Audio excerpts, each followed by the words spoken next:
Good morning. Hello, everybody. All right. It's a new patch. Oh my god, oh my god, oh my god. New things. Can't believe it.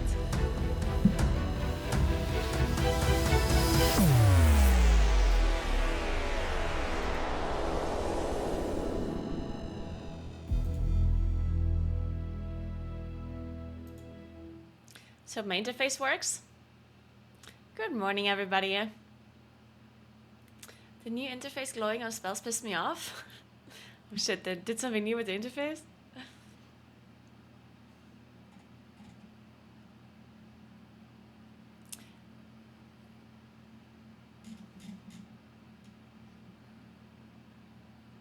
Alright, so first of all, happy patch day. Today we have drops enabled, so keep that in mind. Make sure you get your picnic basket. Oh, I could use Mr. GM's animation thing. Then, later today we're doing a giveaway on stream where we give away a pet, still of the Aspects pet. We'll do that at some point today. Probably at the end of the stream at some point. Or in the middle of the stream. Probably the middle.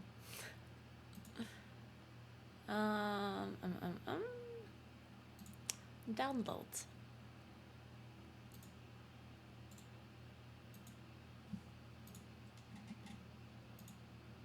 What is this? That image media source. Media source. Yes. Drops.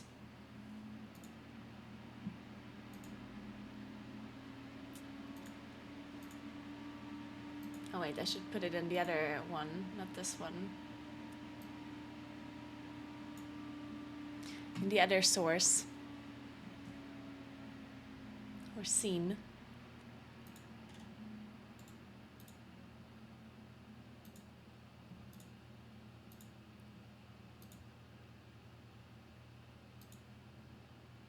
There we go. Alright, cool. Dan, I heard there were some issues.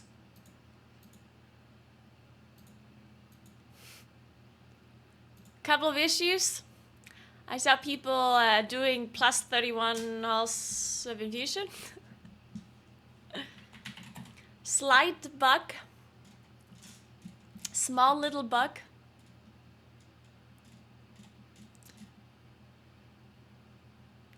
Mythic's Skarn was not casting Unstable Embers. That one has also been fixed. Alright, and then we have a guide for this new dungeon. We have, apparently if you do it in hard mode, you get higher item level loot, or myth track loot, basically. If you do it on hard mode, which means it goes to 447. So if you put that thing back where it came from, the last boss loot is upgraded to 441 item level. Within a single run, defeat all bosses in Dawn and restore the 4 time loss without any player dying. So if you do all of this without dying, then you get 441. Ooh, shit. How am I gonna do that? Shit.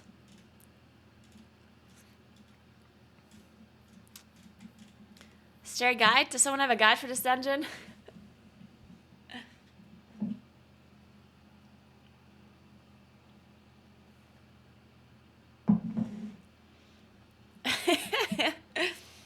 Oh well, it happens. Yeah, we need a guide.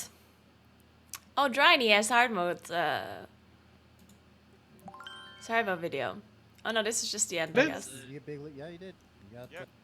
Thank you so much for Prime, Jessica. Thank you so much. Maybe we watch Dryny's VOD?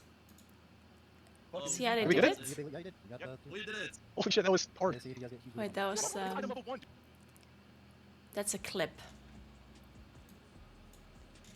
Where are the VODs? Does he only have clips? Oh, yeah. 13 hours ago. I'll play Ring of Fire build for Journey. Agreed. Why is this the worst quality I've ever seen in my life? On this guy that's scary? No.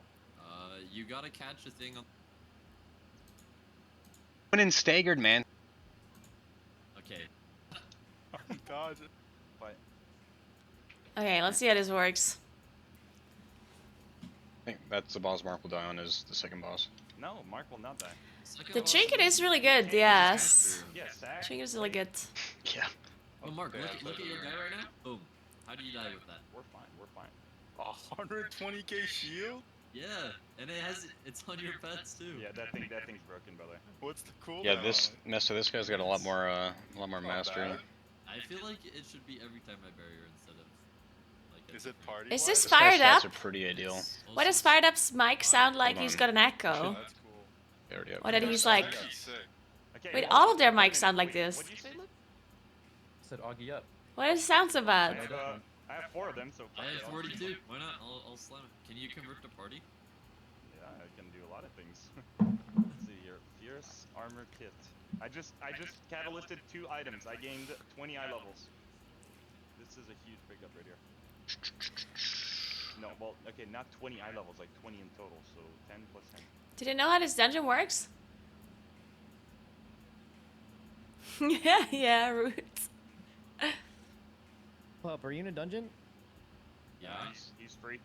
Fuck. We're getting the world's first immortal. Oh my god. Dude, what the title's called? I don't know what is Yeah. it. called? World's first immortal. Yeah, it's actually, it will be Is called your that. Hearthstone in Darnassus Lime? Fuck, dude. Is Maze Because Build I a had my fucking Hearthstone decent in card? Darnassus and he It's kept sick. seeing me whenever I used my I don't Hearthstone. know, but it's really sick. Lip, Bro, belt, and Tran. that's why I came in here. I logged Got on one? Gary and I made him augmentation. I don't know. I can log For the MDF days. Mid build, to the metal. one I mob wonder at a if your time. pets can snipe my barriers. Yeah, they can. That's Okay, good. Mark. Okay, When the door Everybody opens, good? you gotta dodge puddles on the ground. dodge puddles on the ground. Oh, It starts instantly, by the way. Yeah, So fucking lock in. Three, don't think it's two, an easy thing. It's hard. 1. It It's started hard. before the 1. I have Good the luck. slow boots on too, so. It's all in this first part. Spread out. Just don't treat it like. That's Rune of Power. They call that a It's hard. buff It's hard. combustion is Rune Don't of think Power. We have it easy. You guys are stressing me out. I'm dodging. Go to blue.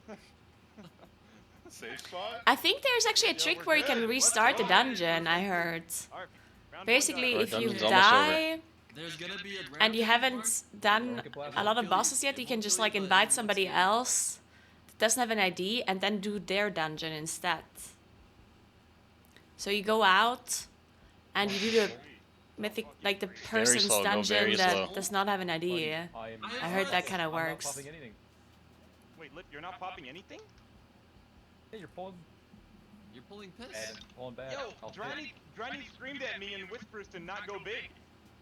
I kind of assume that it's We're going only nice and the slow here. bosses that can kill you. Guys.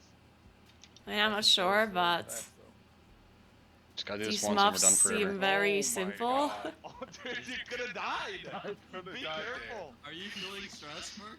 Is there any hour? Go. right there. It's in Jack, do not die. I'm not there. Okay, we are not missing an hourglass. We'll go get it after. I have an extra. Wait, okay, so you have to pick up these You gotta things. pull on me. How did I Any find hour? this? Yeah, it's right there. It's in Jack, do not die. I'm not there. Okay, we are not missing an hourglass. So wait, so you have to pick them I up have and an do the extra action dungeon button. with What these does it do? Oh, hourglasses fuck, on? we're dead if you started it. It starts a whole event. No, I haven't pressed it. I have not pressed it. Alrighty. I'm at 60% health, trying. Dude, we need heals. Can we stop We actually pulling need the heals. key? Okay, is there actually an hourglass? I have one. right there. It's an infused hourglass. Infused hourglass contains sand. Wait, we actually got one. Yeah. What do Where I? you guys see it? What do I don't do? see Any hourglass? It's You in just his hold Drani's it. hands. Look at Drani's Yeah, hands. just hold it. Just hold it. Oh. Yeah, keep it. Wait, what does it? What does it do if you use it? I don't know. Don't start. Hold on. Hold on. Swapping spec. BRB 1M. Okay. Oh wait, we can swap to single target? Agreed. It's actually He's definitely. I don't know, man. What's the achievement called? Someone picked it up. I Wait. feel like I never saw Sang have an hourglass in his. Oh, timer's going down. Elondris. We have to Oh. hold it the whole time? Oh, this is actually like you have to Someone hold picked it up. No way, we're doing Where'd it go? Did not see Sang doing this. Where'd it go? I have it, I No, have it. it's just for. This is for the achievement. Well, what does it do if you hold it? After the shatters are. After she shatters an infused hourglass. Oh, you have to put it in the ground and let it You shatter. have to drop the hourglass inside the thing. Oh, okay, I'll do Ah, I have to drag it into some Beyond ability. shatter and what is that though? Wait, does No, it? I If know- it I know times what out, it do we die? I don't know. I don't know. But, I mean, worst case, we fucking die. Like, oh! You, how do you pull thread? Freak. You're a beast. Yo, Alright, so finish it this up. is some Every- spread I out never mechanic, I moved. guess. This is Oh, it wild. leaves puddles. I can move anywhere. How do you do that? Are you the wrong spec? Oh, Lip, I can't hit him with this. I can only cast spells. Alright, somebody Do you have to pick put up. it It's on into the ground. this? She shattered it. We're good. Don't die. Did it? There's something under Is it. it We're shattered? good, that's normal. What's that thing? Did that work? No! Oh, it fell.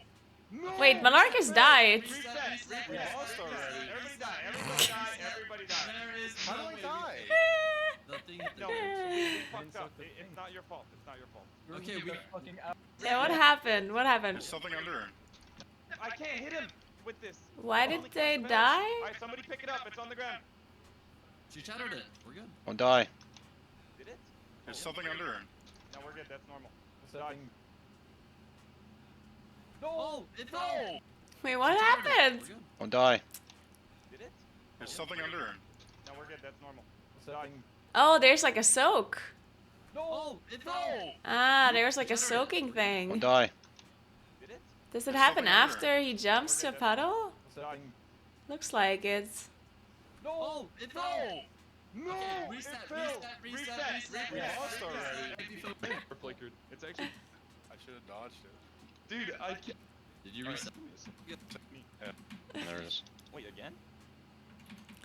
Okay, let's... Swap. Puddle.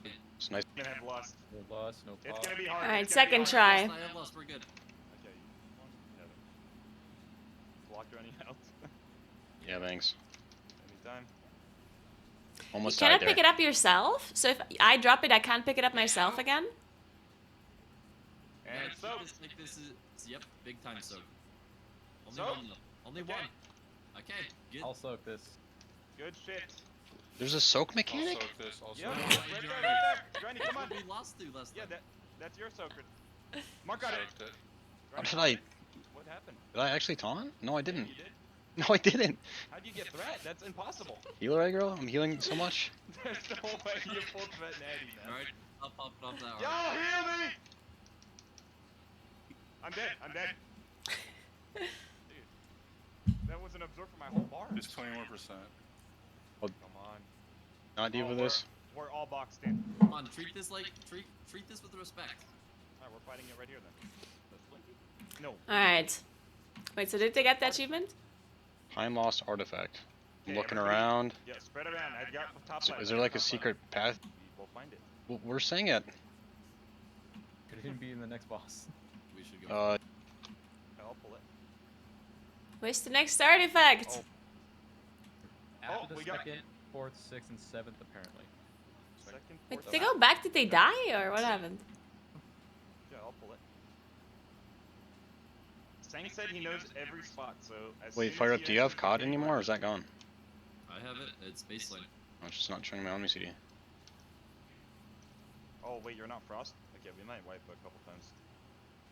Frost is the new spec nowadays, I feel like. Except for Arcane's better and Far's better. Not even joking. Nah. It's not here. Okay, let's I mean, we can go forward. It'll It's just still be- there in the we go corner, back no? after The, going where Okay, they I had got to word. pick Oh, it we up got earlier? Fourth, sixth, and seventh. Didn't I see it just there? Second, fourth, So after the sixth. second boss. Okay, we're good. Is in here. There's I think a- I, didn't I just see it? After going- Like in this other Not corner? even joking. Nah. It's not here. Isn't it this? Like right here? Okay, let's I mean, we can go forward. It'll just be there. Can we It'll come back after going Okay. forward? Blown. Yep. All this stuff going on. Just don't Yeah, die. there's Oh, Okay. this part is hard.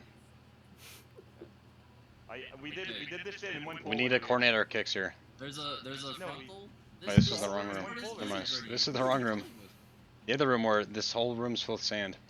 Oh, that one's easy. More circles. No, it's not. There's no hard trash. By the way, this is the hard part right here. This guy. Okay, I'm using all my CDs on him. Yep, he's gonna do something and it'll hurt. Right there, Chrono Burst. Good luck. Everybody's dead. Killed him. We're good. Hold him. I feel like this is Wait, gonna that's DM be single target. so easy. That's crazy. That thing exploded, I feel like. Yeah, I use everything on it. Another hard part, by the way. Focus the anomaly. The big dragon looking thing. That's not a dragon I'm at all. flame striking, if you don't mind. That's fine. He's gonna do a frontal. Good luck. Everybody's dead. Okay, The anomaly just check. Okay, I don't think any of the strats is Well, doing there's a- anything really, right? Okay. Let's Yeah, like- see where the next boss is. Okay, Mark, there's gonna be 4 quadrants. You can stand in all 4. I don't know. Explain what the quadrants do. Hold on, let me respect. I don't know. There's what they 2 do. quadrants that make the things in it go faster, and there's 2 quadrants that make things go slower. So you It's wanna light. be the It's one light where and dark. things are Light and slower. dark. So Yeah, be- when the boss has, No, it's nothing. Yeah, dark. like vortex. when the It's boss nothing is like shooting that. out like little swirlies, you stand in the dark zone because the balls go slower in the dark zone. Just say light dark. Yeah, okay, And dark. It's Okay. always dark. And when you get the Always in the dark, If and you then play it have the safe, just be debuff, dark. drop it in the light. yeah when you get the debuff, go light. Yeah. A single target. When you have the I- debuff, go Single light. or AoE? Alright, Probably single. We- sounds like a plan. We have lust and pot. This guy's Yeah, gonna this lose. is it. This but yell. So Mark, if you're ever out of melee range with a boss as a tank, you die. So it's like He this whole keeps time. moving it. Yeah. Oh my god, dude, the frontal! We're good, guys. It We're does good. We're nothing. good. It's only scary. There's gonna be things to dodge, and then they'll go quicker in the light. I can shines barely on move this. fast enough to keep VM up with this. shines. Okay, go dark. This Go is a dark. DM required fight. Dodge. Be dark, be Dodge. dark. I Oh. am dark. Does it make Yeah, sense? yeah. now? Ah, what's do happening. dodge. Ah, I see, I Oh, see, I there's no see. safe spot. Dude, I fucking hate this. No. You guys are going the wrong direction. I'm chrono faded. Go light. I'm Go chrono light. faded. Go light. Tell me. Light, light, light, light. I'm putting the frontal right here. Good Why luck, do you guys. go Hey, Mark, light stay in the now? light with that. Infi, good luck. I mean, Oh, with a wait. debuff or Okay, what? yeah, alright. What do we have to Yeah, be in the we're light good. for? All right, kill the boss. Dropping a debuff off. The debuffs. I can't catch up with the dark, man. Go dark. Go dark. Good luck, good luck. Go dark, go dark. Same call by me. Dodge it. Lip. Bubble if you have to. I'm bubbling. I'm scared. Oh my god, oh my god. Guys, we're playing insane. Chrono Go faded, light. don't fire Fire it up, go light. Go light. Tell me. I bricked it in the light. Nice. Good job. White dog. Oh my You're good, god. you're good. Let's go. Pizza's on the other. Hey, what did they do with the? Oh my god. Was there no achievement with the hourglass thing? Well, Absolutely. fuck, that's so Why ha- Oh next part. no. If you go through that, be fine. Fine. I didn't even see it. Do this slow. Oh shit. On this boss? Move, move. Dude, we are. It does. Hey, look for dragons. I have. So well, we. Go Abe. It's either that. To change it, if somebody. Oh, Look at it. He just a we spent. okay. Get it? It's up. It was. But I don't know. Last. Okay. No, we need lust on next one. Oh my god, we need lust on next one. Okay, well we. Oh wait, Lip has one. 30 minutes or do we No. just go? Yeah. Would you wait a minute for lust? What? It's a minute. I don't We know. need lust on next one. Oh my god, we need lust on next one. Okay, well we. Lust isn't even up, so it's fine. Wait, Oh. we might just lust at the end. Wait, hold on. I got 10 seconds to respect. Yeah, I'm gonna respect single target. No, I pre-tiers. 60. You pass it around before Yeah. it's overwhelming. It's kind of like second boss in J Temple, Okay. but like in a bad way. Okay, I looked at the tooltip for that debuff. It's got a lot of text on it. I'll just You can have it. figure out what it does in time. Granny juiced it. Granny juiced it. We're wiping. Okay, don't scare Mark like that. We're not wiping. Yeah, We're good. sorry. It's all good. It happened. Okay, Oh, I got fired the up, debuff. good I luck. got the debuff. I think I'll- only the end boss I'll drops put the mythic debuff. track items on hard mode, yeah. Think so? But you have to do the whole dungeon in hard mode to get it, right? To live. Good luck, Lip. Dodge, dodge, dodge. Dodge. Holy shit, I might die. Okay, Bassbury then. Good call. Back on me. Back on Lip. We're passing it. Take it back. Thanks. Was that a bait call?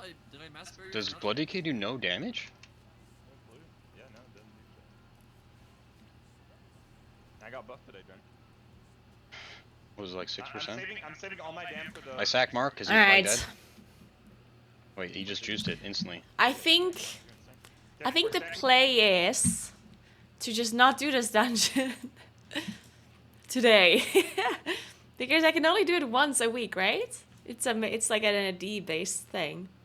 So I think the play is to just not do it today. Wait until people have figured it out, and then do it later. I think that is the play. Wait, I forgot to update VODs.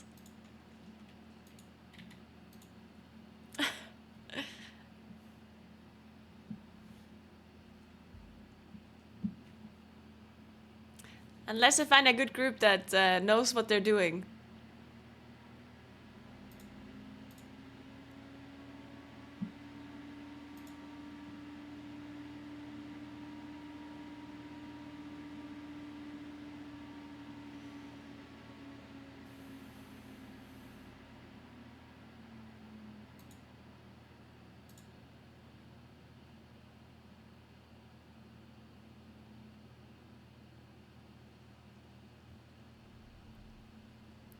Alright. Man, I should craft gear. I have so many sparks. And by so many, I think I have 2. Or 3? Nah, I think I have 2.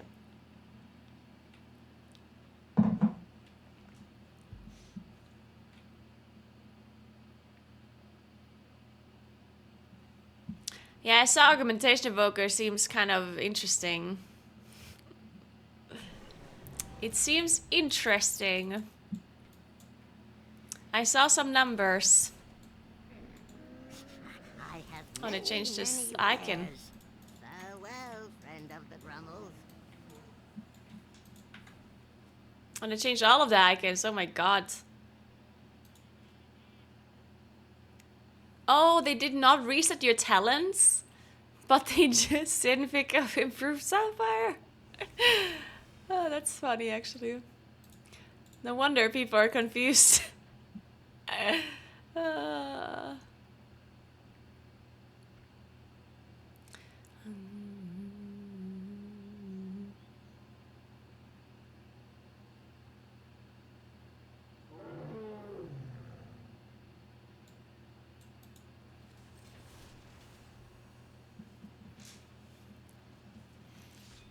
It's Spiteful Bursting, right? No, Spiteful Volcanic?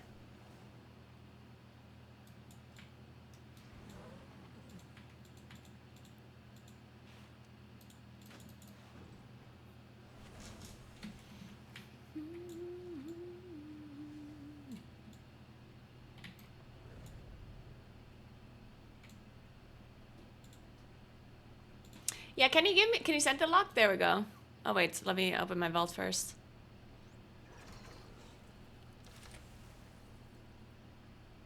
Ooh, I got spoils.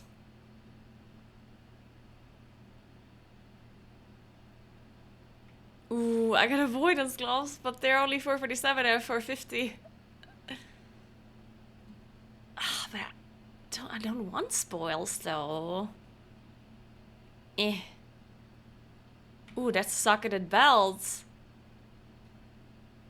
Oh my god.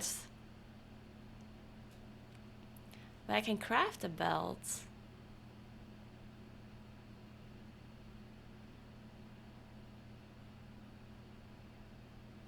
Huh. Interesting. I think I'm gonna have to take this belt. But I can just craft a belt. So... what else am I gonna craft? I could take this belt and then craft a neck and a cloak.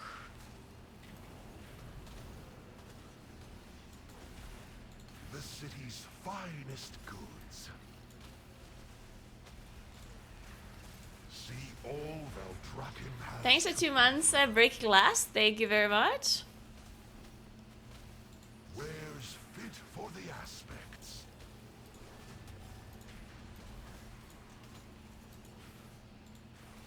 May I serve you again. Returns. Oh wait, I can also upgrade this ring, right? Best goods in the Isles. This ring does not have a socket. The city awaits.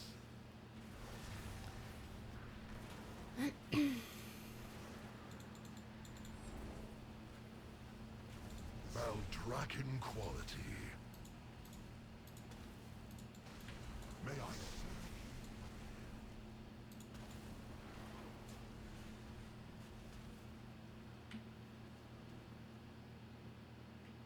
Hmm.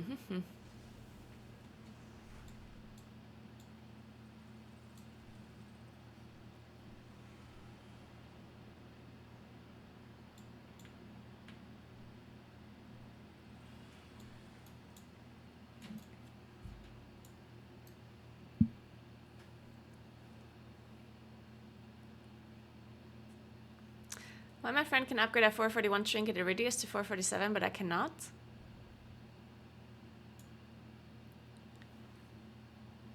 Well, it depends on where you got it from.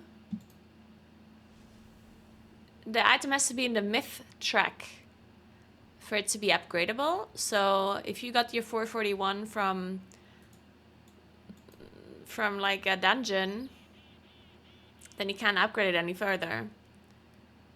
Because dungeon items only get to 441. But if your friend got it from a vault, then you can upgrade to 447 if it's from a 16 or higher, or 17 or higher or something.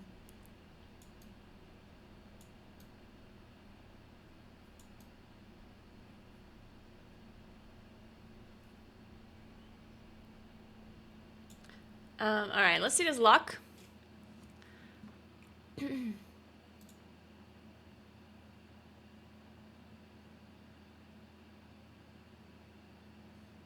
Yeah, that doesn't seem that strong, right? Because all of the damage is actually attributed to the evoker here, right? Like, that doesn't actually seem that strong.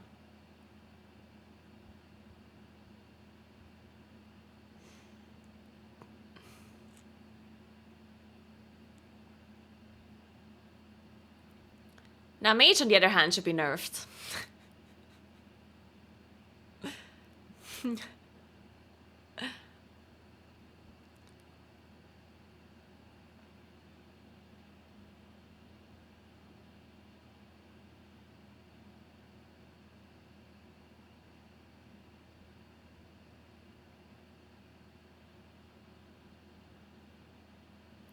Yeah, the detailed screenshot doesn't really matter, right? Like, it only matters... Like, I've seen a bunch of screenshots like this, and people, like, think it's insane or whatever, but... Like, look at how much damage the evoker does, yeah? The evoker does less DPS than the paladin. You have to remember that the damage that the mage does and the priest does is the evoker's damage. So this is the actual damage meter, right? So the amount of damage that the evoker gave to the others is exactly this number. So the evoker gives them 187k DPS in total, which is less than the Shadow Priest, right? So it's not that good. At least for this log. Like, I'm not sure if Yoda played perfectly or not. You know, like, it's possible that Yoda did not actually play the spec perfectly, who knows? Or they didn't utilize it 100% optimally. But yeah, there's other classes who would do more damage than Yoda here, right? So if this is perfect play, which I doubt it is, but let's assume it is, then this class is not better than a lot of other classes, right? Like, there would be a lot of other classes who do more than this. To be fair, another thing that you have to think about of the mage did 29 million damage to Spiteful Shades, yeah? 29 million. That's a lot of damage to Spiteful Shades. He would still be number 1 even without that, but yeah. Mage is definitely padding a little bit. Well, padding. Not saying that he can avoid it. But the damage that they do is a little bit boosted from Spiteful Shades. But yeah, to me this does not seem that broken. On this log, at least. Look at the first last, okay.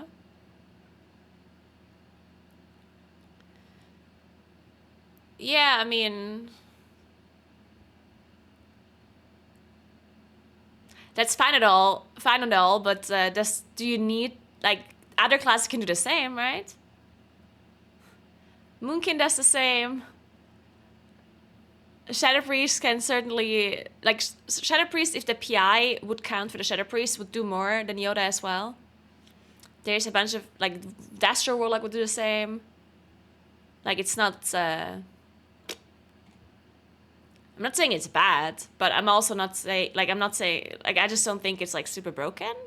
At least from this log. Again, I don't know if there's, like, more damage you can get out of this. Or a lot more.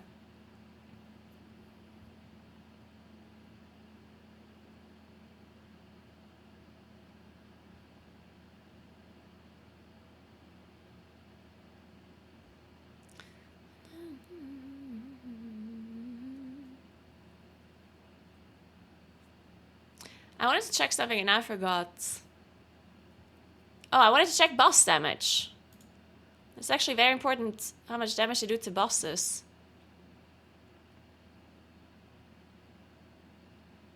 Wait, it's Harlan Sweet. I want to watch... Sky Captain Crag. Yeah, that's kind of bad. This is a concern. This is a big concern. That's what I was wondering as well about Augmentation Evoker. Like, it's actually really important how much single target damage they can give. Because if they give a lot of AoE damage, that's nice and all. But if their single target damage that they give is underwhelming, then that's a big problem. Because bosses are really difficult in Plus Dungeons, even on Fortified. So if you have 4 or 5 minute boss fights because your Augmentation Evoker is not super valuable on single target, then that's a big issue. Because then boss fights take forever. Right? That would be a decent problem.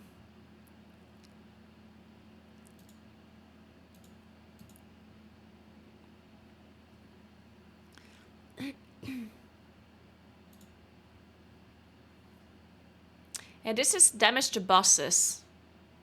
And you can see it in Evoker is definitely a little bit underwhelming on the bosses here.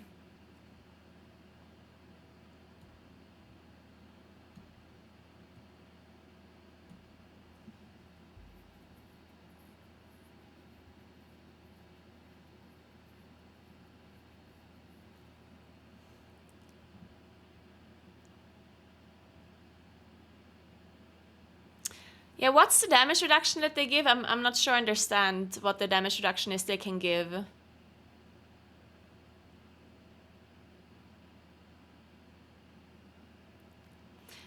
The blue bar is just pet damage.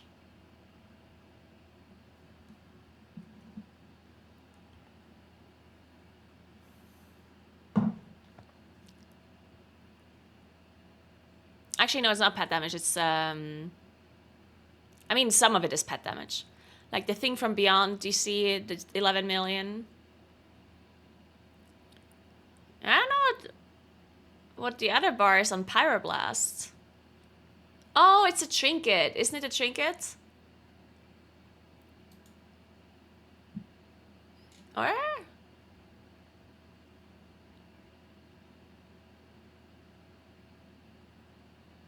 I guess it's mirror image for the mage.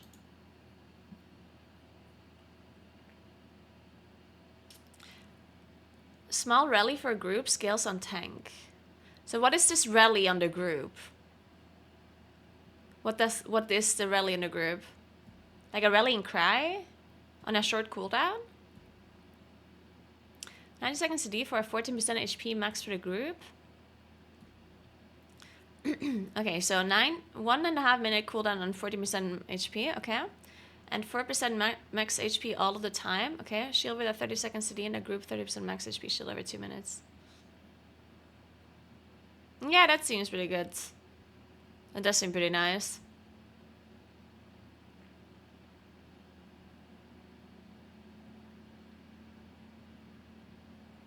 Yeah, no, I mean, it depends if you need it or not, I guess. And I don't think 80%, I mean, oh, that's a little bit questionable. We'll see about it, honestly. Like, I don't think there's a point to really, like, think about this right now because people are going to test things and see what happens, right? Because on really high keys, it's true that obviously survivability is really important. So if you feel like you can survive with the Survoker, you also have to consider if they actually do less single target, which it does seem like it, then the bosses would last longer and in return you take more damage. Think about bosses like third boss in Halls of Infusion. If that boss lasts a lot longer because you have less single target damage, is that worth it? You know, like, I don't know. Yeah, it depends. We'll see, we'll see. I'm sure the high key pushers will test it out and see. We will see in TGP, honestly. Like, TGP is gonna be next weekend. Yeah, so we'll see if they play it. They'll figure it out on Tournament Realm, right?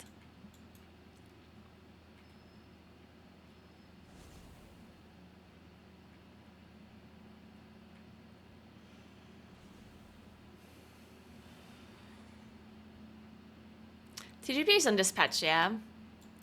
Alright, so I can craft 2 items, right? Yeah, I can craft 2 items. I think I'm gonna sim this. Wait, I'm simming with Rattle, though.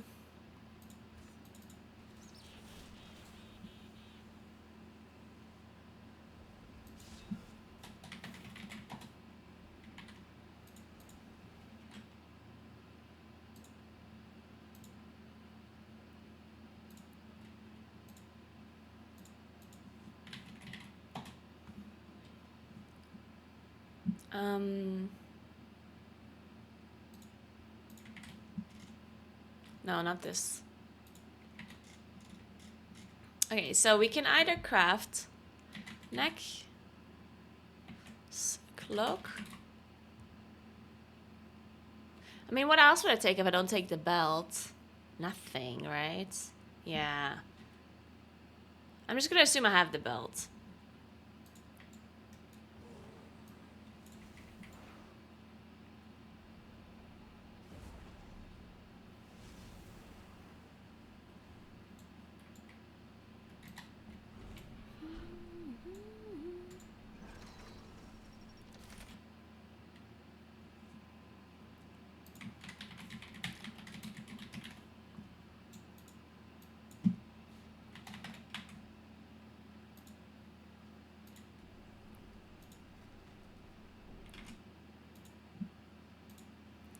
Alright, let me just duplicate this. Neck is called Torque?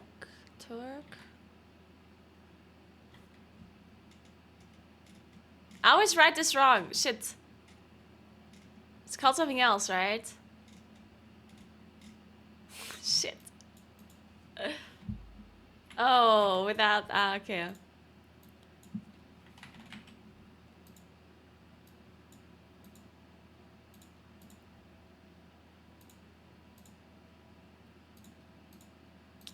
Alright, plus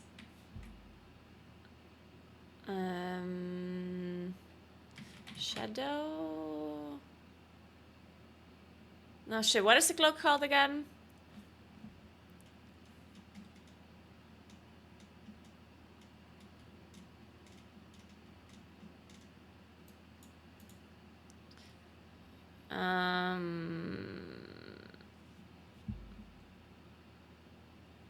Frost? No, shit, what's it called? What is cloth items called? Oh, that wilder cloth, yeah.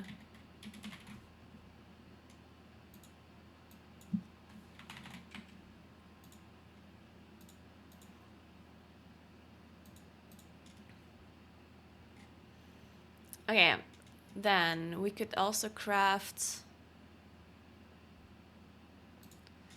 We could craft neck and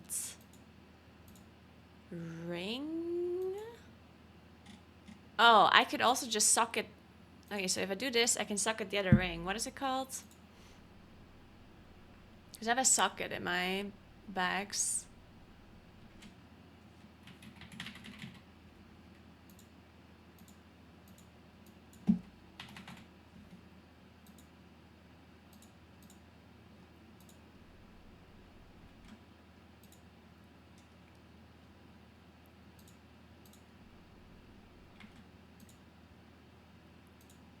Okay, so this, and otherwise I would craft. Wait a second. Remove, duplicate. Otherwise I would craft a ring instead of this. And what do I do with a socket? Nothing?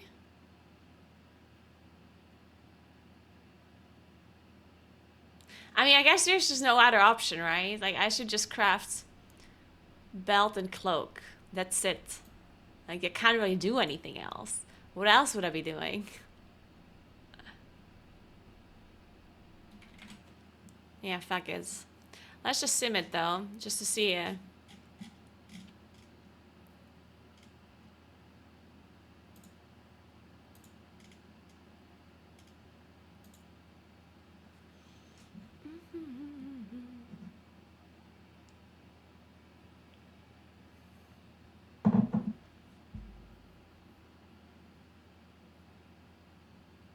I just played there. Good morning. It's it's not a lot of damage. I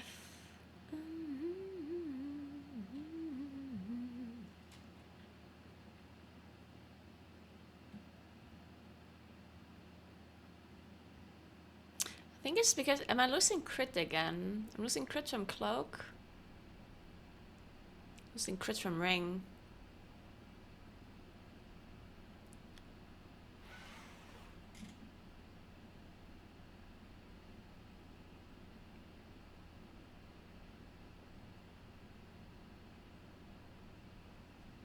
Guess I also lose a little bit of haste.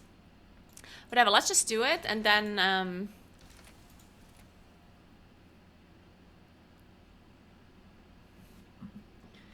I'll see my gems after I have everything.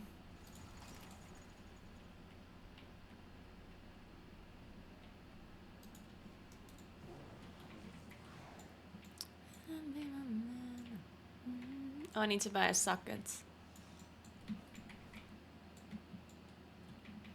And I need to do the quest, I guess, to get my spark.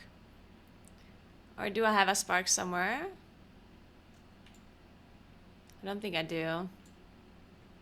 The widest selection anywhere. It has been my honor.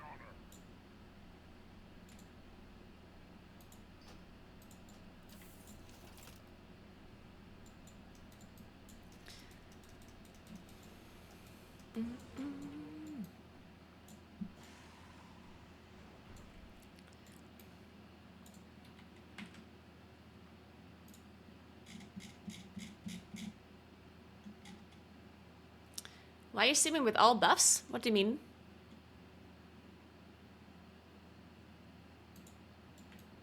Which buffs?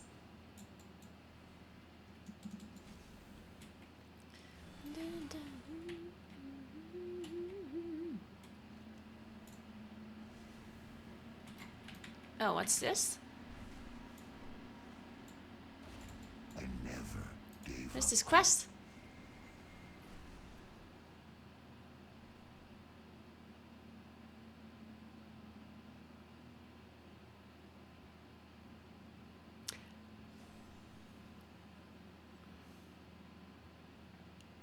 We don't play moons in M+.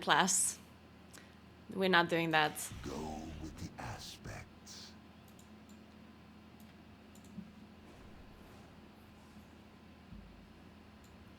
Bloodlust, Battle Shout, and so on. I mean, why would I sim without buffs? I'm confused.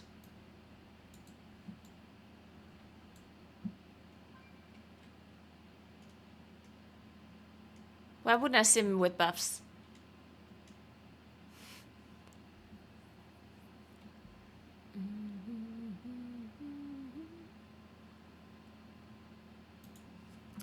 Like, you understand that these buffs don't change anything, yeah?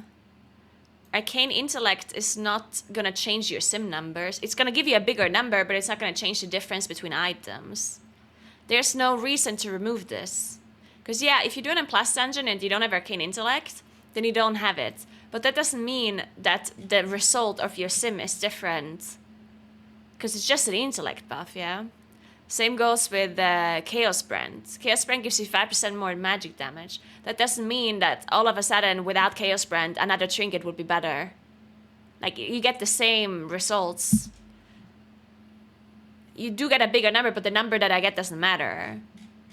Like, the number that Simcraft tells me is irrelevant to me. I'm not looking at the number and change things according to the number, you know? Like, I just want to figure out which items are better. And these buffs here change nothing.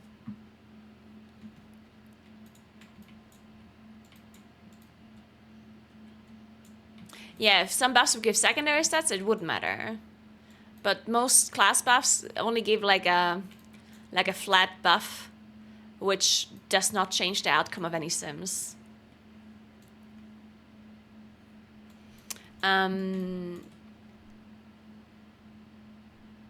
Alright, so I need to get... I need to do the what is it called?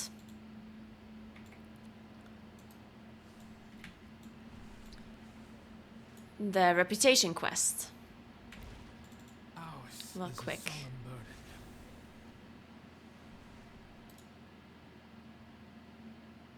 Oh, I forgot that I don't have the flight paths.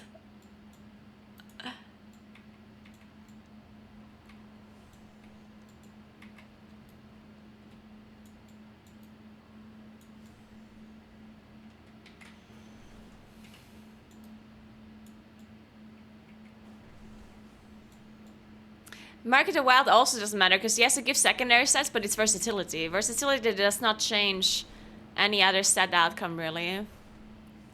It does change diminishing returns a little bit, but it's not necessarily relevant unless... And I mean, I'm a druid, so I always have Market of Wild.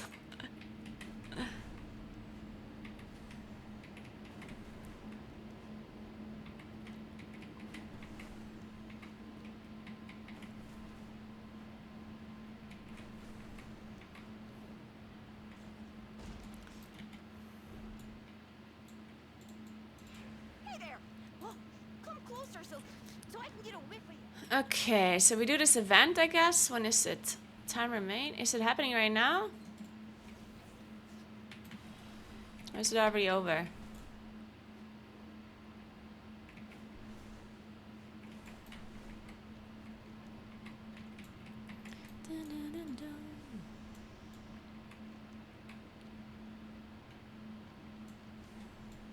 It doesn't seem like there's anything happening.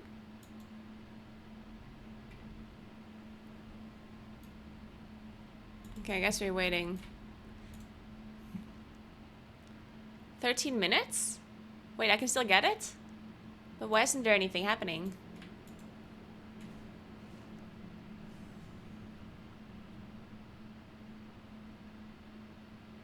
Gone? Can I join a different server where it's not over? What is this called?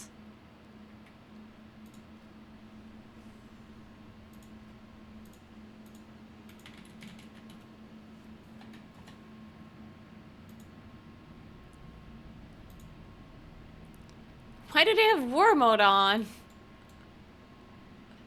The fuck?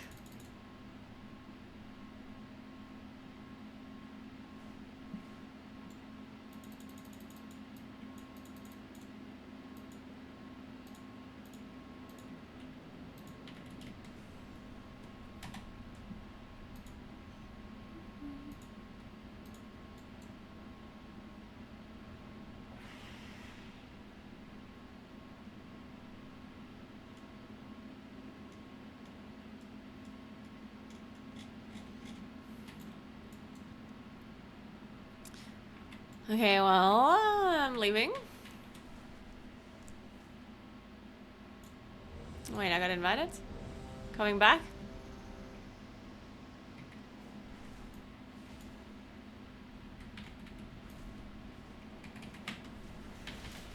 Tell me this is the last boss and it's gonna be over after this. I'll be very happy about that one.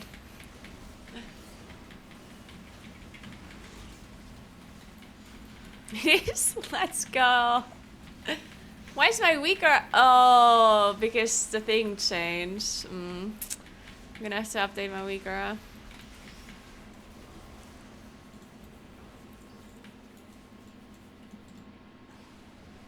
Stop and drop everything. Let's get out of here. We'll pick up our work later. Thanks for your help, adventurers. Take this.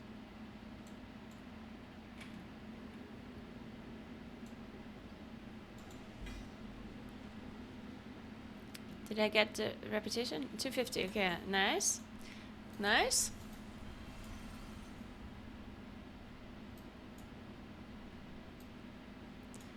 Wait, it's only 250. I thought it would be more. How many quests do I have to do? Oh my god. Oh, I got less reputation because it... Oh. What the fuck?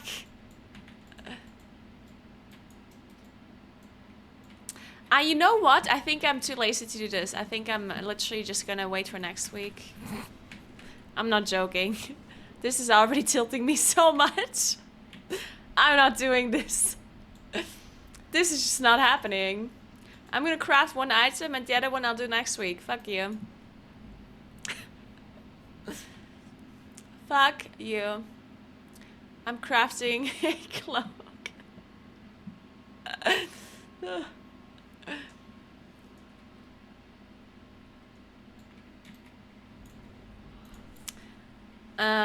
Should I craft a cloak or... No, I guess I have to see the difference between those two real quick.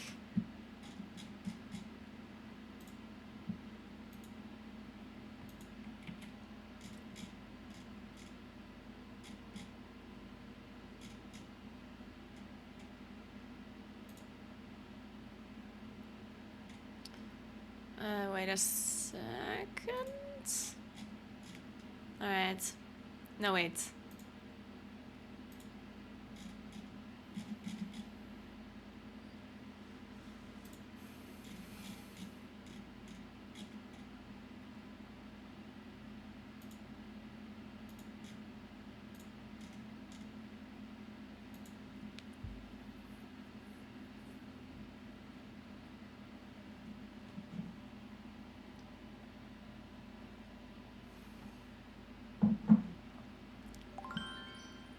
Yeah, but I need the quest plus the half spark go, so that's why I did the quest. If I only needed the fragment, like, from the ketchup, then I wouldn't care. Alright, so the next seems to be better. I guess because I'm losing crit otherwise. The Isles have awakened. Thanks for 19 months, Mumpy. What's up, what's up?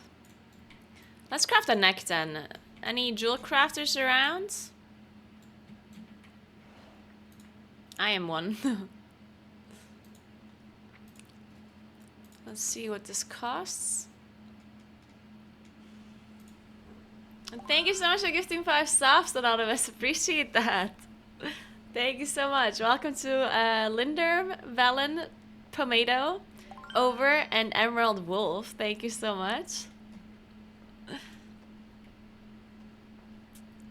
Alright, so track recipe. I have all the time. Oh wait, I have everything already? Huh. Wait, do I actually? I knew you would like my wares.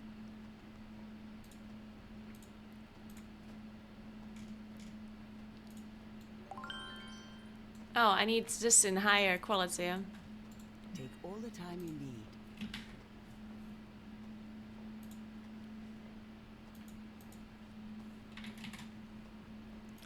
Okay, so we need this. We need fever flare, fervor flare. Oh no, it is this. Shit.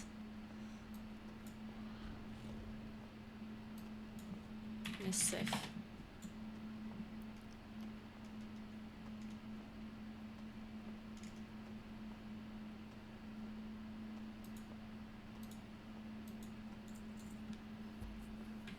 I will see. Alright, I think that's it. Oh, I need to craft the aspect thing.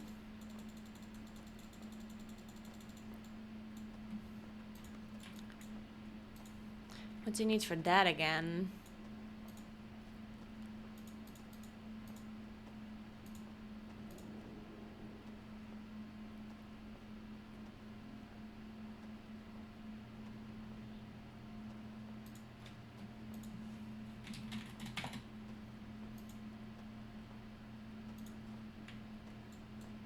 Am I dreaming?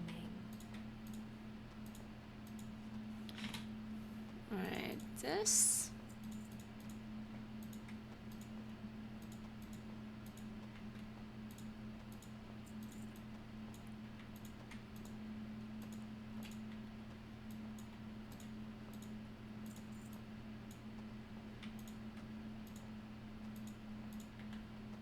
Why does it always do that? When you select a number and you replace it, it just adds a number. Like, why does that happen? Like, I click here, right, and it's selected. And usually when you type a number now, you see now it works. Like, sometimes it doesn't and sometimes, I don't know, this is confusing. Thanks for the Prime Funners, what's up? Thank you, thank you.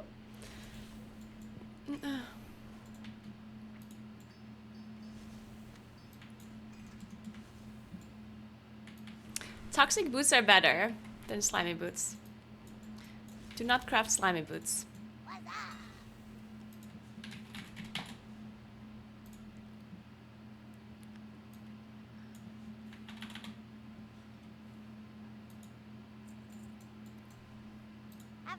Should I do a public order for the neck? Do you think someone is gonna craft it for me?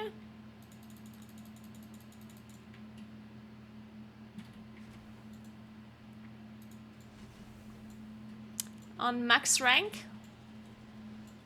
Do you believe? I believe.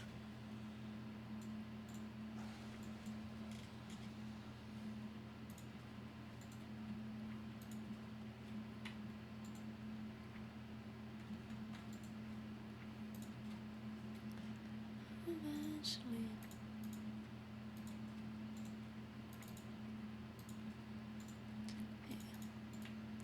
There we go. I deal in only the finest goods.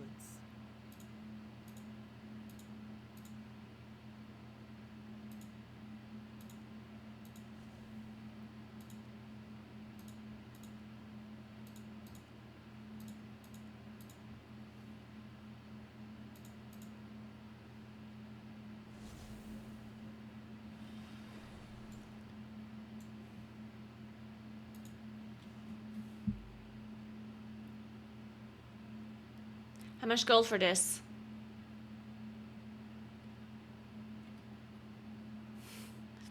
The thing is, somebody could craft it in like low quality, so we need to offer a decent amount of gold, but not too much, because otherwise people craft it with like, and then it was all wasted. Isn't 5,000 too much already? What for? What if someone crafts it quality 1? Then I paid 5k for quality 1.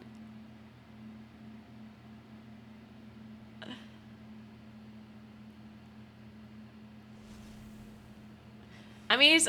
yeah, that's what I'm saying. A new crafter can craft it with high tip.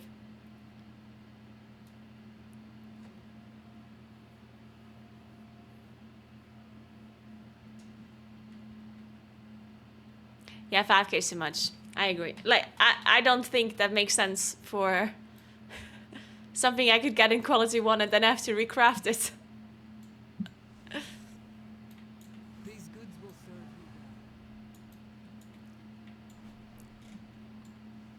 you We'll see what happens. I trust though, I trust. I trust in the random crafters.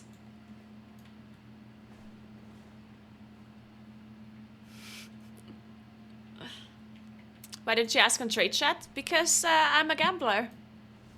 And it's much quicker this way. Shit, we didn't get quality 5. Fuck. So close though, so close. Okay, we're gonna have to recraft this. Yeah, what do you want?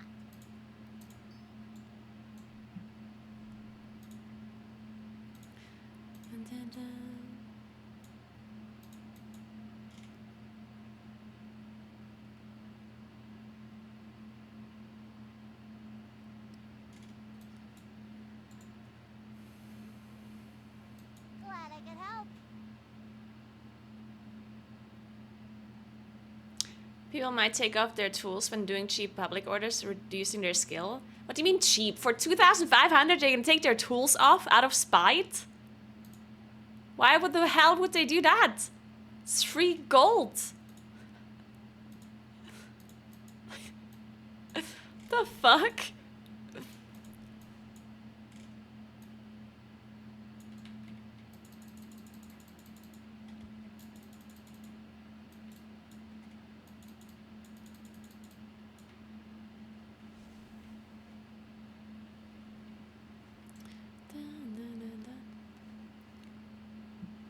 You can only do 4. Yeah, but even if you can only do 4, why would you do 1 for a little fee and take off your tools?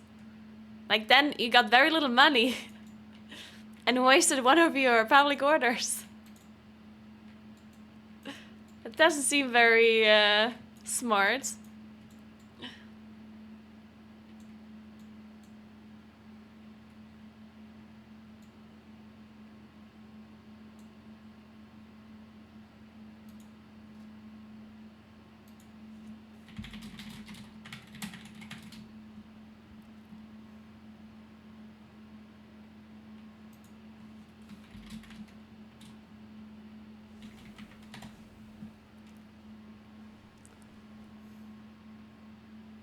What do I need for recrafting? Oh. Hurry back.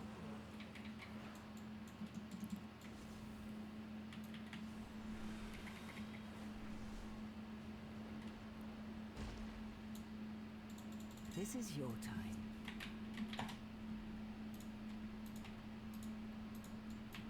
This is when you leave.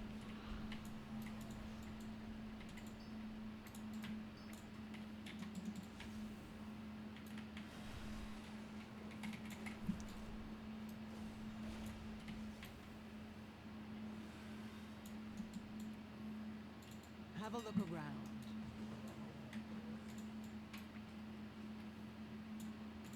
Looking for something in particular?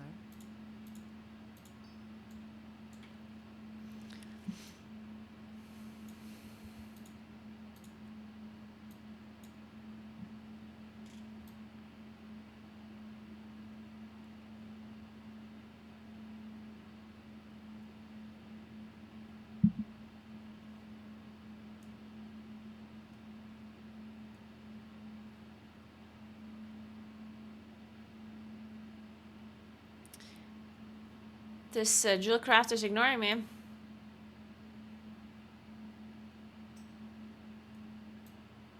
Aww.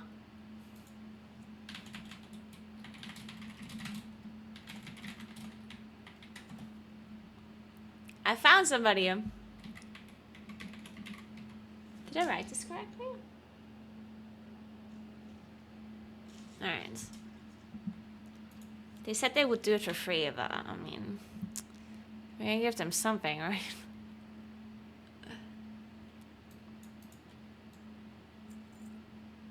A satisfactory.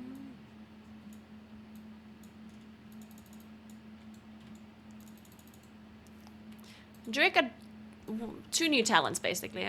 Lunar Shrapnel and the Druid talent.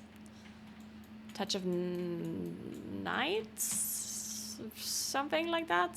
Rising Light, Falling Light, there you go. They changed a lot of Druid talents. Moonkin talents. They changed a lot of them. Wait, it worked. Alright. I saw only quality 4 in the chat. But it is 5. Yeah. Huh. Thank you so much. Nice. Alright, so we get a necklace now. 456 item level, nice. We need... We need some stuff, so we need this. 1.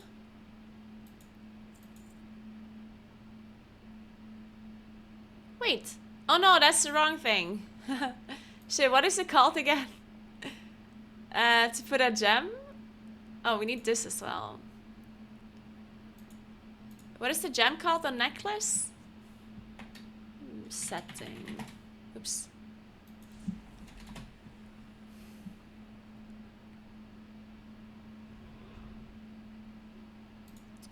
So we buy this. That. Then. You have a bright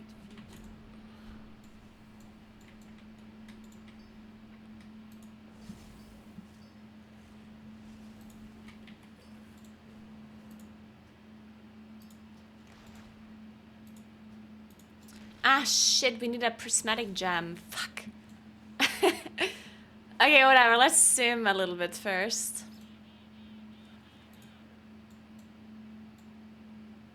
Let's do some simming. Alright, Top Gear. Let's do some gem simming. See what happens.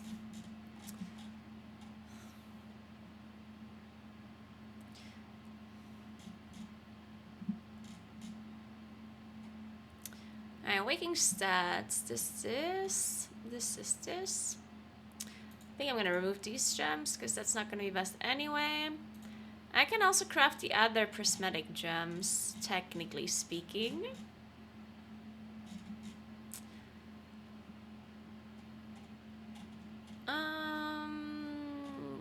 Alright.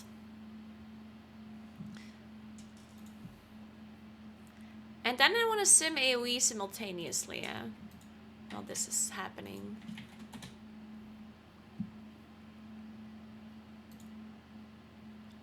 Why did that not work? Top Gear?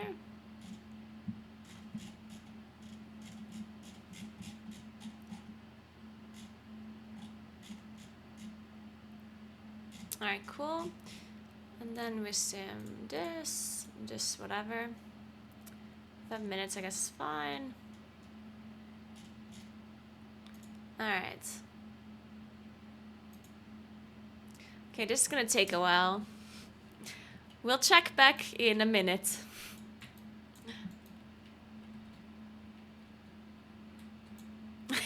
Ghostu.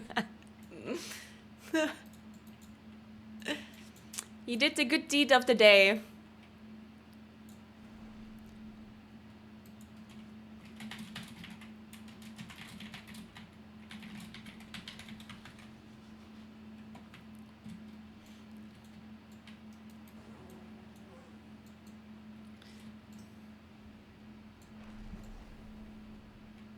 Yeah, so next week I buy a cloak, and then I have 447 and everything. And then I can only upgrade the 450 items, which is... I can still get a better class trinket on Mythic.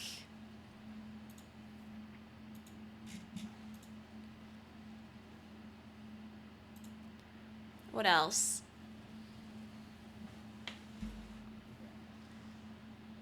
Shoulders, 450. Yeah, I can get 450 shoulders. The weapon, 450 weapon. 450 belts. That's it.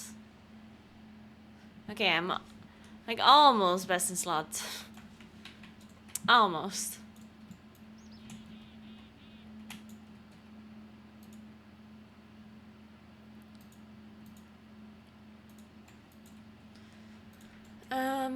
In the meantime...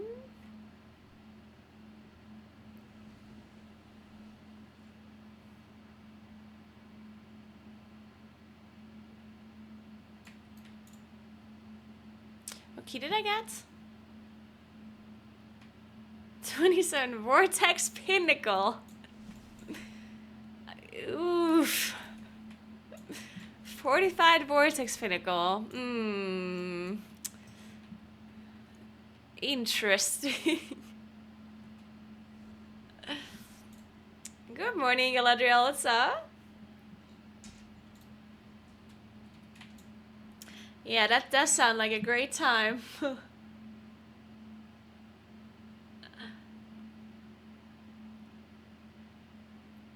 So apparently this talent is bugged. And it does not affect periodic effects. It does not affect dots or hots.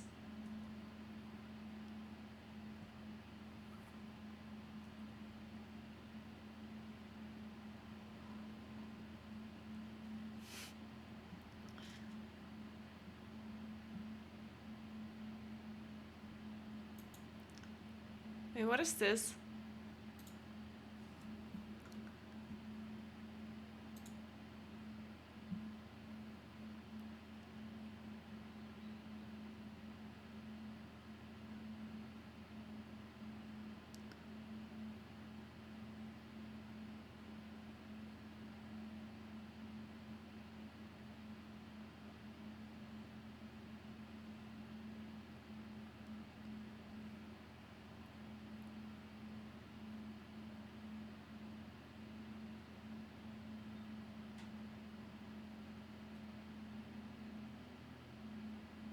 Huh?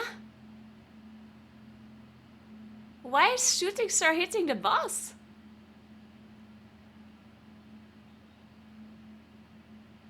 And he's not pulling it either? What?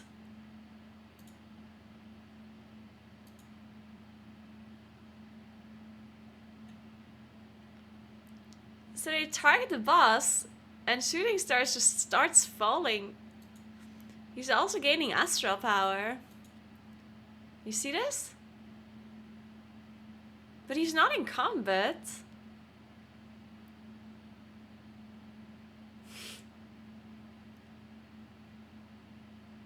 What the hell is happening? The full moon! What? What the fuck?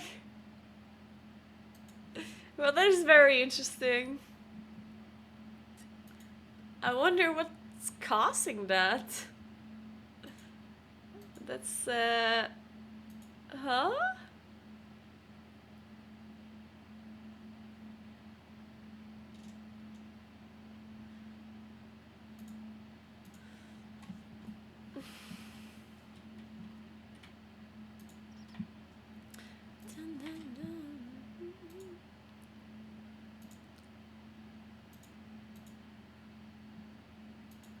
Alright, I'll be right back 1 second until the sim is done because I need to buy gems and stuff and I can't really do anything until this is done simming. So I'll see you in a little bit. Be right back.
Man, I'm back and still not done.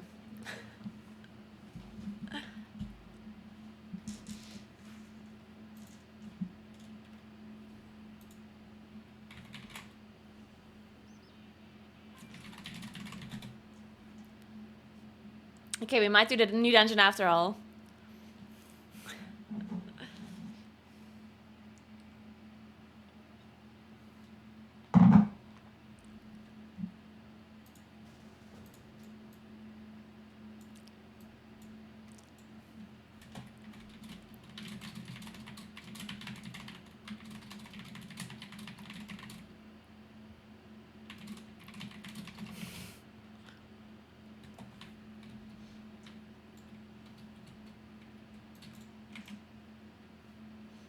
Not to end.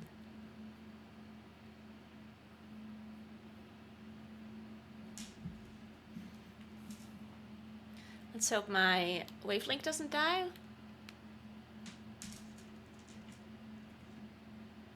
Okay, looking good.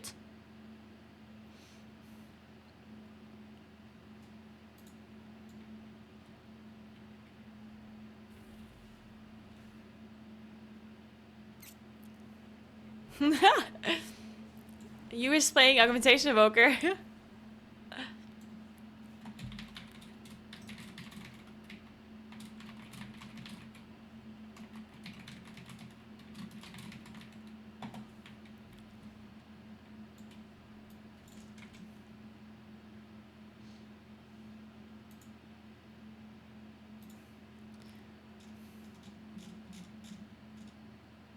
I have to pick up 4 timeless artifacts through the dungeon and bring them to the end boss without dying.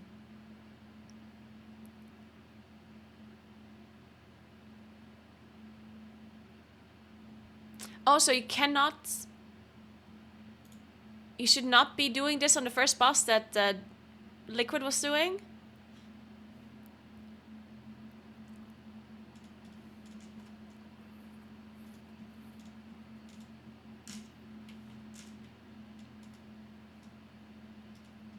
So you just have to hold them?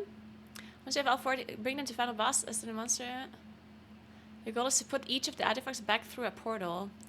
During the encounter, the boss will spawn 4 portals. Keepers who will run... I'll have 1 player with an artifact run into the grey ring. The boss will spawn portal keepers in sets of 1, 1, then 2. Okay.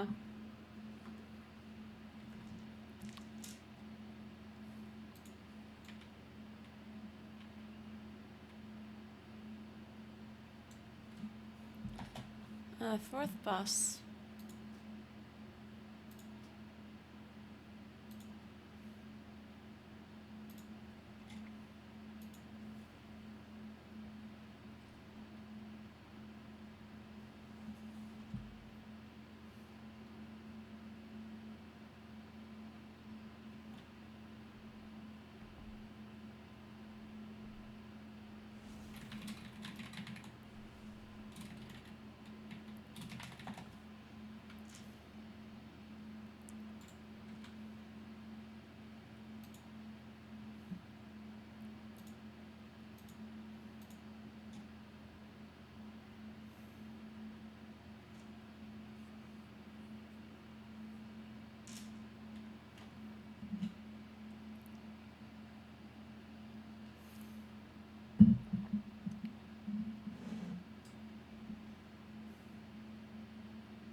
No, when I sim in Plus, I don't sim single-target talents. Because I'm not playing single-target talents in Plus, right?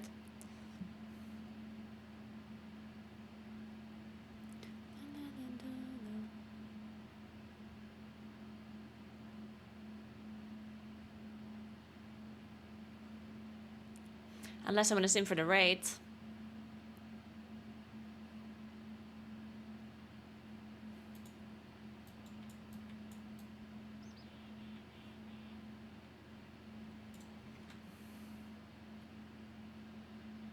Hey, Access Dan, what's up?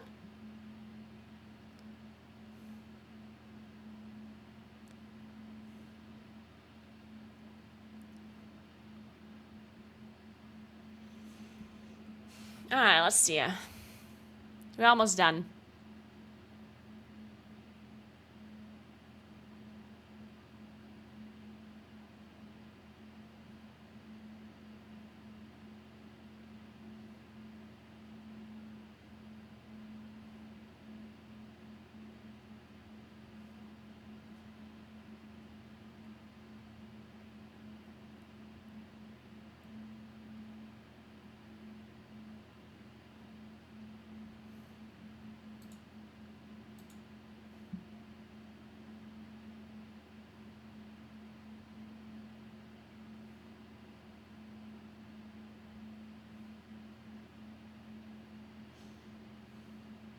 Nice.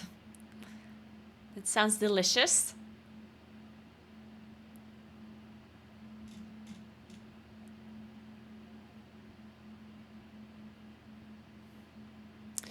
Crit mastery is what it's saying.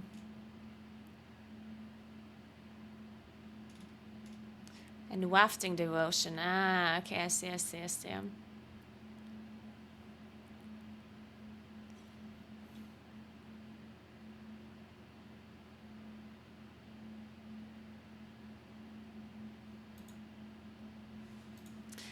That makes sense.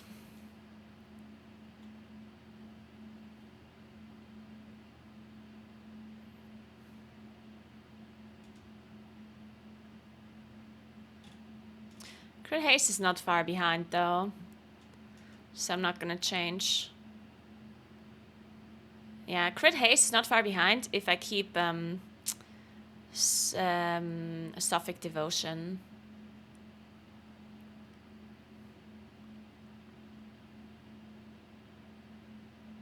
He wants me to put crit and chance on my rings though.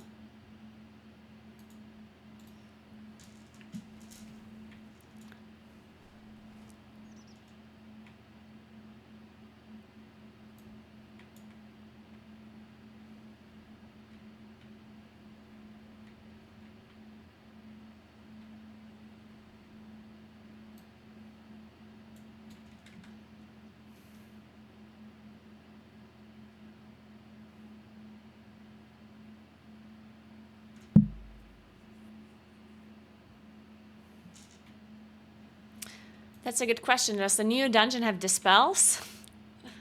Do I need poison or curse spell?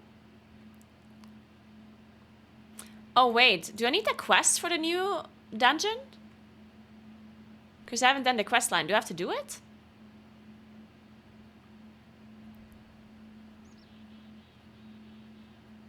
There's a curse. Is this actually something you have to dispel, the curse? Oh, you have to do a new quest.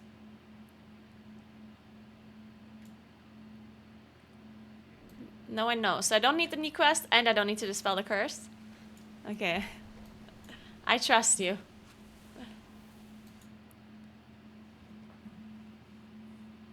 Ah, okay, I see.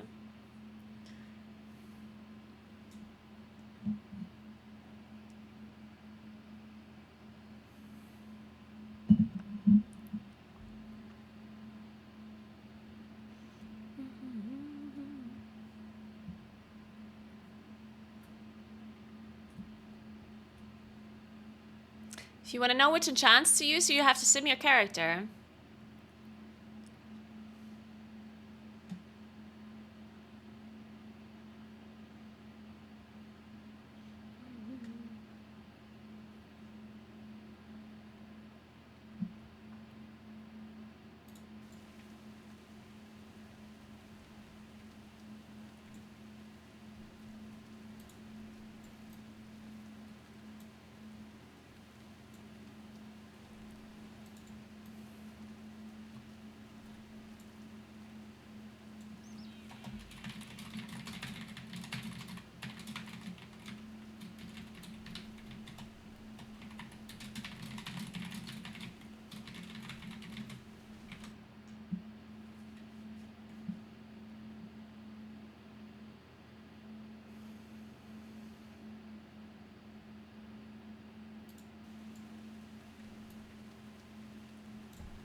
Oh, so you do have to do a little bit of the quest line, apparently.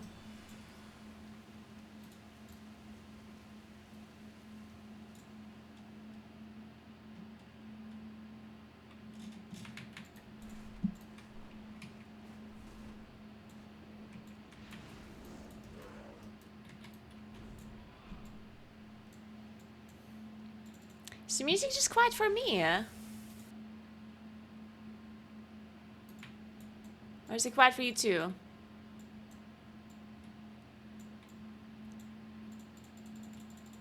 Open your mind to what is yet to come.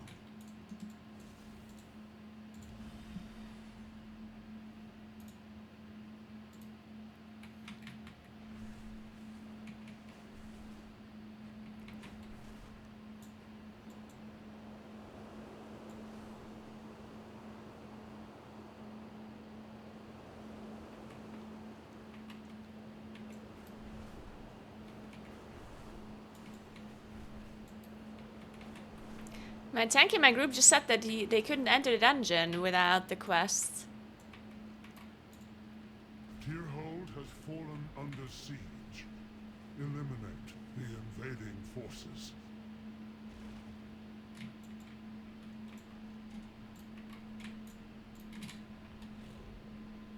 Wait, this is the wrong quest.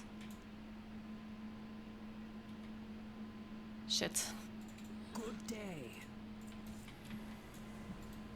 Wait, what does my belt turn into here? Mastery verse? Oh.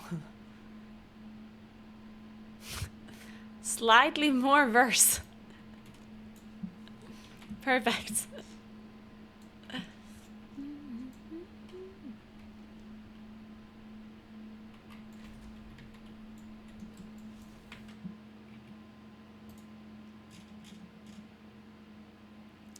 He wants him to put haste crit on AoE. Yeah.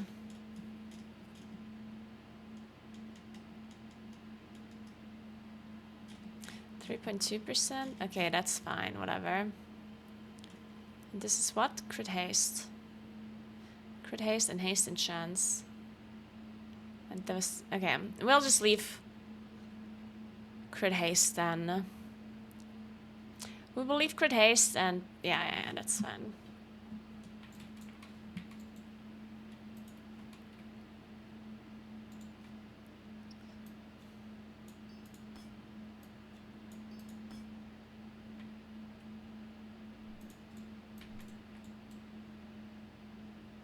We'll put 1 haste mastery, because I have it. 2 haste mastery, whatever.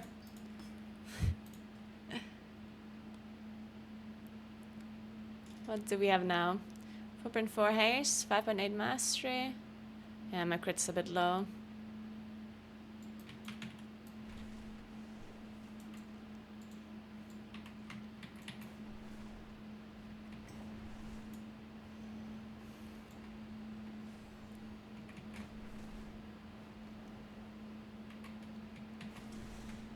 Still need a primary gem though. I think I might have 1 on my bank, but I also might just make that up right now.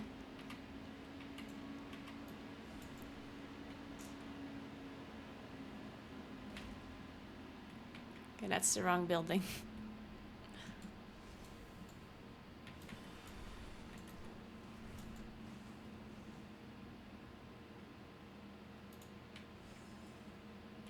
Where's this guy? Oh, here.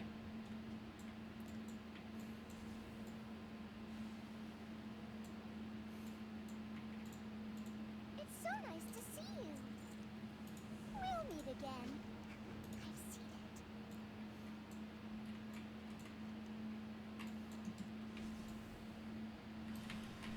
it. I know the new trinket is very good, yes. That's why I'm trying to get it.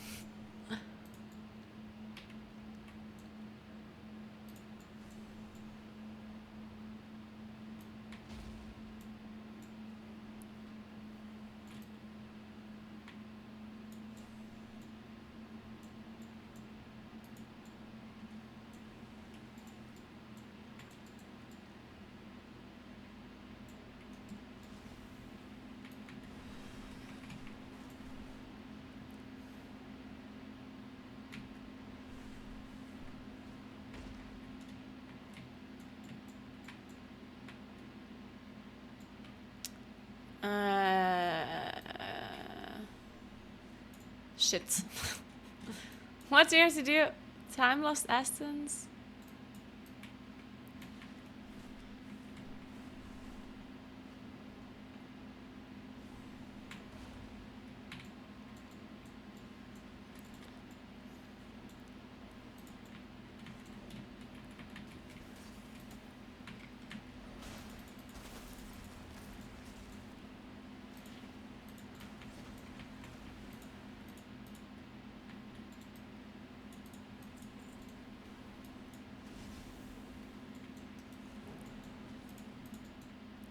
Can I just drain any of them that are dead?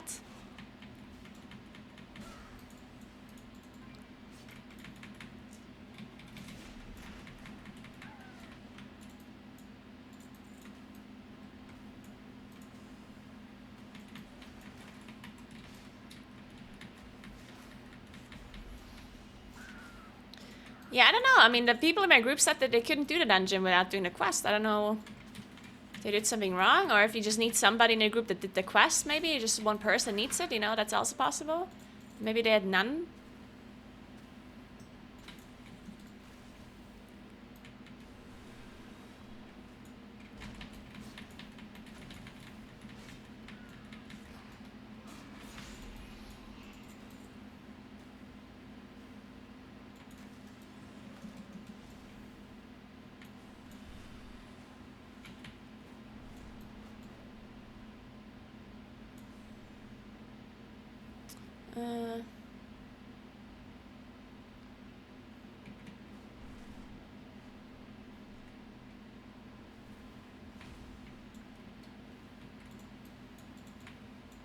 Where's this?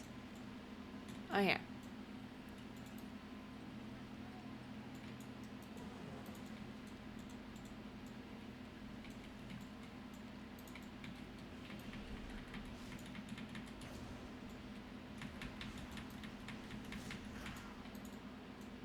Can we both drain this?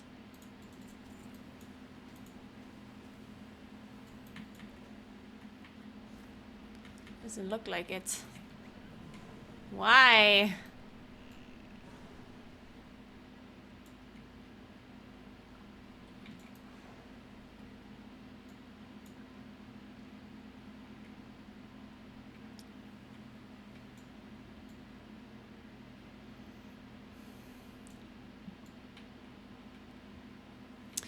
The quest is on, like, Nostormu has the quest at the top of the building in Baldraken. Yes, you craft toxic foot rubs. That's the one.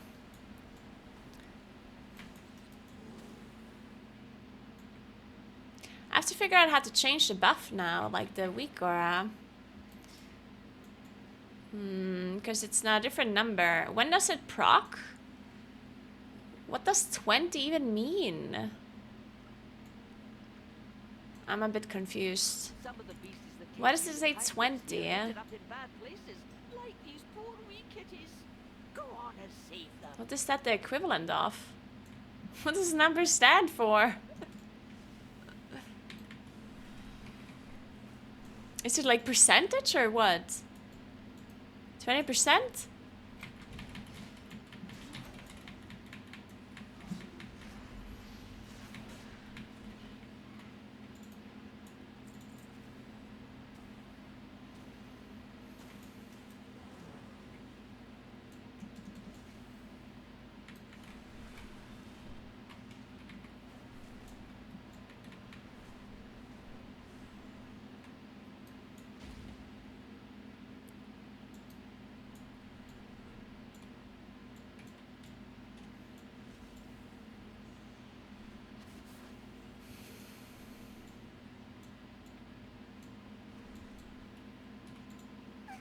It's like meeting again for the first time.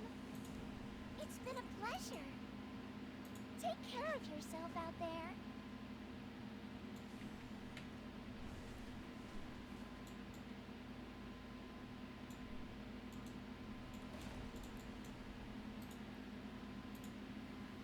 Huh?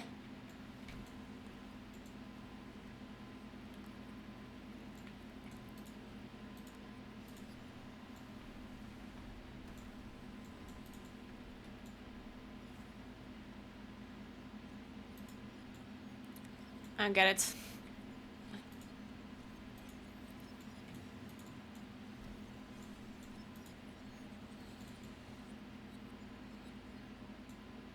Oh, okay, well that somehow just worked. I know what I did.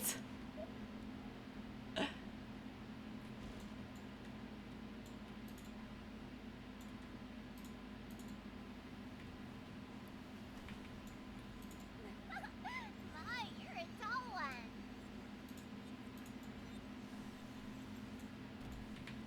Alright.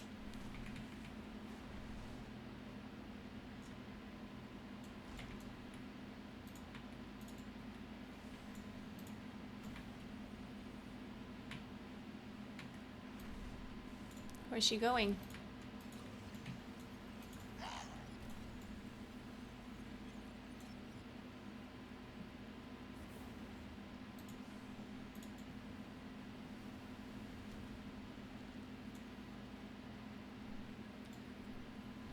I don't know, dude.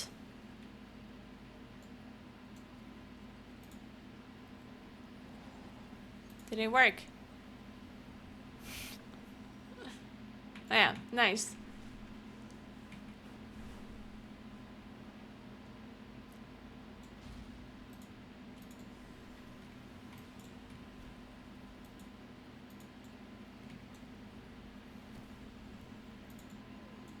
Haven't we done this before?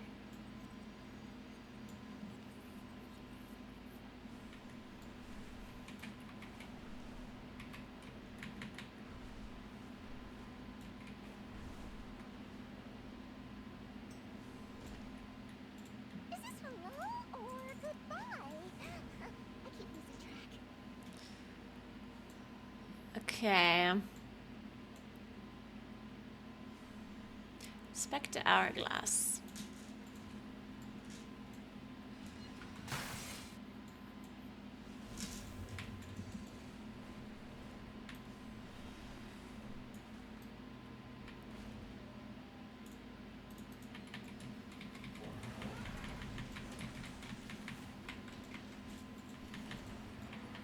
Why is he backpedaling?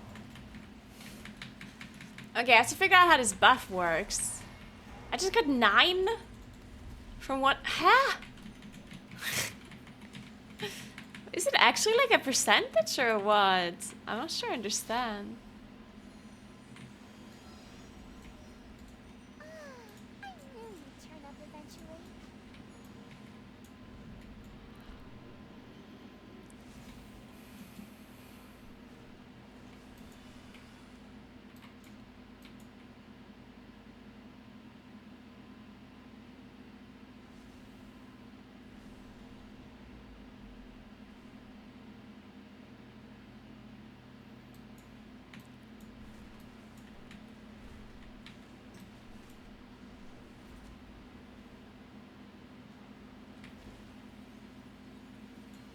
Wait.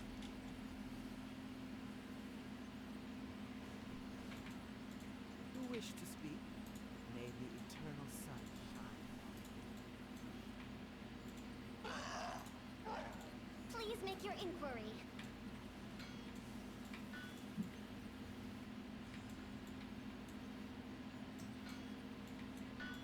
What's on your mind? Keep your feet on the ground.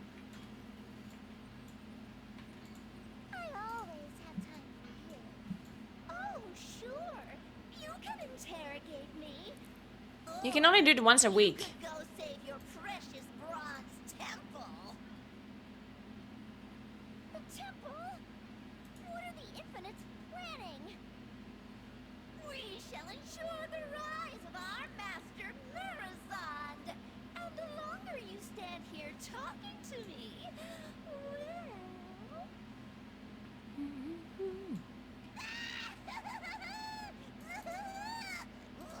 Hey, remind me to put a like a primary gem before do the dungeon. Mirazond, then we can't lose him.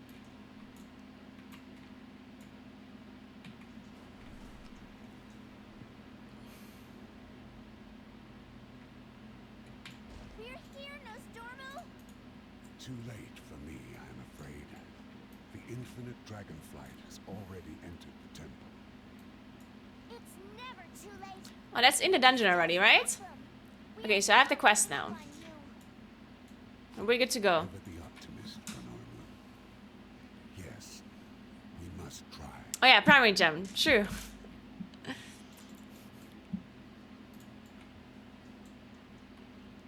See if I have one in the back. I don't think I do.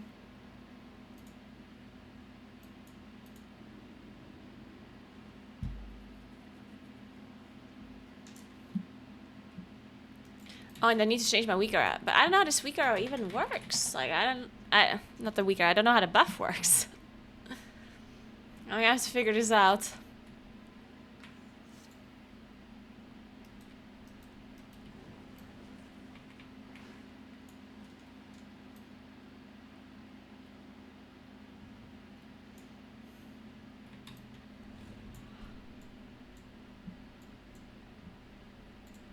You're late. Oh, different timeline.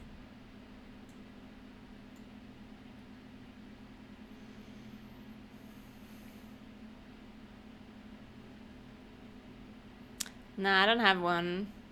I think.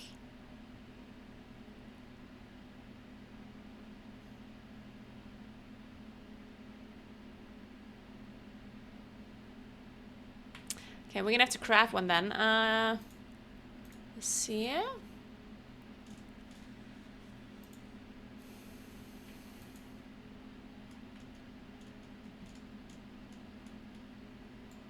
I think I just craft a mastery one.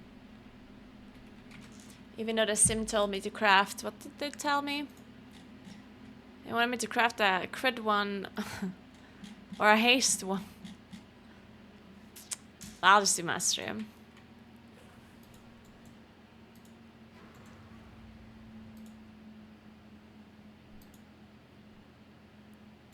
Just only needs awaken order.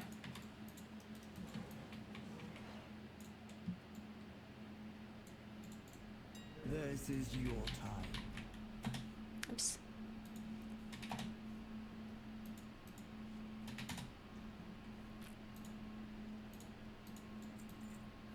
You have a bright future.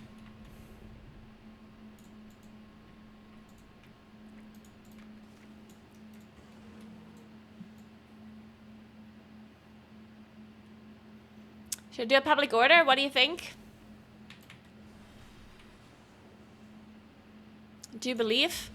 Right, straight to business. Oops.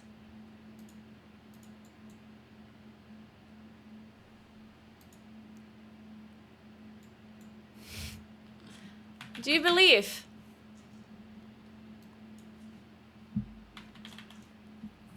I believe. Certainly they're gonna craft it. Max rank. Good to be of service. For sure. You have to use an insight? You don't have to use an insight. You can just proc it, no? Can you not just proc it? Yeah. There it is, guys. Can't believe you didn't believe in a public order. Can't believe you didn't believe.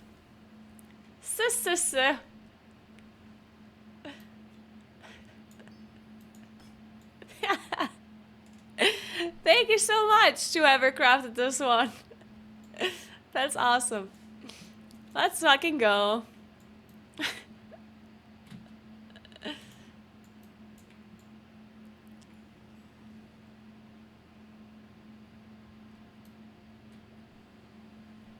In the meantime, while we're looking for another person, I'm gonna look at the rest of this dungeon.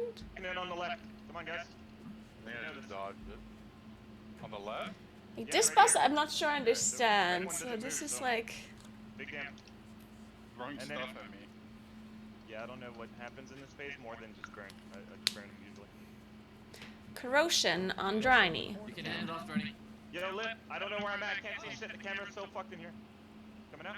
Corrosion. Wait, Alright, is this can we something take you this in? pass by walking Just through pass it people? early to be safe. Never know when it could get scary. Are there gonna be tornadoes soon? So you pass this debuff around? Yeah, I forgot. I hope not. Give me that mark. I fucking hope there's no tornadoes. Mark? Oh my god, Mark. Dude, that's a frontal? Dude, holy shit, man. Well, you can charge at me in the frontal. What does the debuff do? I don't control it. I don't know. This is scary stuff. I'm rooted! Frost. Okay. Yo, somebody take finishing it. off the boss, finishing off the boss. Take Does it. it do increased damage the longer it's on you? We're good. I'm sweating. Okay. Clean work, clean work. Easy fight. 5 aspects, well earned. Whoa! Hold, take a break, take a break, take a break. What is this? Thankful or what? Read that. Okay, next one is already fun. Spirits, what is that? Oh, wait, It's that's from your TBC. game. Is it just like Old Spirit? There's just no way we're doing this dungeon without a death, by the way. Oh, go tank spec for. It's just not happening.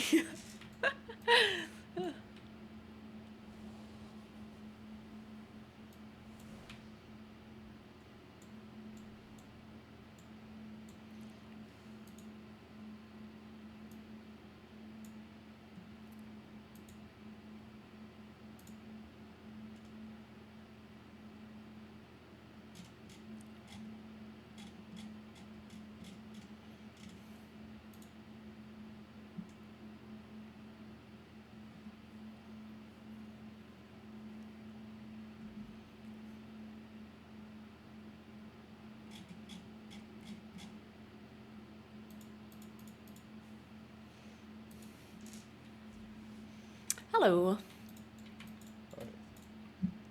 Hi there. Alright, so where's the dungeon? Down there where Chromie is, right? Oh, yeah, yeah.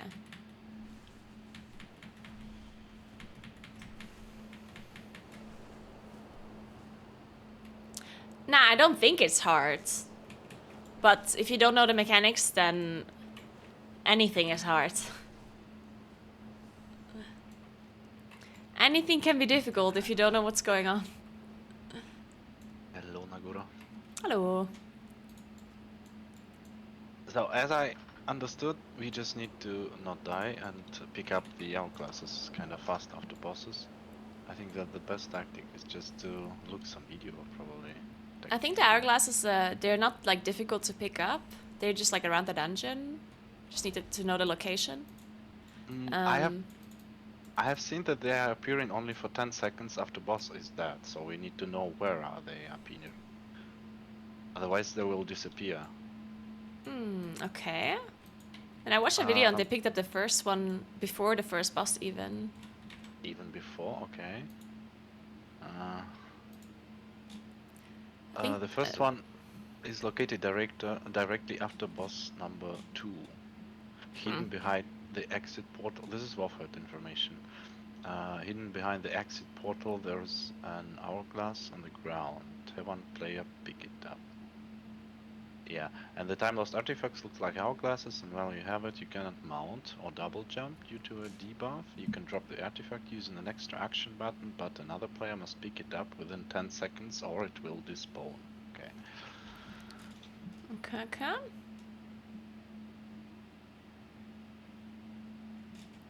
Second one is located directly after boss number 5. This will spawn on Tier's platform. Artifact number 3, boss 6 and boss 7. Okay, so they will be there always, not for only 10 seconds. Okay. So it's only when you drop it that you have 10 seconds before you can pick it up again, I guess. Yeah, you're right. Maybe we just pick them all up after all bosses are dead?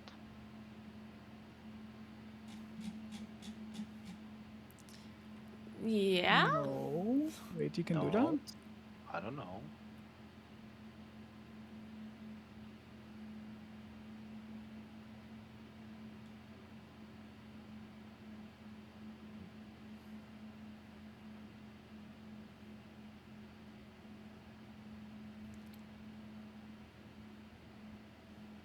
Does anyone know if you have to pick them up like really quickly after the boss dies, or do you have just time? Do you have time? During the encounter on final boss, the boss will spawn 4 portal keepers. Will run the location, then activate the portal. Wait, if you complete hard mode, so basically loot from last boss is upgradable up to 447, right? Yes. So the trinket that you want is not from last boss, right? It is from last boss. Naguura wants this Naguura, trinket. yeah, but I mean you. Yeah, it's my trinket is from 4th and from the second one. Yeah, but we want this from the last boss as well. on high possible. I don't know.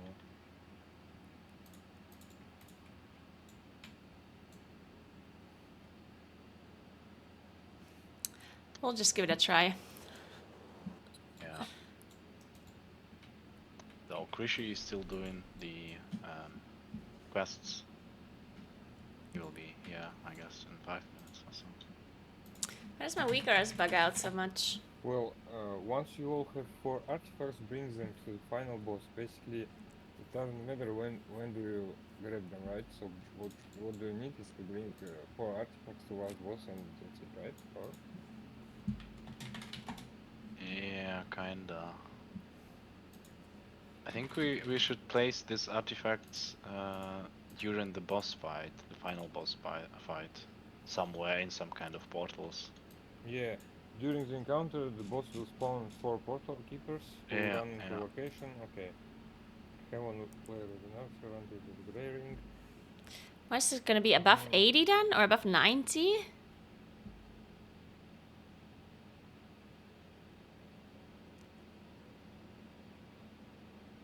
Shit, I don't know. This is stupid.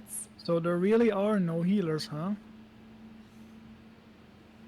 They're either already there, from which I know. Yes, I know 2, but they are all in the dungeon already. Let's see what the first boss is doing actually. I have this video, watching this.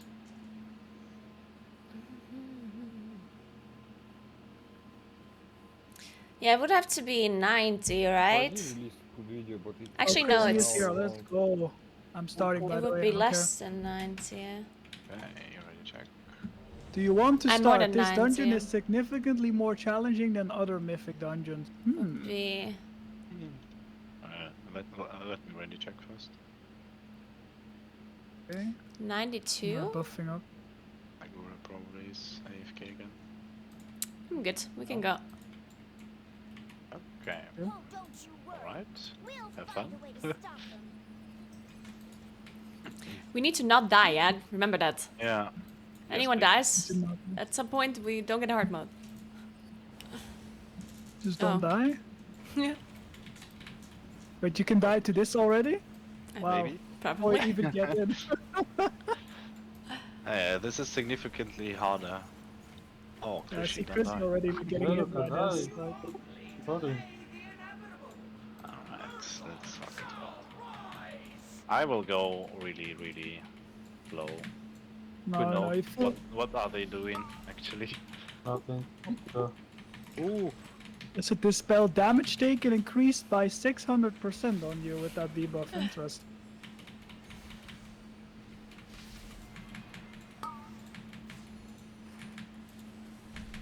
It was almost dead here, by the way.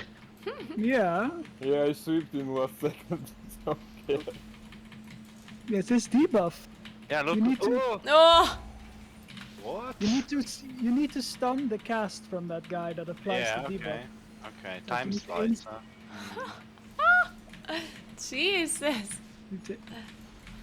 Okay, do we kill these guys on the left side? No. No, it's No? not Mythic Plus. No. You just need to go to the bosses. Maybe they will come somehow. You see there's an hourglass here on the right, but I think it's just for the first boss achievement, I guess. I guess this is just You a different took one. it, or? No, I didn't. This is an infused hourglass. I guess this is a different one, I don't know. Okay. Do we want to activate it? I don't know. Wait, we have it. Alright, Right. Krishi. Yeah, you took it. You shouldn't die now. Alright, we have here time, 2 time slices. They can kill me kind of fast. I think I will just drop it. But then Yeah, someone else just- has to pick it up. I don't have to. I do have to debuff. Sucking Just drops interrupt it. their cast. Yeah, this one. Nice. Now I didn't do anything.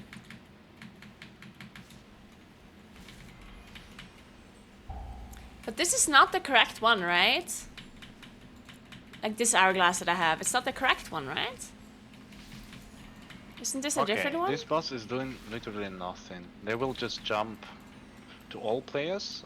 This will be a very big void thing. We need to just jump I out and can't. dodge the arrows from this. Wait, I can't shapeshift when I have this hourglass on me. Okay, someone needs to take, otherwise it disappears. I got it. Evoker, you have it. So, are we ready or we want to look a video? We can go. Just need to make sure we soak the thing, yeah? Like after the big jump, he will be a pedal. It has to be soaked. And this guy has no HP, like he's gonna die in 10 seconds. I hope. You drop pedals here? Pedals on the floor?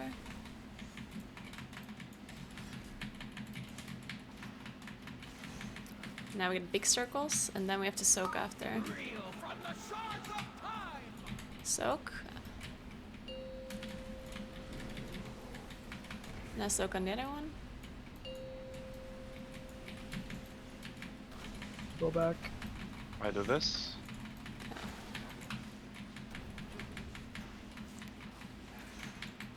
So what can I not do while I have this hourglass? Maybe you can't hover? You can't double jump and you can't... Yeah, I can't use my hover now. I think I have here some kind of debuff. Yeah, I have heal absorb, I need to remove Okay. that. And then I can dispel it. Yeah, let's kill him. Did it? There got. Oh, I got loot? No loot. Got loot? Yeah. Second boss, what is he doing?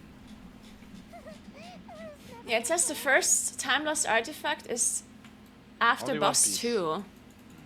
So Yeah, why I is got this one piece already per one? kill. We just go inside? Oh. Yeah. I don't know. Okay, so Wait, where we are? And we have I think you can die if you step into the small intervals. wait, I Yep. can hover. Hey, Moonix, good Like, you morning. can just not use my fly ability. This is the boss already. What is he doing? Who knows? There's like pizza slices that move around the boss, and the brighter one makes time go faster, and the darker one makes time go slower. So when the boss casts an ability where he spawns like projectiles out of him, then you have to make sure you go into the slow one. Otherwise, it's really hard to dodge. And when you have a debuff on you, then you have to go into the fast one. I think It's I like should watch the Elephant. video. Otherwise, It's really simple once you pull the boss. Like you see it immediately. What is this? Damage? Debuff? Shadow Priest? More magic debuff? I want the Shadow Priest. Where are they? Diffuse.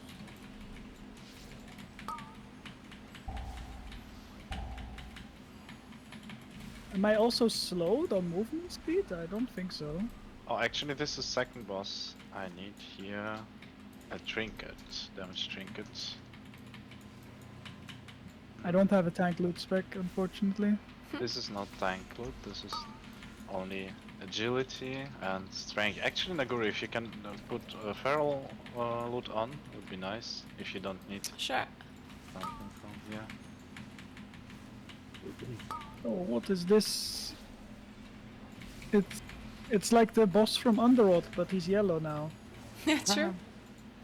It's piss Underoath. Okay, I think I have here some problems. Give me TD. Yeah. Can be, I don't know, what are they doing else? It's just debuff.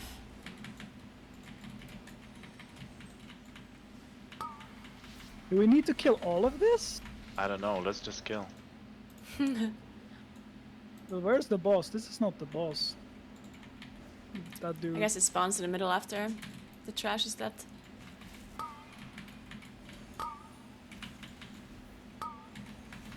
You don't lose your hourglass. Ooh, that's interesting, yeah. Yeah, if I dispel that debuff, you explode. So I think I already diffused before, so I knew what will happen when I step out. Second hourglass is somewhere here. I think we need to fight the boss first. Let's maybe watch a video before we fight, or? For Yeah, safety. I have to.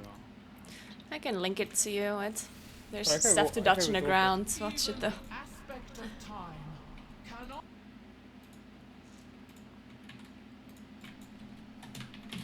Like here's a VOD from them doing it. Like the whole dungeon, you can just go back and forth between the bosses.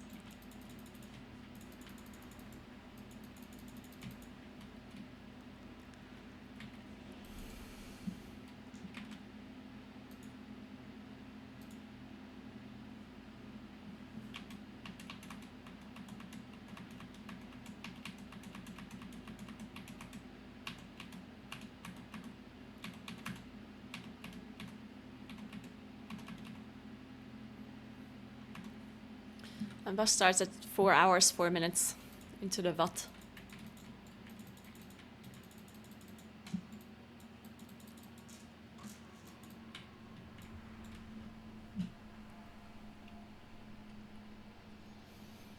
How can I walk when my legs are going through this hourglass? Because I'm holding it so low.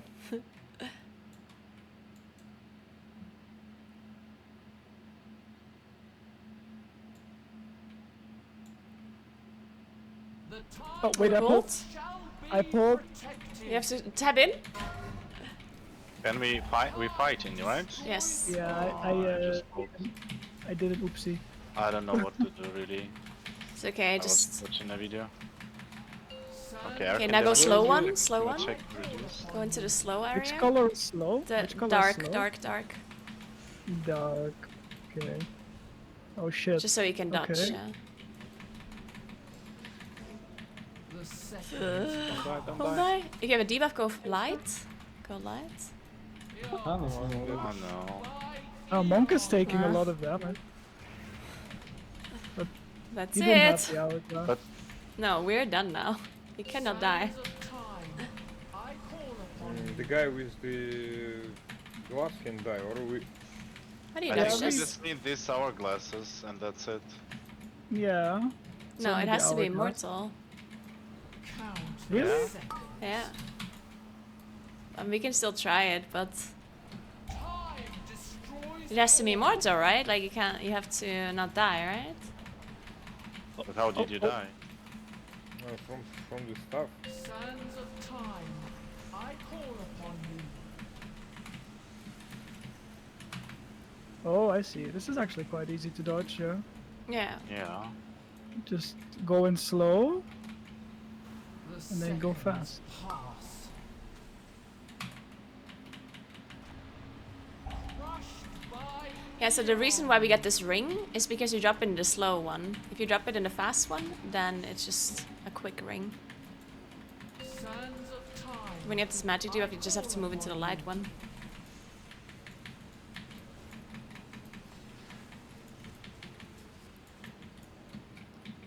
Classic melee brain dying. I don't know.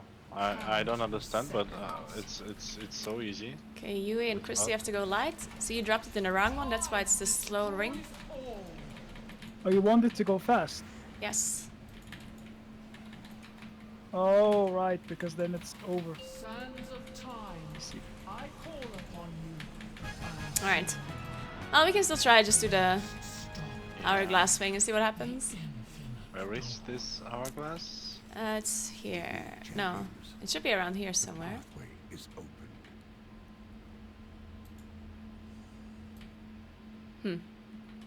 Maybe it doesn't Hourglass? appear if someone died during the fight.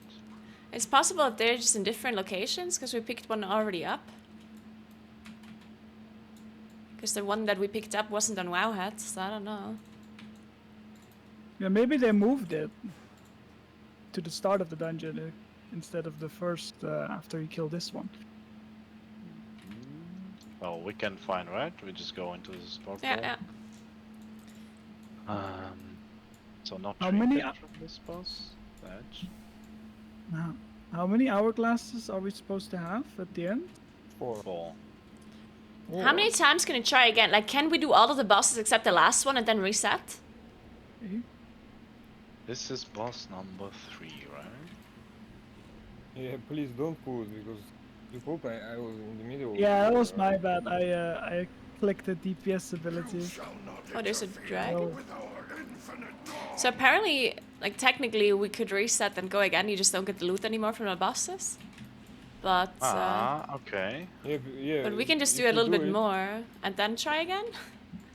Like, Yes, because if we're actually, gonna yes. reset anyway, we might as well just try some bosses, I guess. Yeah, that's a good idea. Yeah, nice. But you should guys have CR'd me on the before boss. Yeah, yeah, we should have started.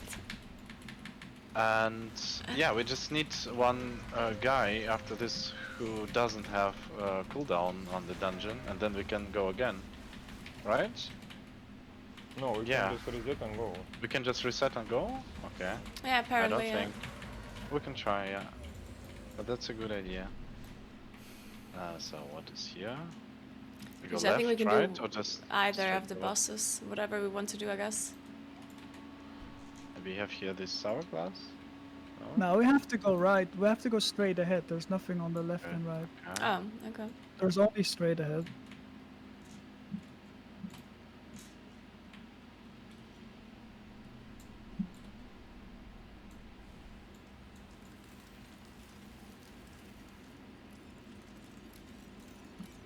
That what ability killed Monk on the boss? Because I took a lot of stuff this Somalis because when this phase changed, I listened like to announcement about going to the dark side, and when I went into there, it like was all in this Somalis. I was taking like more and more of them. My friends, and even should Murazan rise, know that all is not lost. No, this is. Boss And this number one- 3, okay. I think that's just the thing with the debuff, right? So I didn't perfectly understand this boss either, but there's one debuff that you can pass to another person by walking through them. And I think the tank can get rid of the debuff by having it on you while being hit by the frontal of the you boss. need to purge these mobs, I think. If we have one, we don't have one, but they had a very annoying deep. This is AoE. I can take Purge if we need. It was a raging effect, I soothed one. I don't think it's Oh, magic. it's raging. Oh, I could have purged them.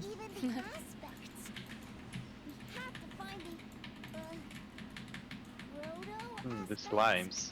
Plaguefall or what?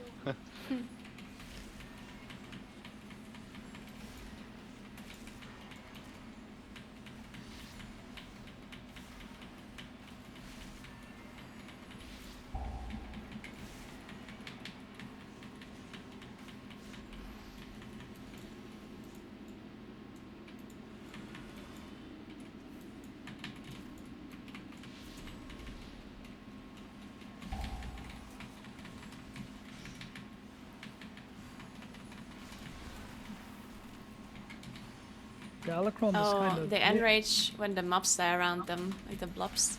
Hmm. So what this boss is doing?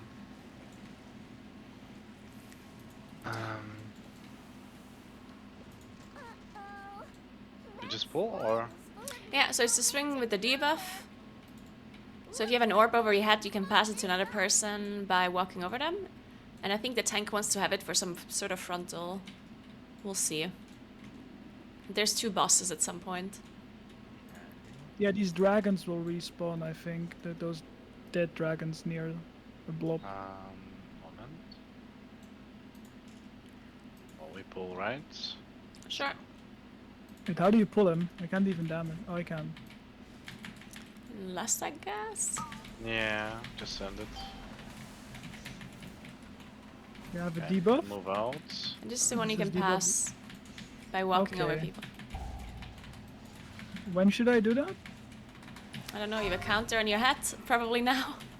Oh, I have to do it, otherwise I get MC'd. I can just cage you. and Yeah, stay just CC calm. me. Okay. Alright.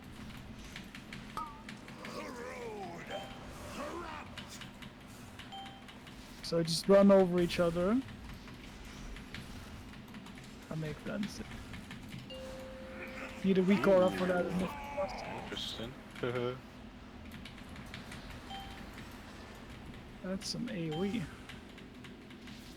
Okay, jumps from back to back from Neon and Paladin or? We could go I and mean, I get think them. we can give it to whoever. Yeah.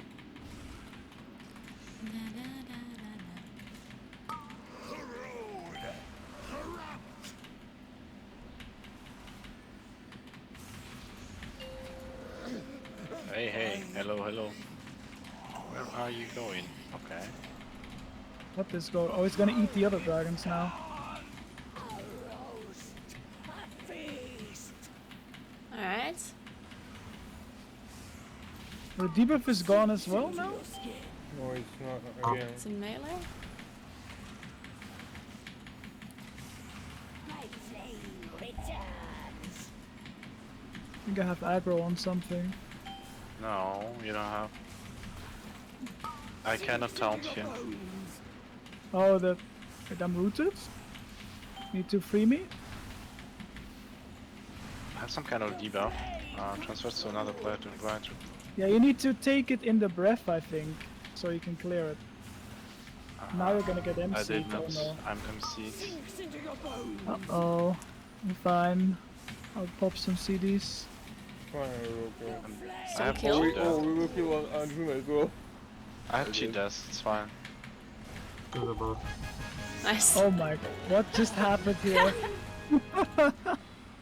I got loot again, wow.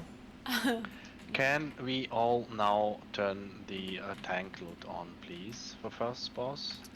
There's supposed to be a thing here, right? Timeless artifact? Above and below. Oh no, Yeah, boss supposed- 6 and boss 7, never So mind. we're trapped. Yeah. I'd hardly say that. I think they want to be here because we have died already once. Yeah, we'll see. The next one should be after boss 5 and then 6 and 7, technically. Hmm. There's no time to explain. Please. We can do everything before last boss, then reset, go in and Yeah. do it again. You are an odd little dragon, but there is something. Dungeon kind seems to about be you. not so very long. Yeah, and easier. I cannot explain why, but my instincts tell me. It's we a should long just roleplay. I sense strange Stop energies talking. below, Let and us a great in. earthly power above, and something else. Rishi, can you tank loot on, please, as well? Excuse me? Can you please tank loot on? Ah, okay. For boss number, for next boss. My friends, I need this trinket. Sure did. Thank you. If the Ridicron came here with the infinites, then they must be. Oh, you need a fresh lockout after all. Oh, that's bad. Really bad. Oh, no wait, does it have to be a fresh lockout or can just the leader be anyone else in a group? For the future of Like, can I just get the leader? Wait, so... Or does it we're have to going be someone here who has now not done and the then we dungeon come at back all? for the last boss again? How does this even work? Because the last boss is on the left here, it says on my map. Yeah. But I guess we go Kiridikron now. Oh wait, there's more of those damage taken on tank combos. You have to stun. This is a bleed.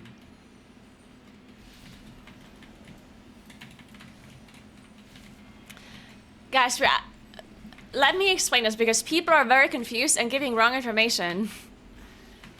We want to do hard mode, which is a thing where you cannot die throughout the whole dungeon and then do the essences on the last boss, right? And we're currently talking about how you can reattempt hard mode. We're not just trying to do the dungeon again normally. We're trying to reattempt the hard mode. Because people are saying like different things, which... No. What about this boss? Alright, good Devil Boy. Where do you, how do you know? We just pull and we just see. Did you right? just try? But Oh, how do you there's a know? dragon. Does it say, He's a like, how do you know if you're There's a on dragon. hard mode still? How do you know? Like, is there like a On 100 achievement or energy, something? he unleashes cataclysmic obliteration. Each of special media attacks causes his Do you target have to go into this bubble? Okay. I don't think you have to soak. Okay. That did not look like a soak. Okay, goodbye, hourglass. Have fun, come about this one. Ooh. Wait, we killed Chromie. I think we did here. Yeah, we need but, to switch your Chromie. Oh, so I'm not supposed to put it on Chromie. No, wait, maybe I should put it on Chromie, and there was like soaks in front of Chromie. That Yeah. it looks like we have to soak afterwards. Mm-hmm. I think so. Guess if the item spawns How after could you boss. kill Chromie? But we Leave didn't him have an friendly. item spawn. Wait, what do you mean after boss? But because I'm confused, because you said you tried. But how do you know that your hard mode works? Like, I'm asking you how you are aware that you can still do the hard mode. That was like the thing, moving it to Chromie, but why you died, I don't understand. Well, they were in my circle, right? Oh. Oh, it was on you. I thought it was on you. Yeah. That's No, why. it wasn't me. Okay. No. I thought I went in with her because I thought to meet, like I need to Yeah, stand that's in. exactly Chromie's what, shield. why you don't want to go to someone's circle, you know. Oh wait, I can heal Chromie as well. All right. She is targetable for me.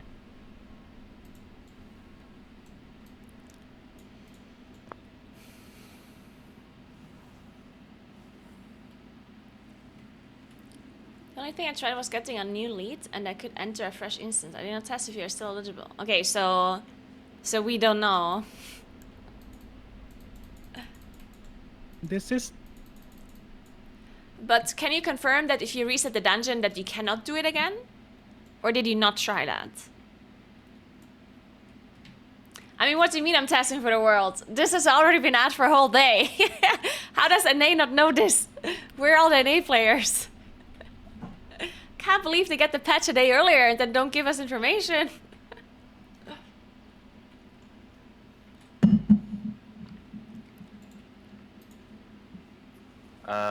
Yeah. You know what to do now?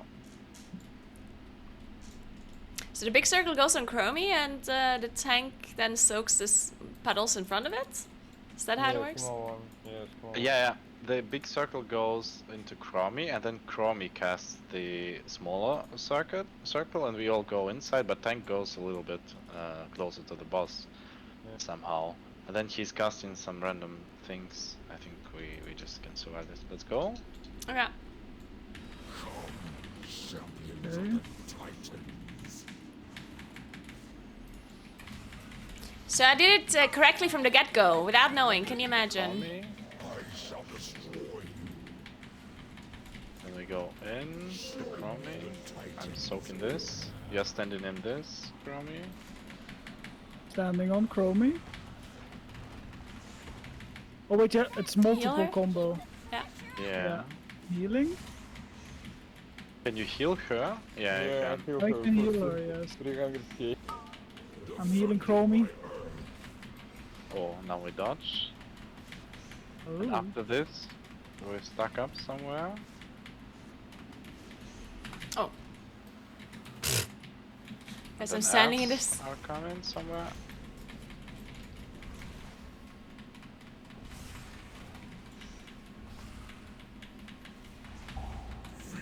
Yeah, stuck up here. We need to be all close together. I hope Chromie doesn't die from that. Kicks. Go ads. I'll stun. Alright. What's Oh, going he's to gonna happen do it. now? He's gonna do another one of those Chromie killers. No? I don't know. Yeah. He has to go in on Chromie. Okay, now we soak again. Or, yeah. Why is this guy not losing any health?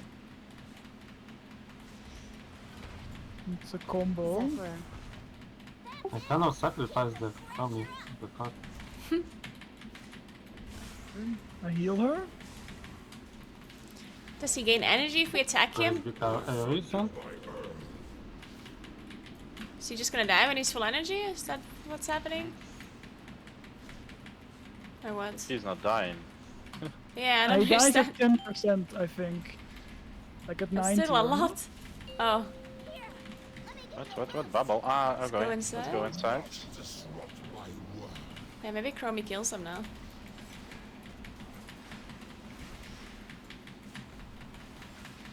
Oh, we have increased damage, that's where we should have 2 pop CDs, right? Yeah. What's now? Okay. Did Chromie kill him? Apparently. Really? Chromie's very strong. Why doesn't she kill all bosses for us? Where is my loot? Where is my trinket? I'm It's watching the like cut. improved version of augmentation. This can't be right. The Infinites changed the true timeline. This can't be happening. If Murazan exists, that means Nostormo. No. We can fix this. We have to get back to the time. Give me this trinket, please. I want. Aww. Nothing. We Wait, got I didn't Lex loot yet. twice. Friends, oh my god. With leech twice. Got 2 leech pads, well that's not a trigger. Yeah, Server just shut not a down trick. in 15. The Yeah. fuck? Oh. That's weird. Ooh, maybe We they're need rolling to- it back. Yes, I hope. Oh, they always have leech. Oh. Let's go. We can kill some bosses more, Yeah. and then we can do it again. Do you need leech pants? Just This is 4 for 1 now. I don't need it. So the didn't get next anything. boss is the Ah, 5th one, so those that's where there rats. should be a...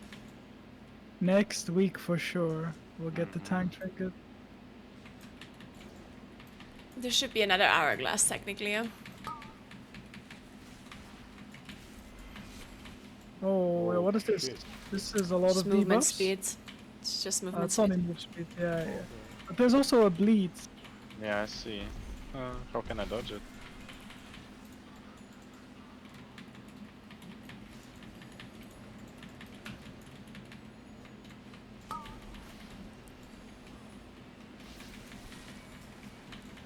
Man, I feel like I don't have any haste anymore after this Nature's Grace nerf. Oh, my spells are so slow.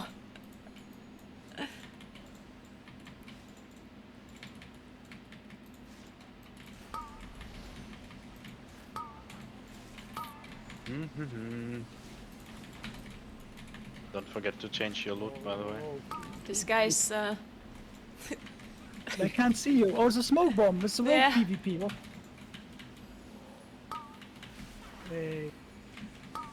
They brought a smoke bomb into PvE. Can't believe. Kick. Come on. Thank you.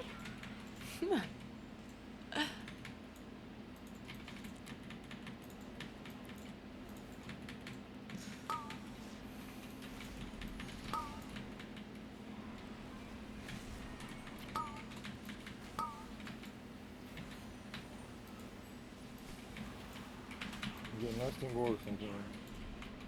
No incap, no stun, no ring.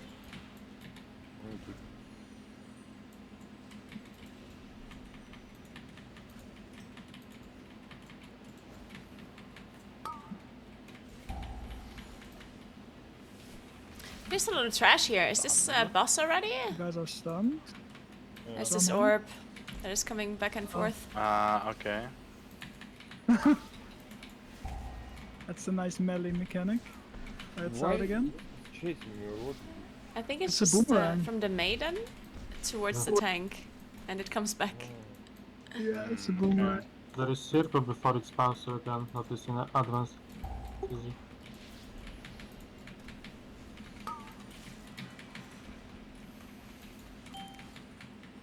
Titanic bulwark. Reducing incoming damage.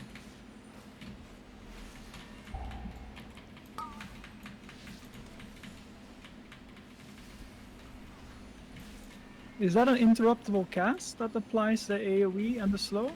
Yes, yes. You guys, I stun it and you can cap it. Yeah, that's gonna. And it doesn't recast it. Oh, there's a boss. We just kill it, right? Yeah, let's just try. See what happens. Oh, it's that guy from the quest line, huh? Can be collected to increase your haste and movement speed. When you still in time to reach the save in the House Empire. Wait, he's infinite now? Okay, so there's a soak, and there's certain orbs or something that he can soak for more damage. And if it reaches the boss, he takes a buff. That's what I saw. I dispel this? Oh, it does an AoE if I dispel.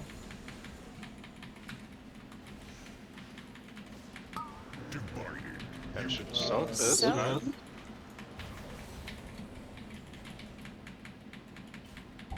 Annihilation is inevitable. Soak this? That looks like a soak.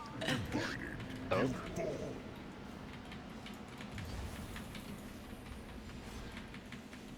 Where are these buffs? I don't see any buffs. Oh. Okay, And these two we have to soak, I think. Okay, I did one. Oh, yeah. They cannot reach the pillar. Oh, We need to kill the boss. I'm running around. It's, by the way, buff. Oh, you get haste buff if you get these. Yeah. Feel the horrors yet to pass. I remove one. Soak? That's toxic if you have that one. Yeah. That circle, you have to go so.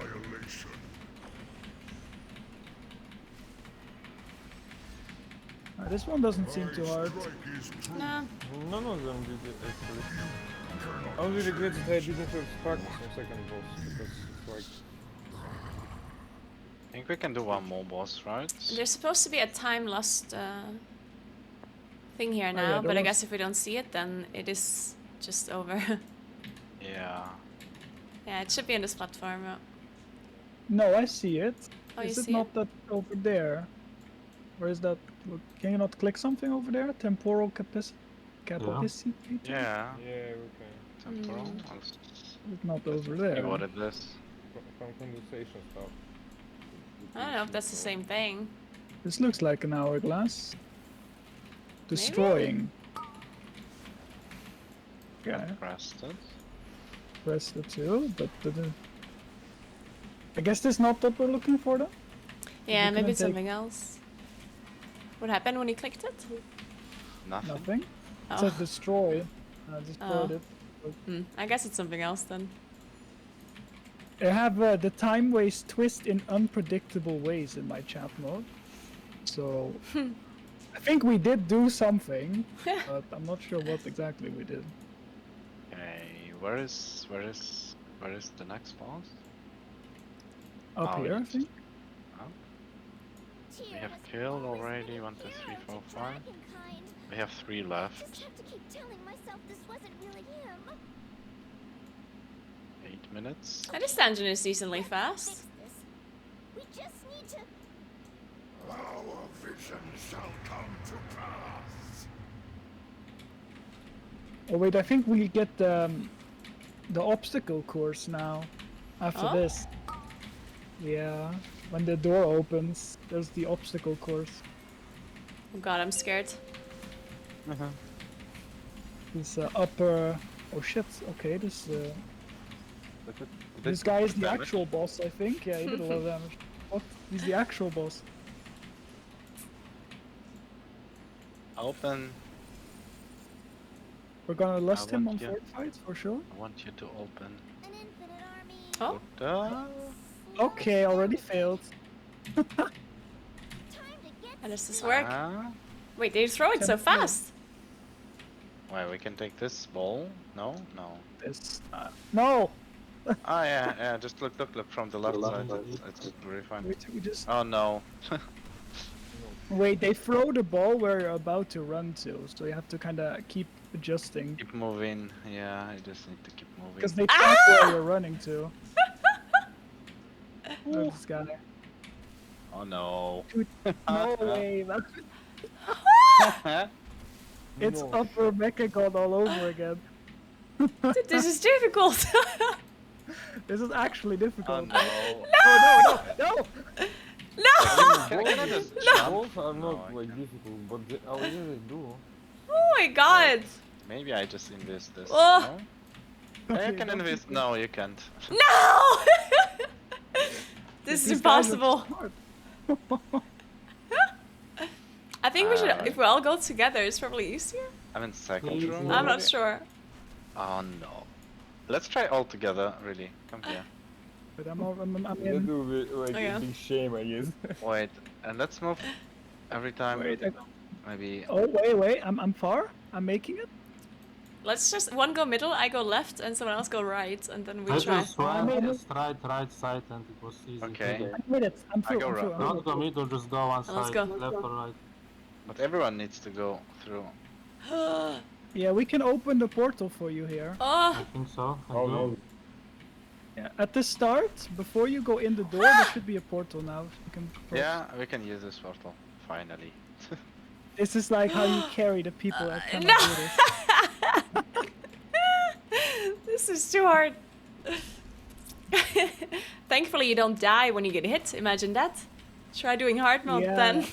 Oh, What's that's this? What's impossible. that? No, it is closed. Whoa! Dragons. Dragons again. Wait, are those big dudes with the big AoE? Yes. Oh no. Two of them. I think they're different ones. Yeah, they have a different Yeah. name. It's not the gatekeeper. Timeless curse. No. The timeways are even twistier than before. What is this? Did I kill them all? I think if you kill something, the puddles go away. They can make a path. Ah, okay. You need to make a Make path a towards Yeah. one of Yeah, the I see, I teleporters. see. And where is the teleport? Like the It's, gateways on the near side. Yeah, it's where the mob is casting. You see Ah, purple mark? left. Yeah, alright. Yeah, I Go see. over. But only you can enter, because I think if we go in, we die in the puddle. It's a lot of damage. Ouch. Ouch. Why is this portal here? Oh, I see it. Oh, you can use that to skip over. That's cool.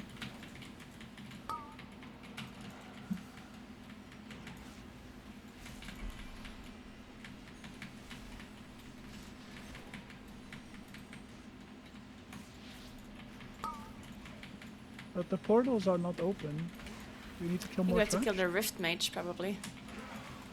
Oh. So these portals? No way I can get us back to the past like this. Okay.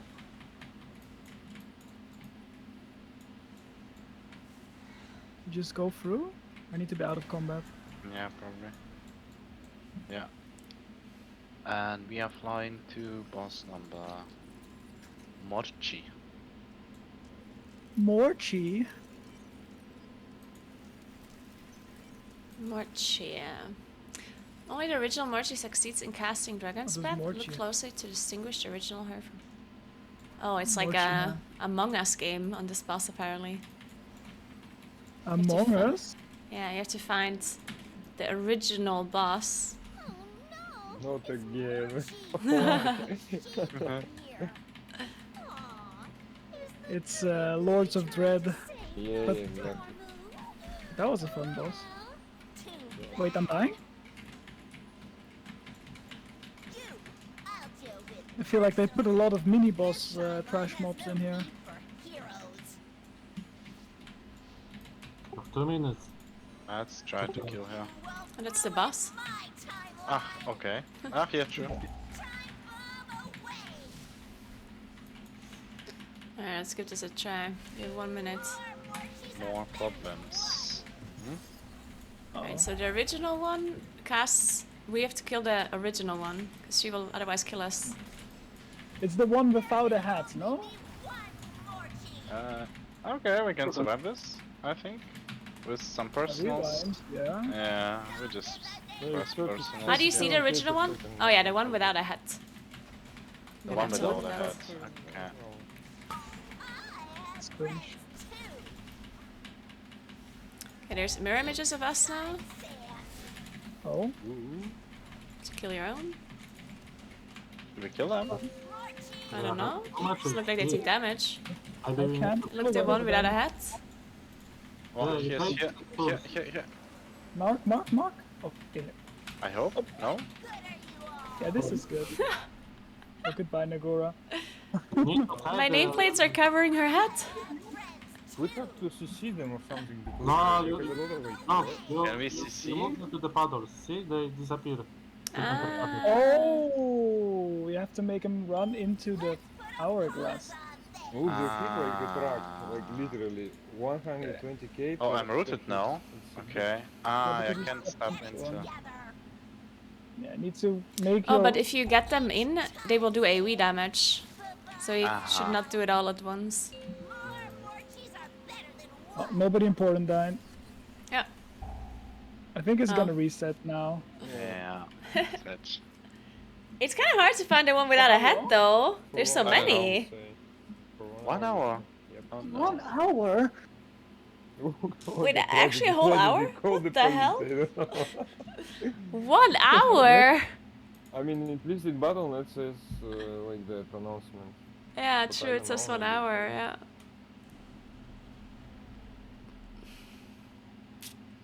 Well, that, It says that, 1 that hour, was like might right be here. hard because they hit 127k per hit, at least me. If we can't do them all at once, someone will get murdered, I guess. Huh. Yeah, chroming is kind of hard. Well, It is. Alright, then. Oh, 1 hour. thanks I for can believe. 23, Porky. Thank you, thank you. Should be able to play anyways? No. How?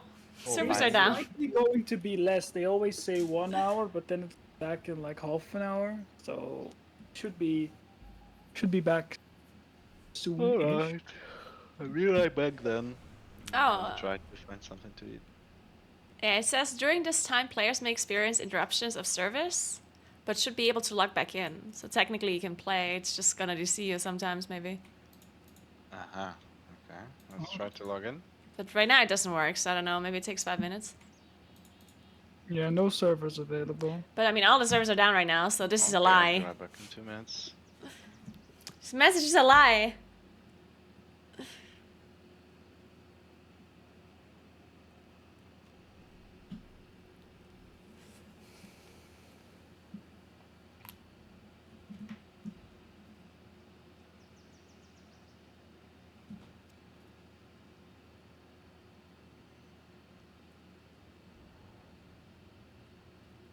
Weird.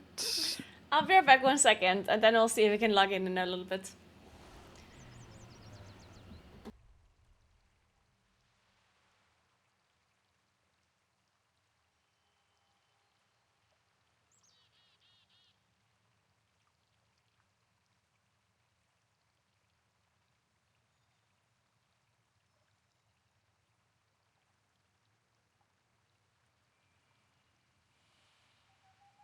This one was trinket, extremely good for bunking, I see. 3-minute cooldown, like perfect. 3k main stat.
Alright.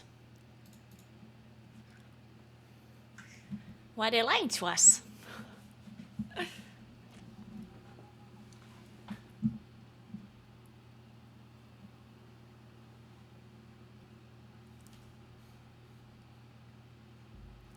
Yeah, no one's reading the bottom part of the text. People don't want to read everything.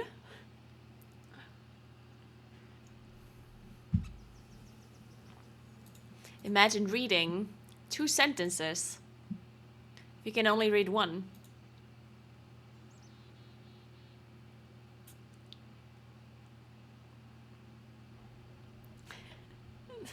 Alexa, please read the text for me.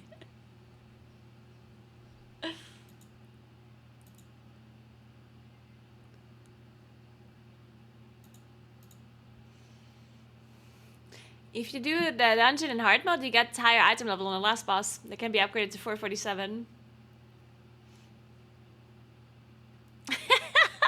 Make yourself. You're welcome.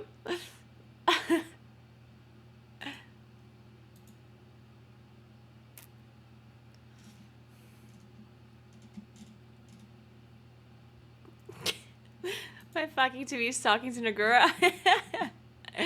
I can control your homes.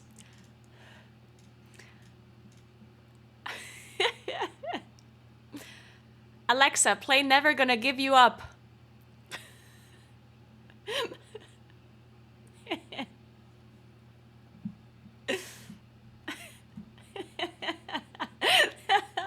I can't get in still. Sadly.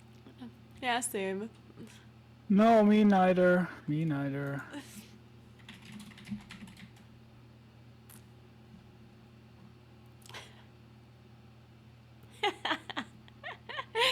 Did I just rickroll Oh, my I viewers? didn't get this trinket. So upset. Unlucky. So upset.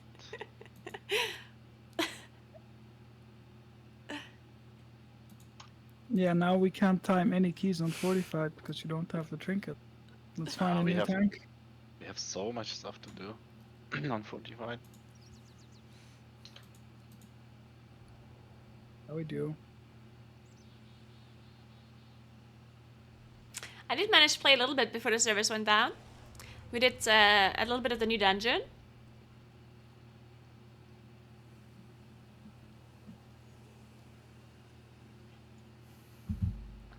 It seems fun. Oh, there you go. It works now. Yeah. Somewhat. Oh, we can go in. But Silvermon is still offline, by the way. Yeah, Kazakh as well. Hmm. I can go to my RP realm. Oh, no, never mind. Nah, Kazakh is on. But my screen is black.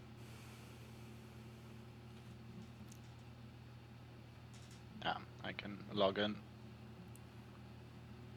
But my screen World is server black is as well. down. I think it needs some time to load the characters now. Maybe. I don't know. Apparently the world servers are down anyway. Really? You didn't read the whole message, Jusen. You didn't read all of it. No, I can go into another server. World server is down.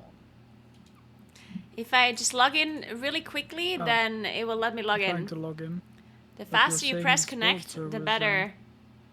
The higher chance of getting into the game. A little bit more. Need to wait more. Ooh, need a bit more. I cannot tell you how to build a talent tree if you want decurs because it depends on what talents you want. The class tree is a utility tree. So it depends on you and what you need. I can't tell you what you should be removing because I don't know what you need and what you're doing and what your comp is and what you require, you know? It depends on you. Just remove the talents that you think are the least important and spec decurs.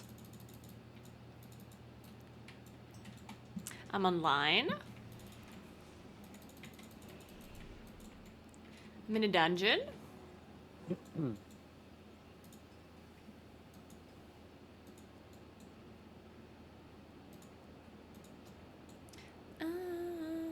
Yeah, me too. Oh, there's a time lost artifact now here. Whoa. Accept the... I'm not in the group. Need to invite everyone. Look what I found. I got kicked out. Do you think we can continue the hard mode now? Rishi, are you online? We need to invite Maybe? Rishi. Next to you. Okay. I can't invite you. Can you invite him, Yui? I can invite Krishy if he's on. Yeah, he is. Oh, it's here. Okay. Yeah. Right. We just reset the dungeon then, or? No, we just killed the 2 last bosses without the exactly the last one, and then we reset. Or do we take these artifacts right now? We Or can, what? but it doesn't really do anything. The only thing well, it's on my head. I think we just got another chance. Yeah, it's possible that we can go back and pick them up. Yeah. Monk, get an invite. I think this is the new fashion for headwear. We'd have to go back to boss 2. Where was the second? Wait, this was the second boss, right? Yeah, so there should be one more after the 4th boss. If we can get there somehow. I No, we can't need to go invite to the you, second Monk. boss. I can't invite you, Monk. Maybe reload or something? Cannot find a player with your nickname somehow. I mean, open Battle.net and invite. Yeah, I'm trying. I can't. I'm sending you invites, but... Yeah, I'm reloading. Is there a way for us to go back to the second boss? I think we just take this portal, no? Isn't the one No, you then have go from the outside. second boss? No, this one I picked up right now. This is the 5th boss. Oh yeah, This true, was true, here. true. But Oh, I'm maybe voting out. wait, I think if we go back into the dungeon, it might be there where the puddles are, because that's where we also fought the second boss, but they reused that space. Wait, server shut down in 15 minutes again. I'm stuck on loading screen right now. Always been a hero to dragonkind. I just have to keep I think it's best if we just try and kill like one more boss or something to see, because the server's gonna shut down anyway. Let's fix this. Yeah, I might as well show me. Oh wait, it's super scary mini boss. I'm still stuck on loading screen. Oh, we did actually get rolled back a little bit. Yeah, we got rolled back a little. I can't even mount with my hourglass app.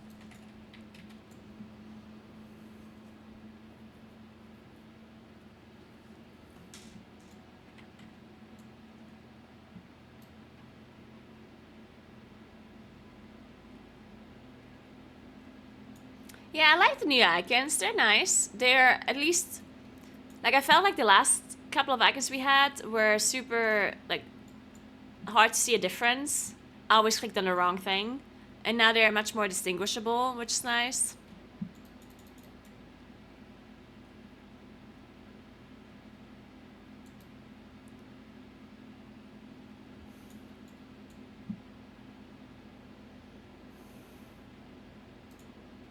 Yeah, nothing is happening. Still loading screen.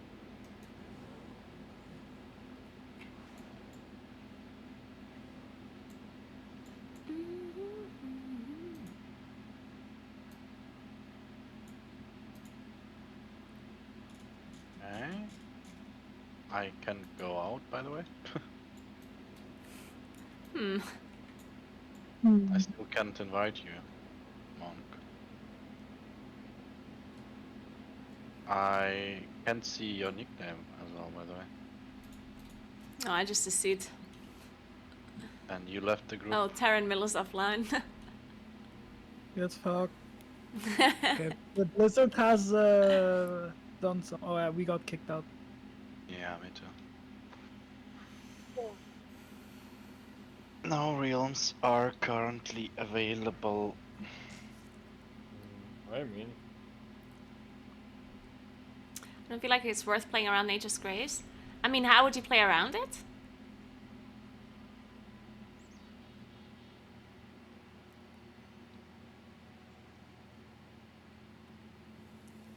What would you want to do to play around it?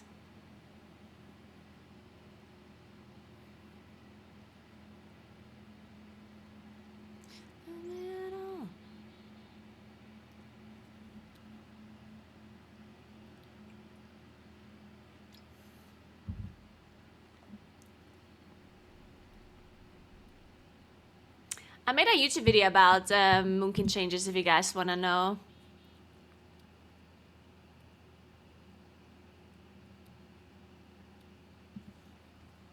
You should sim that, Progonite. You should sim that. And plus not disabled, no? It's not disabled on an A either. It's server time dependent, ball breaker. Server time.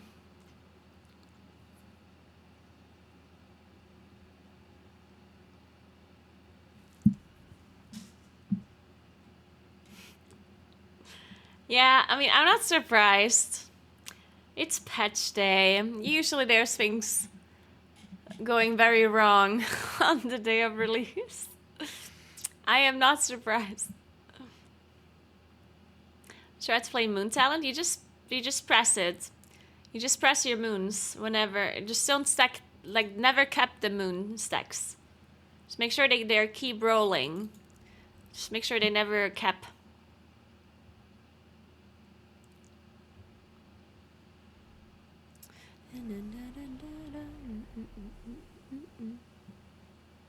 But you only really want to play Moon on full single target anyway, so you don't really play it anywhere. I guess in the raid you can play a bunch of bosses. You can play Moon if you want.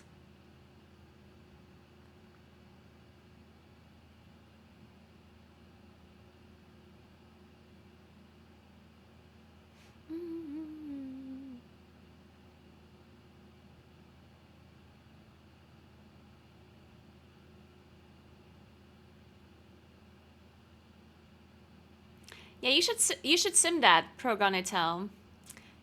You should just sim it. I can't tell you the answer to this question because it depends on what gear your character has. It's something you have to sim.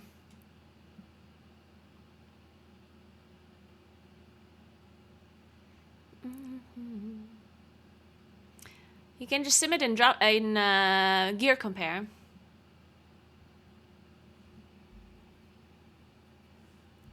Yeah, doing it plus right now would not be a good idea.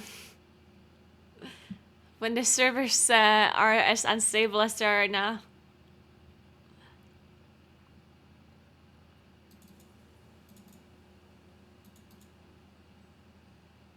Oh, none of the servers are online. Well, well, well. Hey, Coffee, what's up?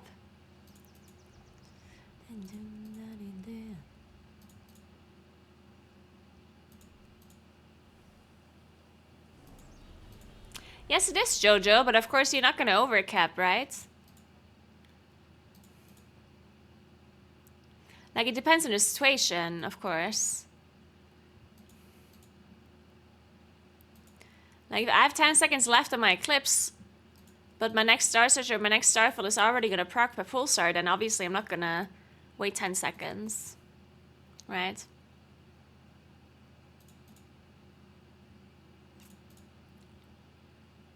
Because then I'd just be overcapping Astral Power for 10 seconds.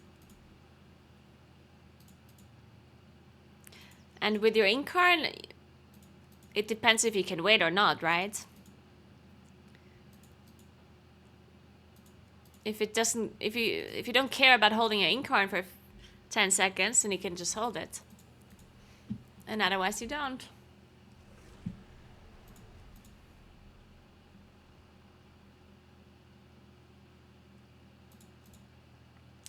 To know which gems you should be using, you have to sim your character. I know all of these answers. I'm sorry, guys. You know, like, I know you want me to answer your questions, but I'm simming my character as well, you know? Like, it's not that I have some higher knowledge that I always know exactly what I should be enchanting and gemming and what items I should be equipping. I'm just simming my character, and then I do what the math tells me to do.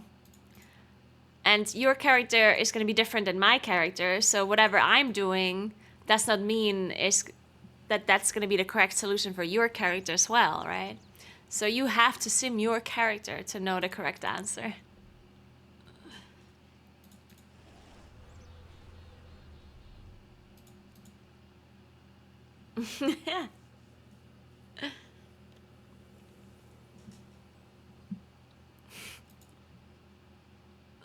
Thank you so much for the sub, Claker. Appreciate that. Thank you, thank you. Can I find out if I have enough mastery? There's no such thing as enough mastery.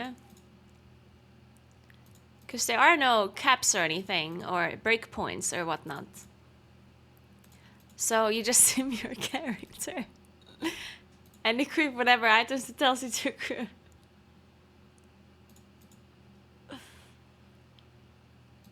I already have a sim guide on my YouTube channel. You should just watch the sim guide if you don't know how to sim your character exactly. I'm explaining it there.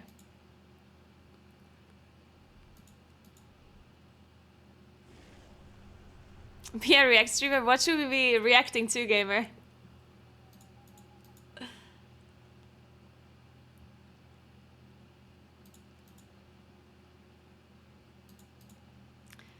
The reason why you want to cancel Pulsar is because you want your Pulsar to line up with Pure Balloon.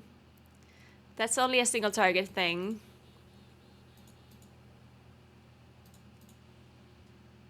But now it's worth it to even cancel Incarnation, did you know? I'm gonna confuse you even further. Sometimes it might be better to cancel your Incarnation before you proc your Pulsar to make sure you can get Nature's Grace. You like that, huh? Love canceling my Incarnation.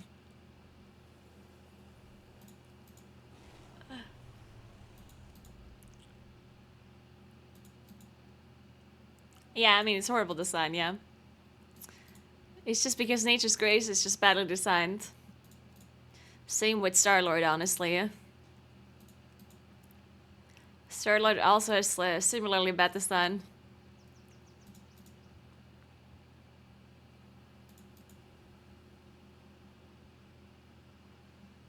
There's a Tedless and Dratnos video about healers. Ooh.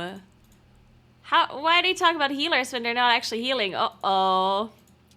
Uh-oh. Are they allowed to speak about healers without maining healers themselves? Is that legal? Are they allowed to just do that? Oh my god, it's so loud. This just in. Breaking news. Healers revolting? Oh my god, we have to cut to Wowhead's newest healer correspondent, Thune, for this week's breaking news as to what the healers are upset about now. Hello, how's it going? It's me. What's up? Okay, so we're going to be talking about healing Mythic Plus this week. I think there's actually been a decent amount of discourse. I think it spawned mostly off of this tweet from Elismir, but I think this has been a conversation that's been happening for a while. Every single time like bosses get nerfed, there's a little bit of a conversation about how hard healing checks are in dungeons this season, and honestly this expansion relative to how they have been in the past. And the tweet that started this off is from Elismir. It says, "I'm tired of healing power being so low in Mythic Plus this expansion. Heal checks are at an all-time high, and Oh, I just closed it on accident. Shit. because they keep nerfing healers. I understand these mob health / damage adjustments helped in Raid, but it feels terrible in Mythic Plus as a solo healer." And they're referring to the increased HP that they have given us twice now this expansion, yeah? Yeah. I think that's like kind of where the issue stemmed from in the beginning anyway, is like we got buffed by, it was like 40% I think was the first buff in like really late beta, They buffed our HP by like 40%. Hey, I can roar. Thank you so And much for the then, prime. Appreciate that. This patch, was it 20 or 25%? Was it 25? I was thinking it was 25, but it might be 20.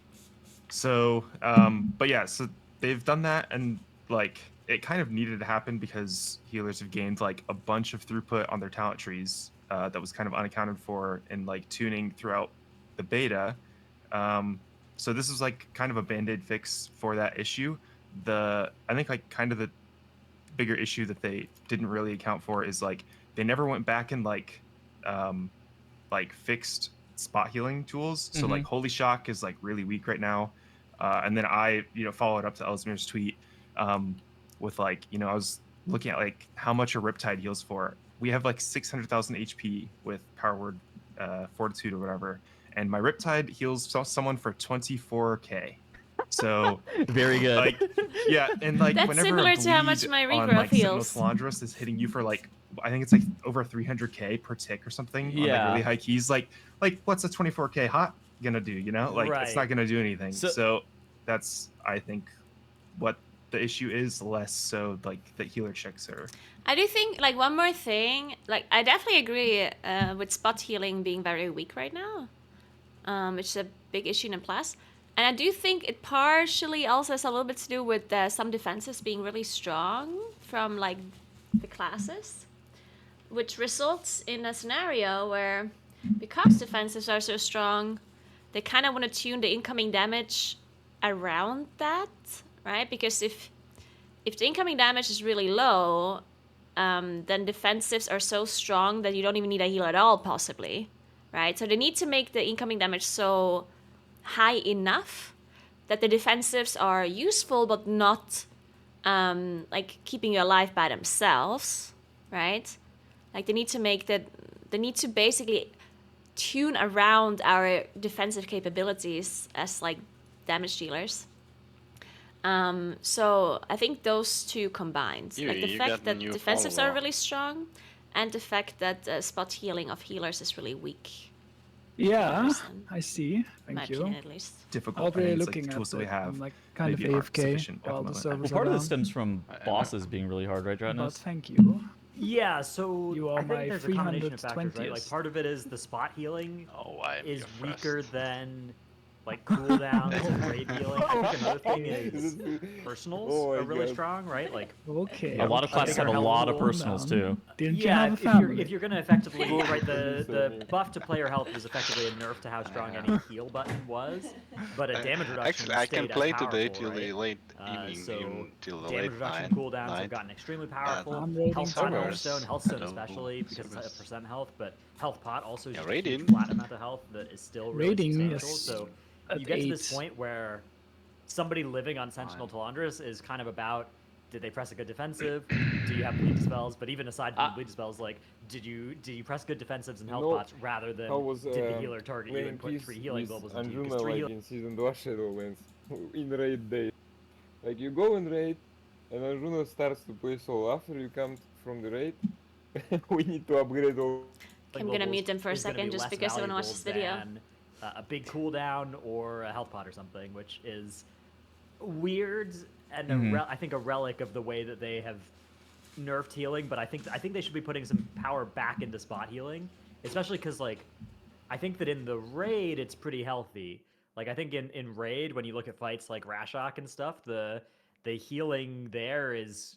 It's good that they buffed or they nerfed healing and they buffed health pools, right? But exactly, yeah. It's spot healing is I think a safe way to increase that and also return the identity of some healers. Right now, no healers are like doing spot healing in a raid setting, which is weird. I don't think he had it pulled up, but Sups actually had like a funny tweet. He was doing Sarkareth Prog, and he's like, "Why is the Ret Paladin the best spot healer in my raid team right now?" Which I mean, it's kind of true. Like no healers really have the identity anymore. It used to be like Holy Paladin, Shaman did like a little bit of it last expansion and stuff. But yeah, like I think spot healing tools are like really weak right now. And then like Dratnos said, like Sentinel Talandris, and then also the boss in Neltharis, Forge Master Gorek. Oh yeah. Both of those I think are like, and I guess to a lesser extent, though I think this one's just like an unfair fight, as Neuraxis, but like all 3 of those fights are like Like personal usage is like prime on those 3 fights right now. So I if you can would press personals, it's really say, good. I would say that for Sentinel Talandris and Naraxis, Basan, thank you so you much can for make the a prime. very What's strong up? case that both of those bosses are won at character select or composition select, where Sentinel Talandris, if you have a bunch of dwarves, a prop paladin, say we have 2 bleed dispels because we have 2 evokers in our group, that fight is very, very easy. And like Imbaran, I think, is also a pretty good example of this. Like if you have a massive spell for that guy, and this is like the 3rd boss of or the 4th boss of Uldamon, if you have a massive spell for that guy, he's pretty trivial. If you don't have a massive spell, you're actually in a lot of trouble. And kind of something similar happens on Naraxis, where it's like, if you have enough poison dispels, it's much easier than if you have none. Like you're going to be having a significantly different experience. And I think that is almost independent of what we were talking about today, right? Obviously, I think that those things are problematic in their own right. We haven't seen much Mythic Plus tuning. I think that this is actually the last round of Mythic Plus tuning that I have pulled up right here, which happened on May 16th. This is like so long ago at this point, relative Month and to a half. Wow. yeah, like yeah, okay, that's a while. I mean, there's a lot of bosses that we could just like list off that we think needs The only reason to do hierarchies is to save aspect crests. And there's also or trash crests that in need a little general bit if to you a lot want of to bit of save tuning. crests. But then you don't have a lot of them. How does Elismir's tweet really factor into this? If we remove the unfair bosses from the equation, being like, okay, these are clearly something that if Blizzard was actually nerfing bosses, this is something that would almost certainly get hit. Like, how is healer power relative to that? What does the healer role look like with that in mind as well? So I will preface, I am definitely not doing as high keys as Ellesmere is. So, like, I do ask him a Opinion already ignored. Not gonna listen to this guy. lot of these things and stuff, and like Jack and a lot of the other healers that do like these 26s or whatever. But I do think healing checks are, it's much better to have a healing check in a key than it is like in Shadowlands, where you had like the reason you played Holy Paladin in season 1 is because they had Ashen Hollow because they were beating your DPS and DPS on pulls, right? Like, I thought think Holy Priest was the worst example of this too, because that season 3 of Shadowlands, Holy Priest healed maybe one boss a dungeon, and they were there literally to PI and Fey Guardians your DPS. They weren't there to heal. Yes. The tanks also didn't require healing that season. I mean, we're kind of in a similar spot where a lot of tanks don't require a lot of healing. I would say that it's a bit different than Blood DK last season Shadowlands, because I do personally. Okay, so like this tweet from JB, for example, he's basically saying that we had a lot of like we depleted high keys because of damage checks. Like we basically just ran out of time.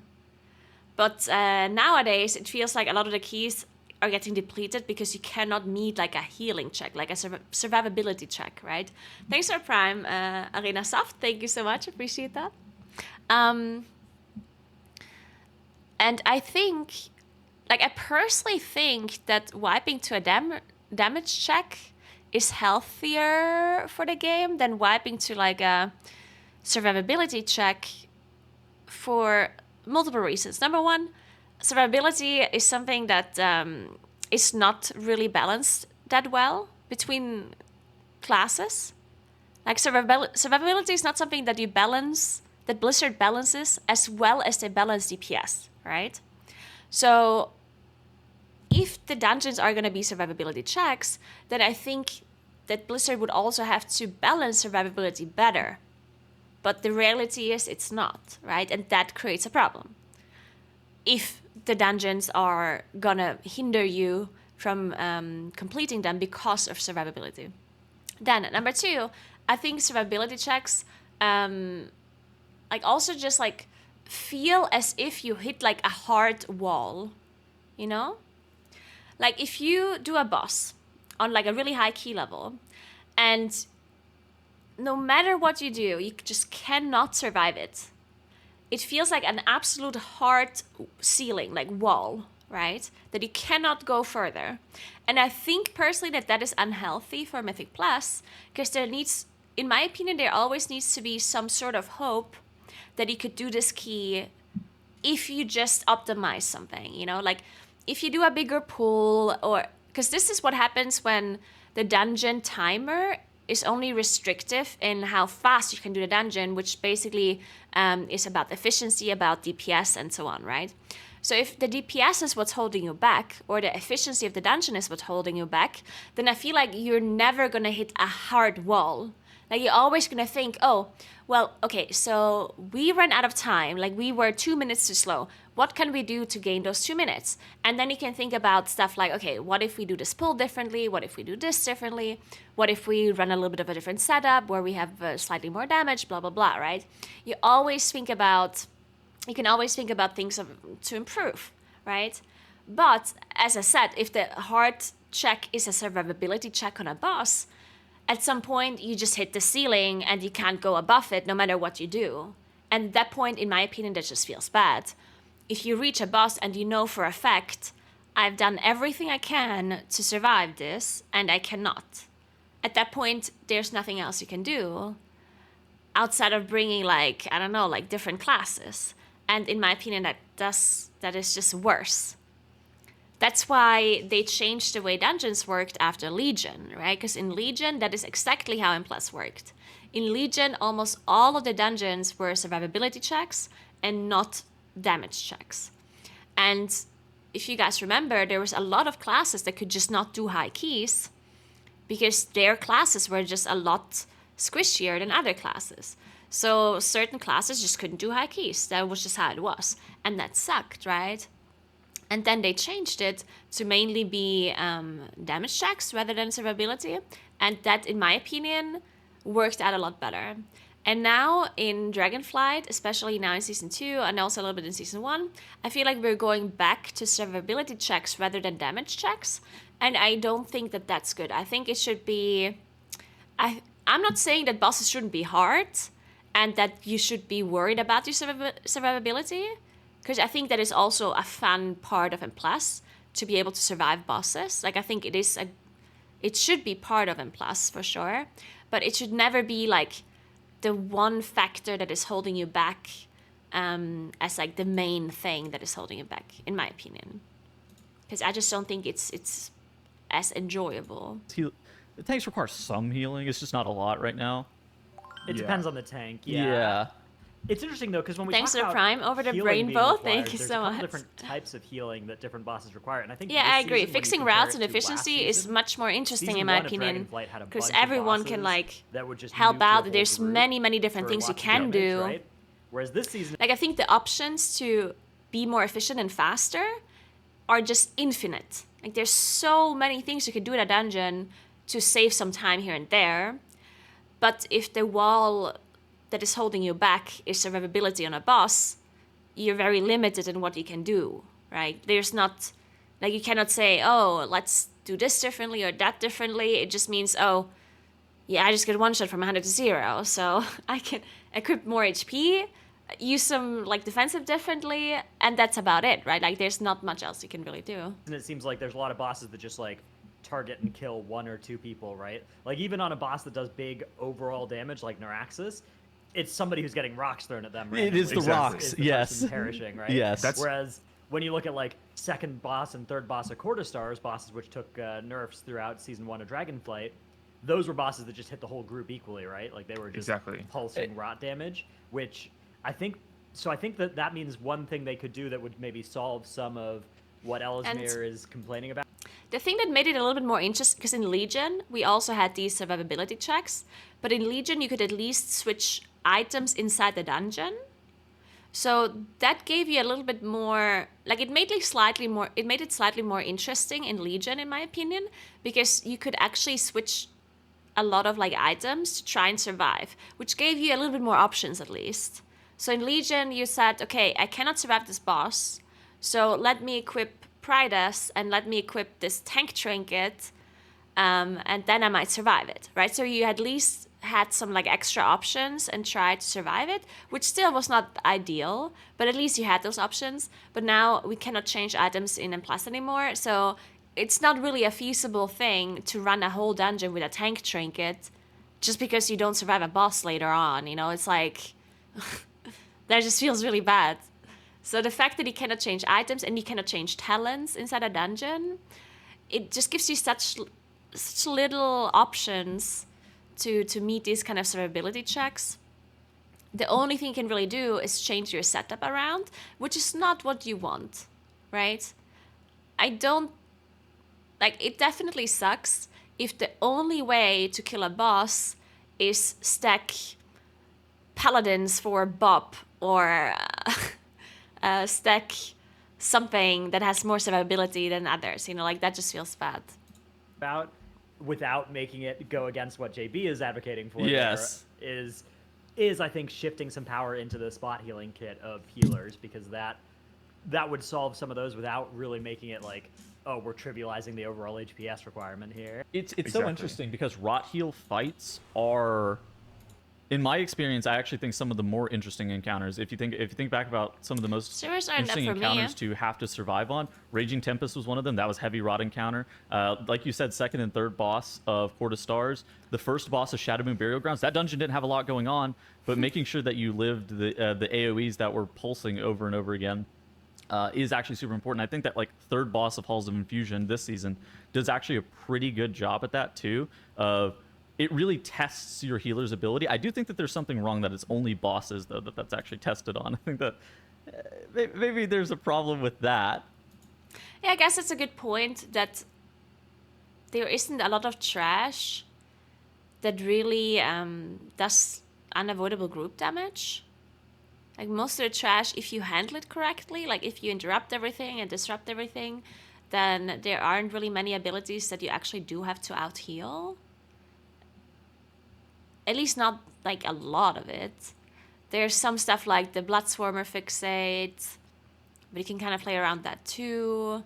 There's some stuff like the Matron Charge in Underrot, but it's like most of it is not something you need to out-heal. Most of it is something you have to control properly. I guess there's like the apparatuses in Halls of Infusion at the start that fixate you. Like those ones cannot all be interrupted. But many trash abilities, if you control them properly, there's not that much damage except like on the boss, right?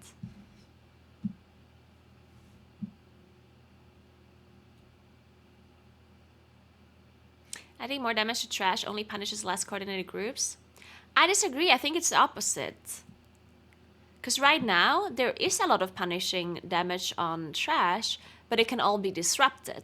So if you have a really coordinated group, you do not take that damage. If they make these abilities not disruptible, then it doesn't matter how coordinated you are, you're going to have to deal with it, right?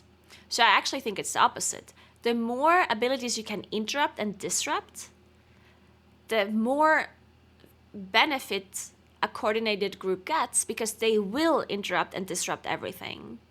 In a less coordinated group, people will not interrupt all of the things that they can interrupt, right? So I actually think it's opposite. The more unavoidable damage they create, the less relevant is the coordination in your group, because if you can't do anything against it, you can't do anything against it other than surviving it, right?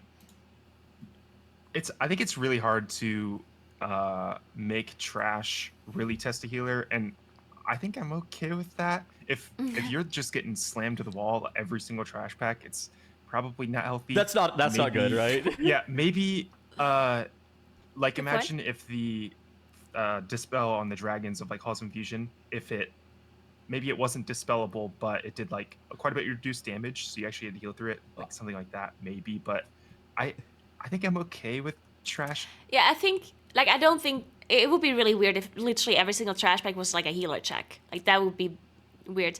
Because the one thing about healers on trash is that they help a lot with coordination, like with the CC and stuff, right? Healers interrupt, healers stun, healers disrupt. Like they do a lot of stuff that the damage dealers do as well, except the damage dealers on top of that also deal the most damage, of course. So I don't necessarily think that you should put a lot of healer checks onto trash, because the healer already has to take care of the tank surviving and helping like with disrupts and everything, and they also want to do damage, of course. So I don't necessarily think you have to add a lot of damage checks onto the trash, but once in a while I think it would be okay. Like once in a while if there was some sort of healer check, that like more than we have right now. Like right now it feels like there's not that much. Not being, all that deadly. How do you personally. feel about the dragons in Vortex Pinnacle? Those Oh, are cool. Like that's Yeah, something that dragons like is a good They're example. overpowered, but yeah, they are. But I think the dragons is a good example. Like, they are very hard to heal, but you can heal it, right? And it just adds a healer check that is not a boss, right? I think that's something that you like plan for. Like, okay, I have a dragon coming up. I'm gonna save this cooldown, and then we're gonna go into it. I'm gonna be a little bit nervous or whatever, but we're gonna make it. And like whenever you do heal it, it feels really good, especially on like a really high fortified key or something.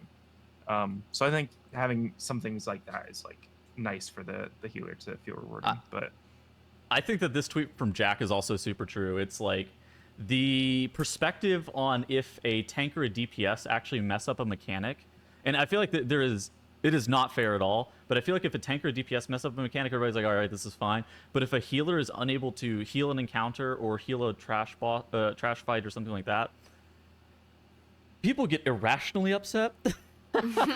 They're like, why did I die to healing? One heal, bro. You gotta heal more. It's like, it's not the same level of criticism I feel like is given to like a tank or a DPS if they make a mistake, or if you miss the like a DPS check, like a timer DPS check. It's completely different than if you aren't able to heal a boss. See, that's another interesting thing is there's a lot of mechanics this season where there are damage or healing solutions to them, right? Like yes, last boss Vortex Pinnacle, you can either kill the ad faster or heal more damage, right? There's a lot of cases like that where it's like you could either heal this or kill it with damage, right? Like or a massive spell or something like that, which obviously is the best solution whenever it's available to one of these mechanics. But yeah, I agree that like blame disproportionately lands on healers, and there's sort of this, if something is like really hard to tank in a high key or something like that, I think that kind of gets accepted. But if something's really hard to heal in a high key, you see more calls for nerfing it. Especially from not the healers, although from some healers. I mean, sometimes it is the healers, right? Like, I mean, yeah. I don't want to say Ellesmere is exactly calling for a nerf here, but he is saying that like it depends. It's not uniform, right? Like some healers are like. I think this phenomenon that healers get flamed more has something to do with the healing checks just generally changing. As I said, like it's a lot more about survivability now than it used to be, and people don't like blaming themselves, right? Thank you so much for 6 months, Tina Spears. Thank you so much. People always try to find blame on other people, right? Most of the time. People don't blame themselves first if they're not really good players.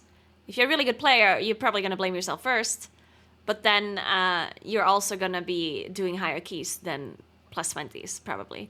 So if you do average plus 20s or 21s or whatever, and you die to damage, incoming damage, then your first thought is, oh, I died to incoming damage. And the first thing, instead of looking at the things you could have done differently, you've blamed the healer. Because the healer could have saved you, technically speaking. You also could have saved yourself, possibly. But why blame yourself if the healer also could have saved you, right? It's much easier to blame someone else than to blame yourself. Especially if it's unavoidable damage, right? Like if you do a boss, let's say you do Blacksmith in Neltharis, the third boss, and you die to the AoE damage. Now the healer could have kept you alive, but you also could have pressed something. You could have pressed whatever defensives you had, right? And the person is not gonna think, oh, actually I could have used my health pot here. They're gonna think, oh, the healer should have healed me, right? And I think that's one of the reasons why healers get flamed a lot, because damage dealers are not used to having to use their defensives perfectly. Because in the past, in Shadowlands and stuff, your personals, you did not have to use them perfectly, in my opinion. Like in Shadowlands, if you did not use your personals perfectly, the healer could out-heal it and you would be fine. Because in Shadowlands, a lot of the survivability checks were not that hard. So even if you didn't press your defenses properly, you still survived, the healer could out-heal it and it was fine. But in Dragonflight, on a lot of bosses, if you don't press your defensives properly, you will die. And in my opinion, it's not the healer's fault, right? If you don't press your defensives optimally and you die, then that's your fault, right? It's just that the damage dealers don't accept that. So I don't think it's necessarily a problem with the game necessarily. Like, I don't think that the game itself is flawed. I just think that the community is not accepting this change in M+, and they have a hard time blaming themselves rather than just, you know, pushing the blame onto the healer, right? I think that's probably the main reason why healers get flamed so much right now. Because damage dealers don't press the defenses properly, don't want to learn how to press the defenses properly, just blame the healer and call it a day, you know? Thanks for 2 months, Jinxie. What's up? Thank you, thank you, thank you. And thanks for 7 months, Steel Shadow. What's up? Problem is that DPS currently see themselves as superior to tanks and healers. No, that is just wrong.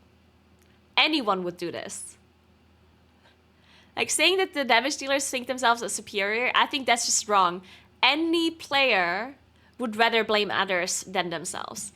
Healers and tanks are not some sort of like sentient being that would immediately blame themselves when something goes wrong. This is not something that is specific for damage dealers. This is specific for basically any player that plays video games that is in like the high, what do we call this? Like this, like when you are in like a competitive environment, but you're not like on like the best, but you're like below the best. I think that part is like the worst part.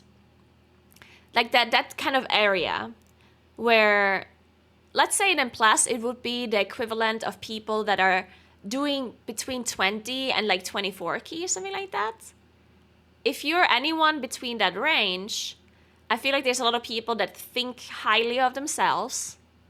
Like they're like, and I'm not saying everyone, right? But I think there's a lot of people that think highly of themselves because they can time higher keys. Like maybe they timed some 24s already and they're like, oh, look, I can do this. But they don't like blaming themselves. They just want to blame the team. And this is not a specific DPS problem, right? Like the tank is gonna do the same, and the healer is also gonna do the same.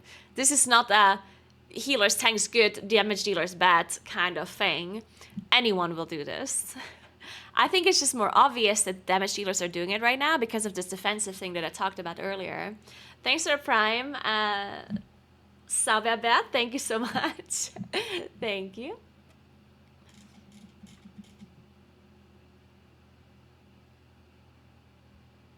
It's the same in other games, yeah. It's 100% the same in other games.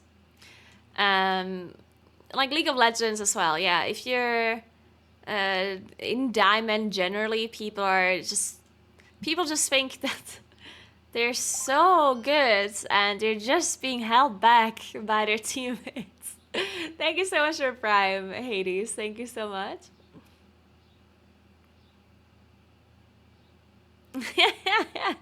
Make yourself.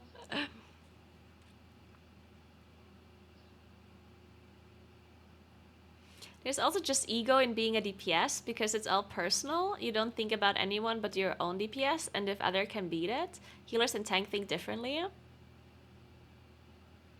I don't think that's generally true. There are very egoistical healers and tanks as well. I don't think, generally speaking, damage dealers are more egoistical or whatever.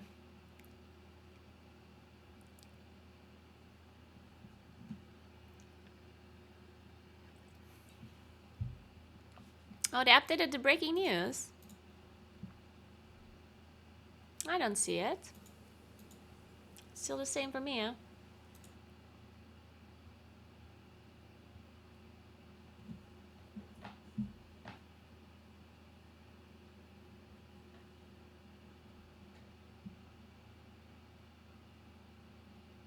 Yeah, I mean, like, it is true that healers are generally, like, if you like supporting, like any kind of person that picks a support role, they are probably, you know, less worried about their maximum performance. They, generally speaking, are better at supporting, right? Because that's what a support role does.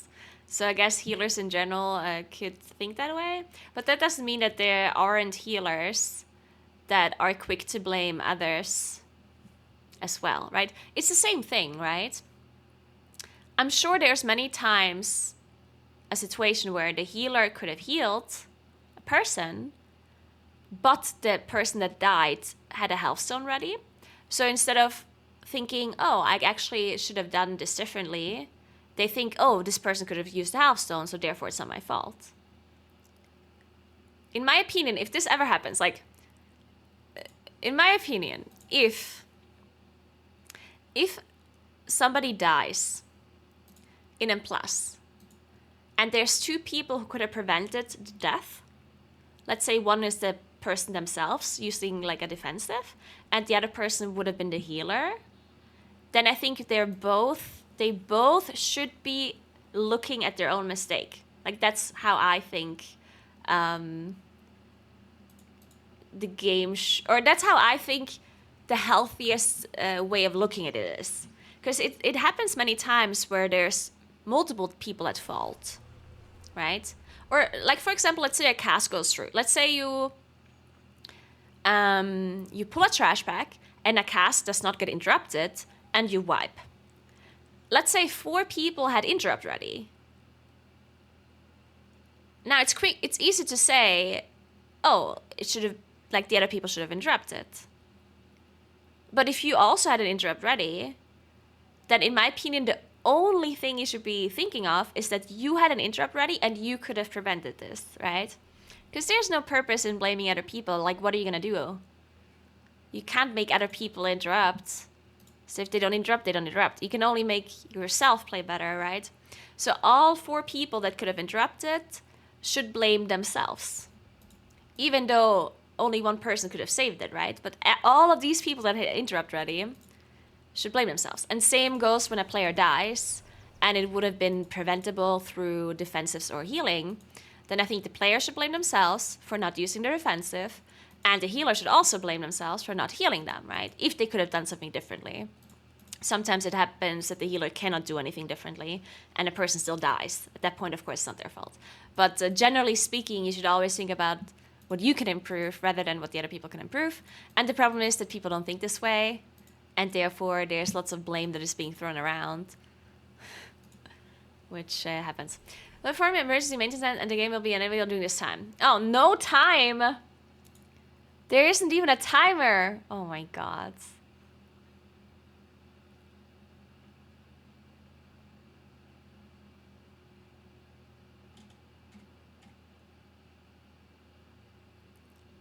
Imagine saying I'm a good player and use add-ons for everything.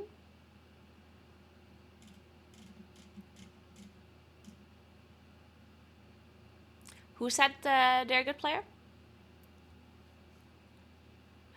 They tell you that's gonna happen, so it's basically cheating. I agree. I think everyone that uses add-ons is cheating. I think so. Honestly, I think they should be banned.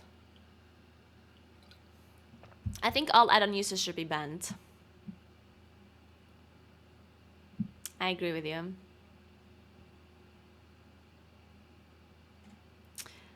Unfortunately, the fix attempted with the recent restart did not have the intended effect, and realms have been brought down again. Oof.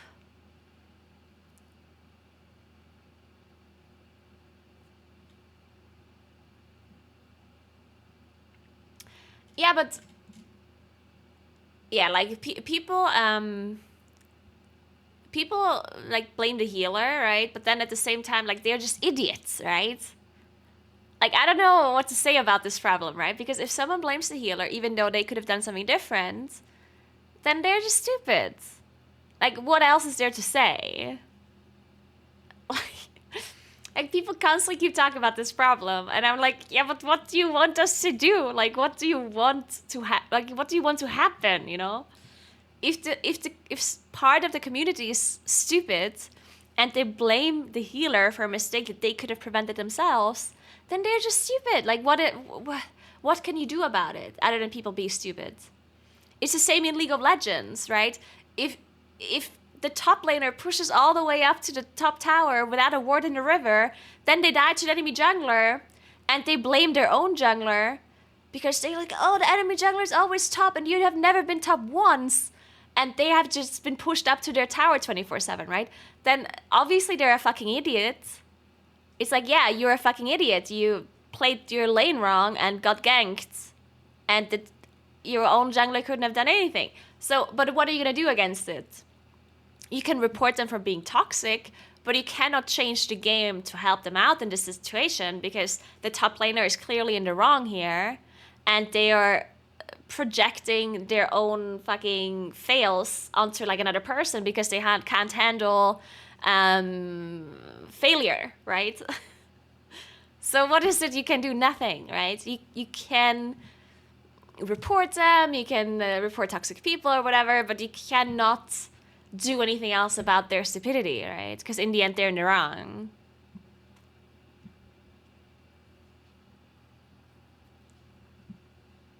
No, keep it hard, right? Like JB, and then some healers are like, no, make this easier, right? I mean, there is certainly a middle ground, right? Like there's very, like we talked, there's clearly some outlier Nerf definitely bosses. just flamed Ellesmere right before he tweeted that 100%. Yeah, so 100%.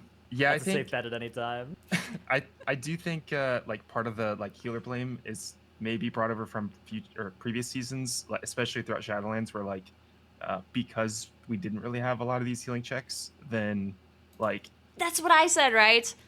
I said because in the past we didn't have that many healing checks, so your defenses weren't as important, and now we have a lot more healing checks, and your defensives are more important, but people don't realize, and therefore they just instantly blame the healer instead of thinking about their own kind of defenses, just right? like the kind of like augmentation. I've seen this like take it thrown around, but augmentation is like the job doer. Okay. And healers kind of became that throughout Shadowlands. I think is like if there's an affix or something, your healer's dealing with it. Last season it was like healer is doing explosive and stuff for obviously like more reasons than just like there's no healing to do, but like they had the most efficient globals and stuff, etc. Influencers should educate DPS in this way of thinking instead of going on Twitter and being sarcastic. If you think that helps, then you're wrong. Like, what exactly do you think the influencers should do? You want me to sit here and every 5 minutes say, hey guys, if you died in Plus, maybe you should think about how to use your defensives. And even if I say it every 5 minutes, it's not going to reach people. And even if it reaches people, they might just still not do it, right? No matter how many times I'm going to say, hey, listen, you should be using the defenses properly and don't blame your healer if you die, then even then people are not going to do it. Like, that's just not, like, you cannot educate people when it comes to, because it's a psychological thing. People have an exceptionally hard time blaming themselves if they can blame someone else. Like, if there's two people that are equally at fault, one of them being yourself and the other one being another person, then a vast majority is going to blame the other person. It's a like a human kind of thing to happen. And no matter who, like even me, like as a like influencer, no matter what I'm going to say, that's not going to change that behavior. It's just not going to happen, right? I cannot change your like your psyche or whatever to all of a sudden be comfortable with blaming yourself when you make a mistake.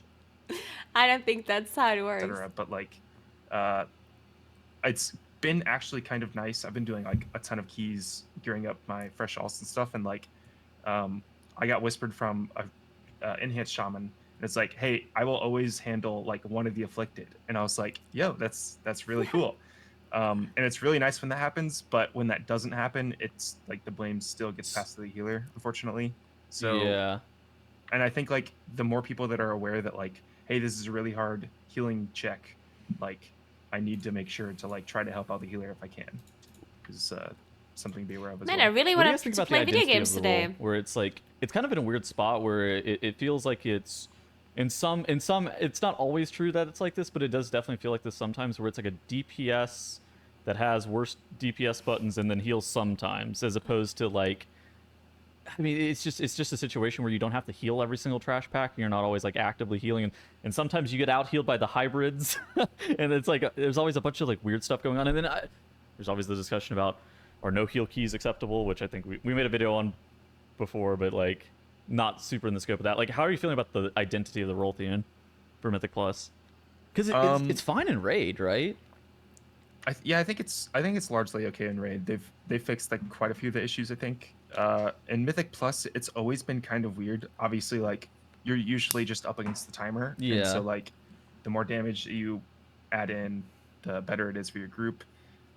It's always kind of been like an influx role. Like it kind of changes depending on the season. Like this season is like if you live the key, you probably are timing the key, and like I mean I'm in the opinion that like healer DPS doesn't really matter this season much at all. If you're adding 30k DPS or 15k DPS as a healer, like that's not gonna time your key. Just keep your friends alive.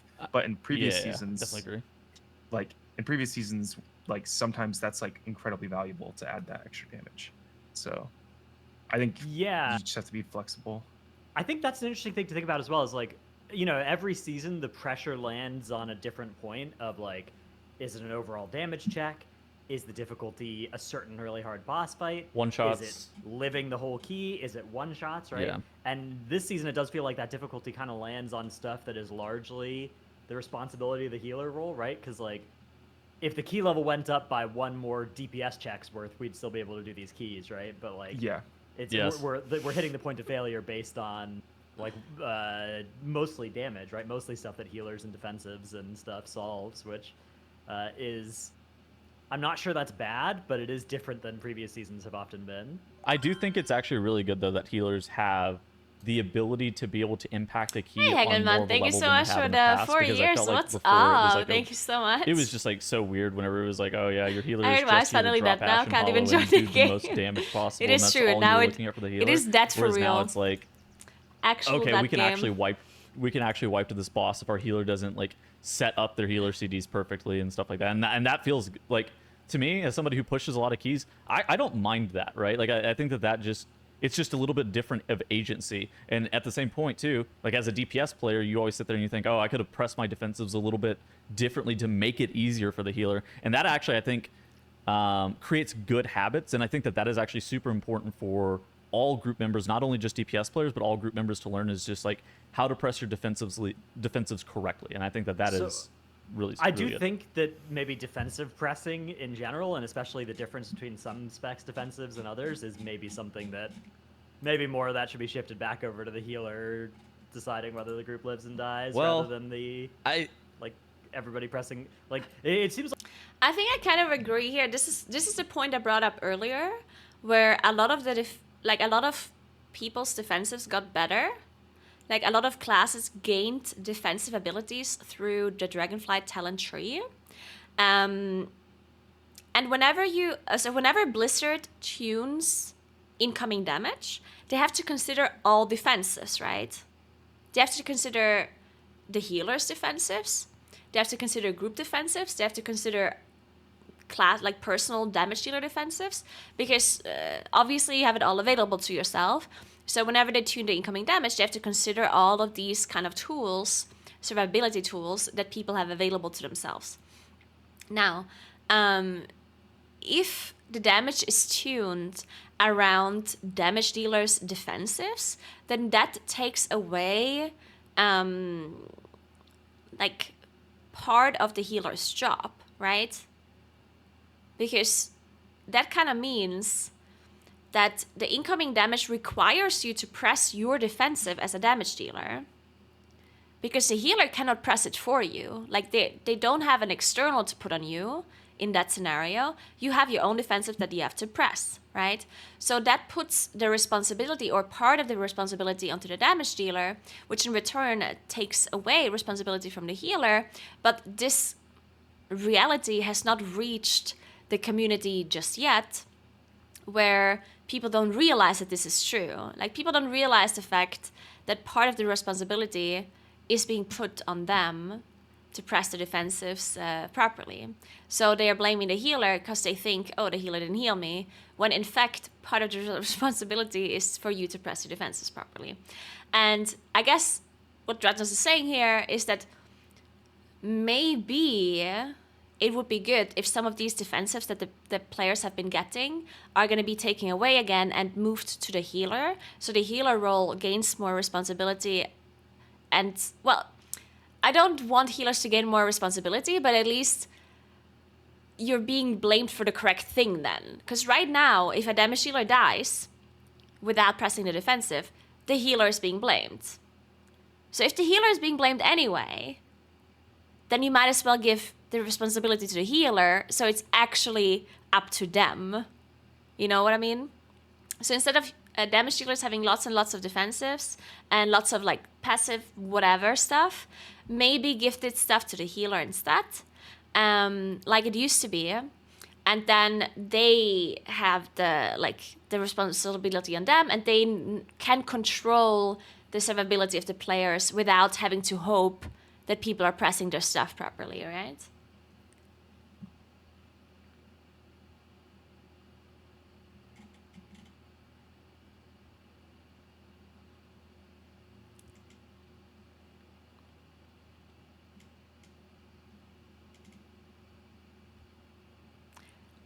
I'm not saying giving the healers more buttons.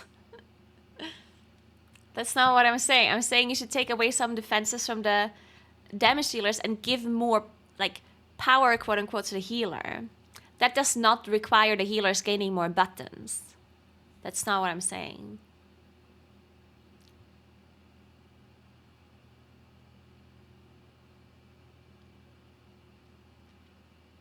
Bad take PvP debt.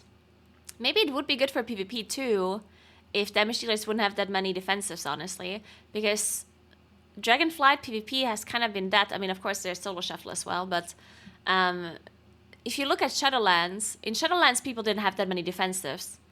And I'm not talking about active defensives. I'm talking about just general tankiness of classes. I'm not just talking about stuff like Barkskin and Dark Pact and whatever. I'm talking about passive damage reduction, passive heals, stuff like that. Like, there's so many class talent things that we've gotten that there's some classes and some specs that are so tanky just by existing, you know, in comparison to how we were before. Are you crazy taking defenses away from the tank? Are people listening?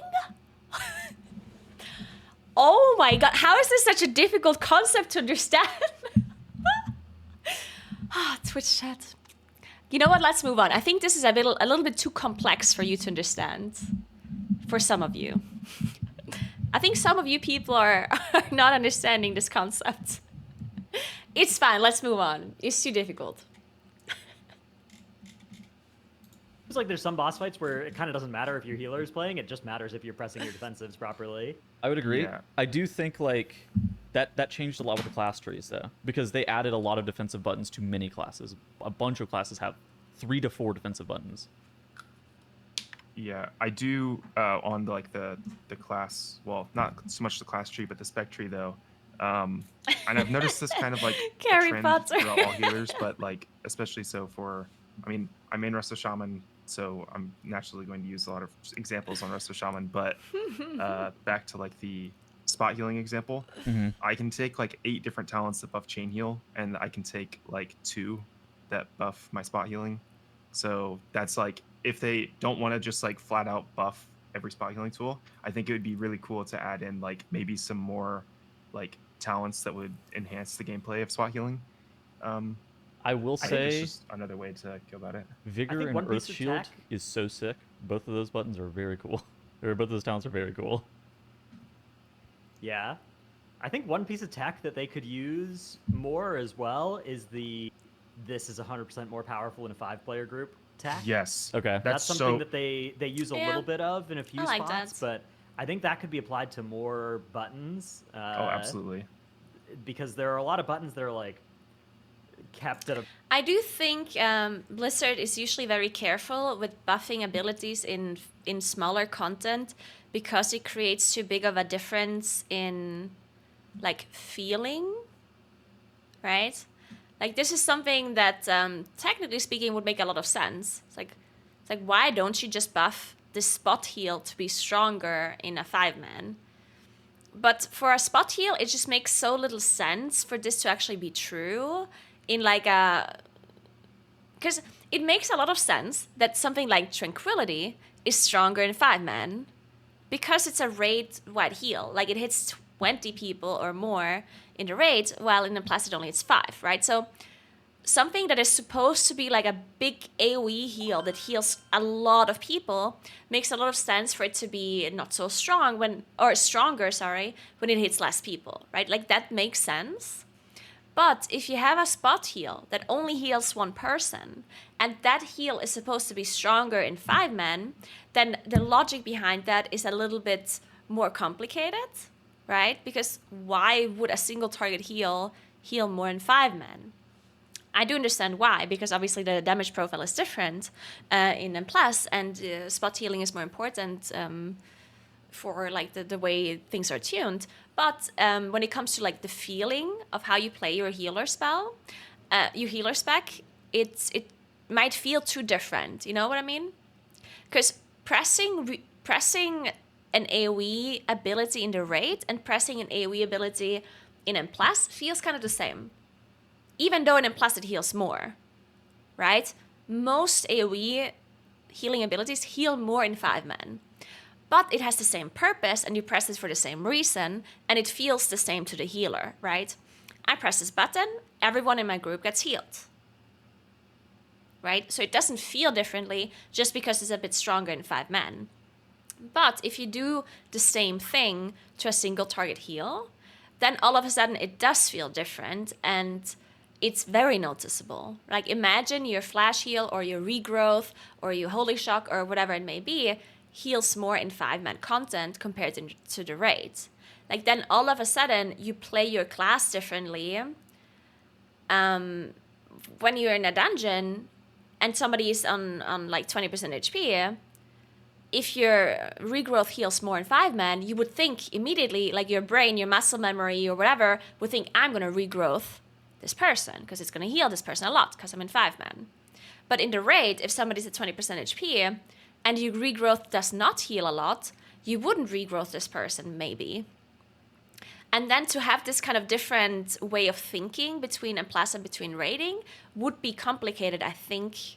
And that's why Blizzard kind of wants to avoid these kind of dungeon buffs for abilities where it does not logically make sense, right? Because otherwise, you have to wire your brain differently depending on the scenario, right? In a raid, you would not use these spot heals, and in a plus, you would use the spot heals because they heal different amounts, and that would be kind of weird for people to get used to. I'm not saying that it's possible for people to get used to, but especially like more casual players would maybe get very confused by this. And, well, more advanced players, like high-end players, wouldn't have an issue with this at all, probably. But more casual players would probably be very confused. It's like, why does my regrowth top this person in 5-man, and if I use it in a raid, it heals 20% of the HP? Like, what the hell is going on? You know, like, it would just be weird. Thanks for 7 months, Apps. Thank you so much. Appreciate that. Yeah, you do play your class differently because of talents, but then you have the choice. Like, I'm choosing to play this talent, and therefore I know this ability works differently. But if the same ability works differently in a plus versus the raid, then you don't choose. It's not a talent that you chose that changes your playstyle. It's the same ability doing different things without you choosing the option, right? That's the different tuning between raiding and M+. It's just something that is like being forced upon you. You cannot choose it. It just happens, right? That's different because talents is something you choose actively. And once you actively choose a talent, you are going to play around it because you know you chose this thing. Abilities do already work different in PvP and raids, but PvP and raids is a completely different thing versus unpleasant raids. It's one is only PvE and the other thing is PvP, right? Like, but a big reason, like one of the big reasons why PvP is very hard to get into is because of those differences. Like, have you guys played Arena after not playing it in years or for a long period of time? Have you ever done PvP after a long period of time of not doing it? It is very confusing when you enter an arena and all of a sudden all the things you know about WoW seem to be irrelevant. Like, not irrelevant, but very different. Like, all of a sudden people have completely different abilities, things work differently, there's different DRs, like all of a sudden most of your knowledge that you have from PvE is kind of useless, and that makes it very difficult for people to actually get into PvP or the other way around because of all of these differences, which is a little bit of a problem for PvP. Like, it creates, like, it kind of moves the barrier of entry up because it overwhelms people when you feel like if you're a PvE player, you feel like you have all of this knowledge, right? It's like, oh, I know all of these things about my class, but then I do PvP and all of the knowledge that I have does not really matter that much because it's all different. That is demotivating, right? That's very demotivating for players. That's why the fact that in PvP is all different is actually not good for the game. It has to happen because PvP is so different from PvE that it needs to be tuned differently, right? Like, there needs to be separate tuning, otherwise it could not be balanced, right? So it has to be separate, but it definitely hurts the game overall for that to exist. If the game would be tuned the exact same way in PvE and in PvP, I think there probably would be a little bit more people actually playing PvP, or like, I'm not saying that a lot of people would play it again, but I think the barrier of entry would be a lot lower and more people might actually try it. So the fact that it's differently tuned is actually affecting the game negatively in many ways. And that's why Blizzard most of the time wants to avoid that kind of stuff, especially within PvE, or within the same, like, pillar of content, I guess. A pretty low tuning because of how they function in Raid that would, I think, be fine to be more powerful and relevant in 5-player content. And they're doing this, like, they're doing this augmentation kind of out of the tin, is doing a bunch of stuff better in 5-player content. I think that would be a good going back through every ability and buffing a bunch of them in 5-player content. That, like a bunch of non-damage abilities, right? Any healing or stuff like that. Yeah, that would we don't really know exactly why the servers are down now. I know they did it for like revival, and, Tide Totem, and both of those abilities actually feel impactful now, which is sweet. But I wish they would do that for even more. So yeah, even buttons like, I guess Riptide doesn't make sense to have that kind of text for it, but you know, Healing Rain or Chain Heal even maybe. I'm not sure. I'm not a Shaman sign. Yeah, I think what Dragon's saying here, like, there are some extra abilities where it would make sense. Like, it wouldn't make sense for Riptide, and it wouldn't make sense for Regrowth or Holy Shock, but it would make sense technically for, like, Efflorescence. Because it's an AoE heal that you put on the floor, and in a raid, there's more people that can stand in it, right? That can get the effect of it, while in a plus, there's less people. So technically speaking, for those abilities, this would make sense. It would not necessarily make sense for spot heals, though, and that's the issue.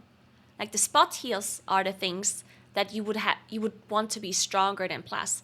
And spot healing is not something that would make sense to be stronger in 5-man. At least not like it would not make sense in like a logical way. You would have to think really far for it to make sense, and therefore it's like a little bit unintuitive. F-Flow. Just anything to like buff it in 5-mans without actually just like ruining the spec, right? For example, is exactly like good. Any final thoughts? Buff spot healing. I'm tired of watching my Ret Paladin just land hands people before I can actually heal them up. So that would be nice. Okay. Any final thoughts, Travis? Nope. No thoughts here. Head empty. Happy brain. I think overall though it's good whenever the healer role is impactful, and I think that both JB and Ellesmere have. Have you tried playing healer and pugging? Maybe you'd reconsider. I pretty sure you didn't even understand what I was just saying. Like, it has nothing to do with me playing healer. I didn't say anything negative. I didn't say anything that would impact healers negatively right now. I don't know what this has anything to do with me playing a healer. If you don't understand what I'm saying, that's fine, but then ask for clarification rather than undermining my opinion if you don't understand what I even said. You heal so much that you need so much spot healing? Yeah, I agree. It's literally what I said. I literally just said that.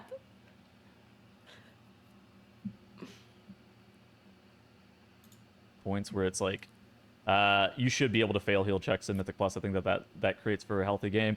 I do also think that Ellesmere has a pretty strong point about there are some bosses that feel absolutely miserable, and so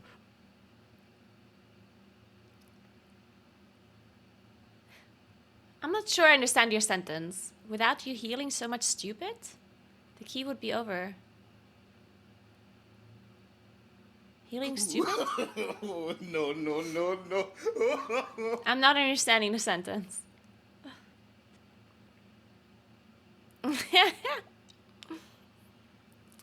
And I guess I'm going to explain it again because I still think you didn't understand what I was saying. I was saying that spot healing should be buffed. I am saying that spot healing should be better.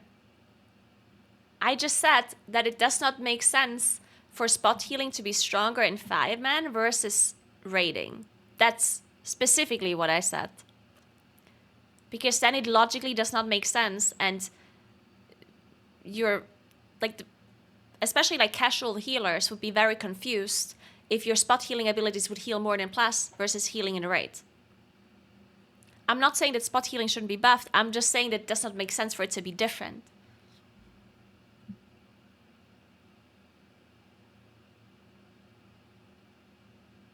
Yeah, next, still, you did not understand what I was saying. Because whatever you're saying right now does not make sense to whatever I just said. You did not understand the conversation. It's fine. We agree. We're on the same page.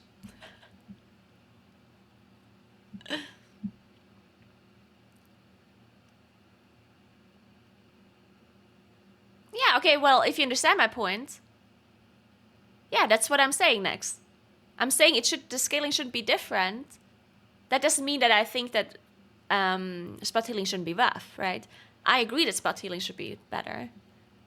I'm just saying it shouldn't be different between raiding and plus. So we agree.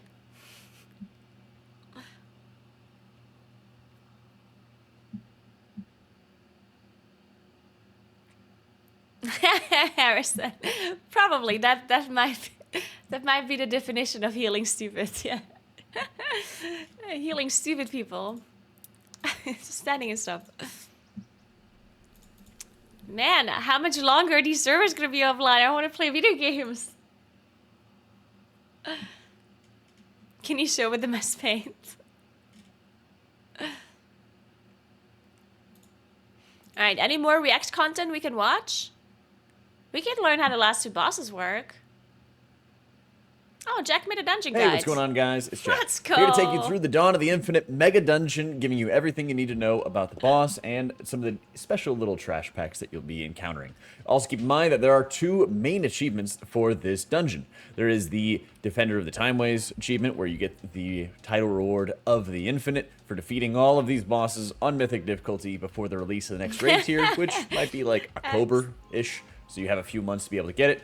And there is an Immortal achievement called Put That Thing Back Where It Came From, or So Help Me, which allows you to be able to get a... What about default UI spamming you died from avoidable damage? Doesn't really work in other games though.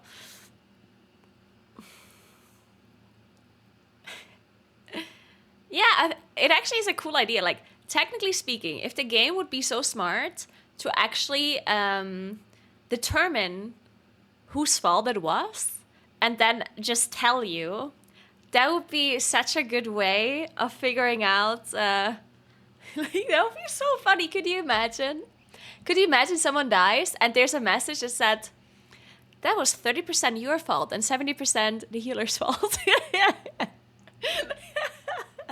That would be so fucking toxic.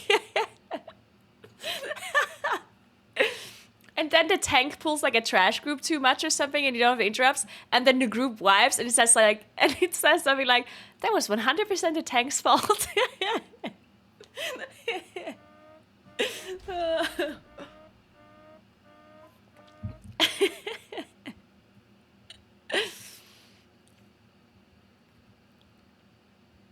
Could you imagine if the game used positive reinforcement? Wow, you're so good at standing in fire. I love that too.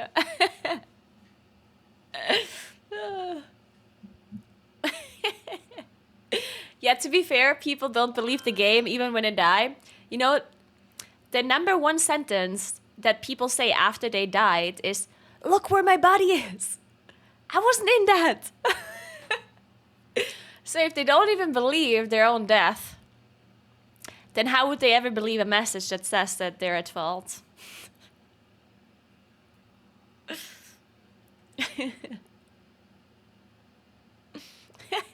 Thanks for 2 months, Newt. What's up?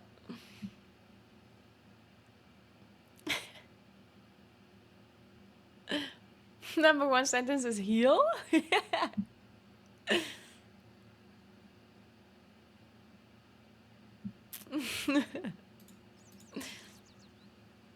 Don't worry, we'll get the service up eventually. In the meantime, we watch this A nice set dungeon of guide. transmog, and this is an immortal type achievement where you have to make sure that nobody dies. So starting it off in the essence of making sure that nobody dies, the very beginning of the dungeon, whenever you start opening the gates to the dungeon, there's just going to be a spew of different void zones that are coming after your characters, so just make sure that you're spreading out as you're going through it. In the interest of going for an immortal run, you'll probably want to make sure you're pulling trash pretty slowly. So with that, there's just going to be kicks, interrupts. There's a couple tank busters leading up to the first boss in Chronocar, but they're usually not too scary. Eon Shatter is a primary mechanic at a Chronocar where they will leap and slam down onto a variety of players all around the room. This time it's going to be like 3 of them is what we experienced on PTR, and so making sure that players spread very large amounts so that you can space out these slams, because when they hit, and of course you can move out of them in time, when they hit, they're going to start spawning large orbs that are going to be just pulsing all around the room in different directions. And then there's going to be one void zone that must be soaked by just one player, and then you're going to be able to prevent any large raid-wide damage. So make sure you're getting out of the shatter in time, make sure you're soaking the puddle in time, and then spacing out some of the void zones that are going to spawn in this boss encounter. And then, especially as a healer, you just have to make sure you're watching out for the tank buster on this encounter. It's going to be Chrono Shear, and it's going to apply a very large damage taken debuff onto your tank, which can only be dispelled once the healing absorb is actually fully topped off. I believe in PTR it's around 300k in healing that you need to heal through before you're going to be able to actually dispel the tank while they're taking 200% more damage. So personals, externals, whatever, needs to be focused on the Chrono Shear to make sure the tank is not going to be able to die to that. Watch for that, spread out the damage and the void zones from the sand pools from Sandstomp, you'll have this boss down in no time. The first time that you approach this sort of like courtyard or atrium, there's a number of these bronze portals that are spaced out around the room. You do need to clear this entire room for the very first time that you're here. Later on, you're going to come back to this and it's going to be filled with sand. All you need to do at that point is clear just to the first portal so you can make your way around the room. Again, taking your time, there's a few different frontals for these trash mobs, but again, they're not too terribly deadly. There's just a lot of little void zones to watch out for. And then you'll be going up against the second boss, the Manifested Timeways. The Manifested Timeways has a few main mechanics, one of which is having light and dark fields. The light field increases your movement speed and also increases the movement speed of the boss's mechanics as well, which are similar orbs to what you saw in the first boss. The darker field is slower for time and it reduces your damage taken. 2 debuffs are going to be going out into the party at this point called Chrono Faded. They can be dispelled and they're just going to naturally expire. What you want to do with these is make sure that you're dispelling or letting them expire while in the light field, which is the speed field, and then making sure all the other players that are not affected by it are going to be in the darker field, the damage reduction field. This is going to cause the Chrono Faded Novas that come out to hit everybody for just 1 tick of damage while they're in a damage reduction field. and then allow the players to quickly sort of resolve it. If you're having it going out in the slow field, even when you're in a speed bubble, it just takes longer. You take like an additional tick or two of damage to be able to properly deal with it. So otherwise, often I was in the speed field whenever their debuffs were not going out. This is an easy boss to kind of have a few like spot deaths to if people are not properly executing the mechanics. There's a few different mini-bosses that you'll experience throughout this dungeon, which are just full-fledged infinite dragons. They deal really heavy AoE damage, so keep in mind when you see these, usually you can see them coming ahead of you. They feature a couple different times after the second boss, and I believe after the fourth boss. Keep in mind, these guys deal lots of damage. Make sure you want to have cooldowns at the ready and be prepared for a lot of healing with that Inferno Fury. But if you are prepared, you'll be moving on to the third boss in no time at all. The Blights leading up to the third boss, Blight of Galakron, just deal a lot of heavy AoE damage, so again, make sure you're taking your time. When you go up against the Blight of Galakron, there are two main mechanics that you need to make sure that you're watching out for. The first one is going to be Corrosion. This debuff is going to just appear as an orb over a player's head, and if you touch another player, it'll jump to them and start dealing damage. The various bosses and like formations of the Blight of Galakron are going to cast this Blight Reclamation, which is a tank buster. The tank cannot avoid it. Other players can step into it if they wanted to, but ideally, you make sure you're just always moving the Corrosion onto the tank before the Blight Reclamation comes out. The boss will then consume that Corrosion, and then that mechanic is fully resolved. If you let the Corrosion expire, you have about 12 seconds to be able to pass it on to somebody else. If it expires, it charms you for a full like 20 seconds or something like that, and you're very likely to die in the process. What I did is I made sure that the tank and I were passing off the debuffs together, and we were tanking the boss around the edges of the room because the Blight Dragon or just the blob itself will very frequently produce lots of void zones as they're getting kited around and as they're getting moved around. So make sure that you're using the full width of the room to make sure you have an easier time. Otherwise, you're dodging frontals, dodging void zones, and this boss should go down without an issue. Aha, so the corrosion, whatever it's called, is a tank and healer job. Okay. Thank you, Jack, for clearing that up. Kron is my absolute favorite boss of this dungeon, and it is super fun to be able to play against. Biggest thing, you want to make sure everybody is moving in sync together very frequently. You're going to have the Extinction Blast, where one player is targeted and they need to stand on Chromie and her bubble. Then you're going to have the Stonecracker Barrage, which is going to have two void zones that need to be soaked. One of which is a smaller one, by the tank, and the other one with the rest of the party stacking onto Chromie. The big thing when you stack onto that safety field is that there is a bit of healing that you are going to want to put into Chromie because they do take damage from that Stonecracker Barrage even when everyone soaks it. So you want to make sure there's still a little bit of tertiary healing getting put into them to make sure that they can survive future barrages as the fight is going to be going on. You don't need to like dump full healing into it, but there is a lot of downtime available. One of the biggest mechanics that can wipe you is the Pulverizing Exhalation, which is going to be a large frontal, and then immediately afterwards, every single player is going to spawn ads. So once you get out of that Stonecracker Barrage, make sure you mark where everybody's going to go in advance, especially if you don't have a lot of kicks in your group. Dodge the frontal, make sure everyone's standing decently close together, get kicks, stuns onto these ads, and then quickly AoE them down, because if you are having them scattered to the four winds, it is considerably more difficult to be able to deal with. Those are all the really main mechanics that go out onto this fight. The Extinction Blast continues to happen. The Stonecracker Barrage also continues to happen, and make sure you're not walking out too early. And whichever person got targeted by the Extinction, the trash leading up the tier is probably the most difficult. It requires a lot of kicks, a lot of interrupts. If you have a lot of hard CC, paralysis, any sort of sleeps, all of these should really be used here to take trash as slowly as possible. There are some like bulwark fields which reduce players' damage taken and also the damage taken of enemies. So if you do need it, you can make sure you're standing in those fields. Again, if you don't have a lot of kicks, or especially if you do, make sure that you're hard crowd controlling a lot of these caster mobs because it can be extremely annoying having to deal with them. I don't know when the servers come back up. I can make something up if you want. If that makes you feel better. The servers will come up in 20 minutes.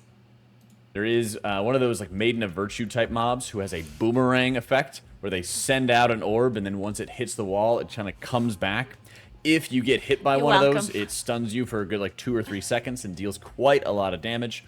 A lot of this trash is something that you can very easily wipe to if you rush through it too quickly. And while these mobs don't have overly large amounts of health, they can be absolutely brutal. There's also one of the snake people that puts up like a cloud field and starts channeling into somebody, and you have to walk into the field to be able to interrupt it. This area is probably the most unfair out there, the edge of the room, and be mindful that there is going to be knockbacks that happen onto the tank. You want to make sure that your tank is not going to be knocked off the platform anytime soon. Just about all of his mechanics are also going to be triggering Consecrated Ground, which is just going to be these void zones that stack up over the course of the entire encounter. There's going to be the Infinite Annihilation, which is a frontal on anybody that's not a tank. So you always want to make sure that you're tanking the boss to the edges of the room or to the sides. There also is going to be the Tank Frontal, which they can actually aim anywhere that they like. And the ideal world is that you're going to have that Tank Frontal be aimed backwards towards Consecrated Ground that already exists. And there's going to be the Dividing Strike, which all players need to soak, which after you defeat Tyr, there is the nasty, nasty Gauntlet, which is pretty much like a speed run, bullet hell nonsense. The sand fields around the Infinite Dragons will also bring you back to the start, as well as getting hit by any frontals, any orbs, any other nonsense.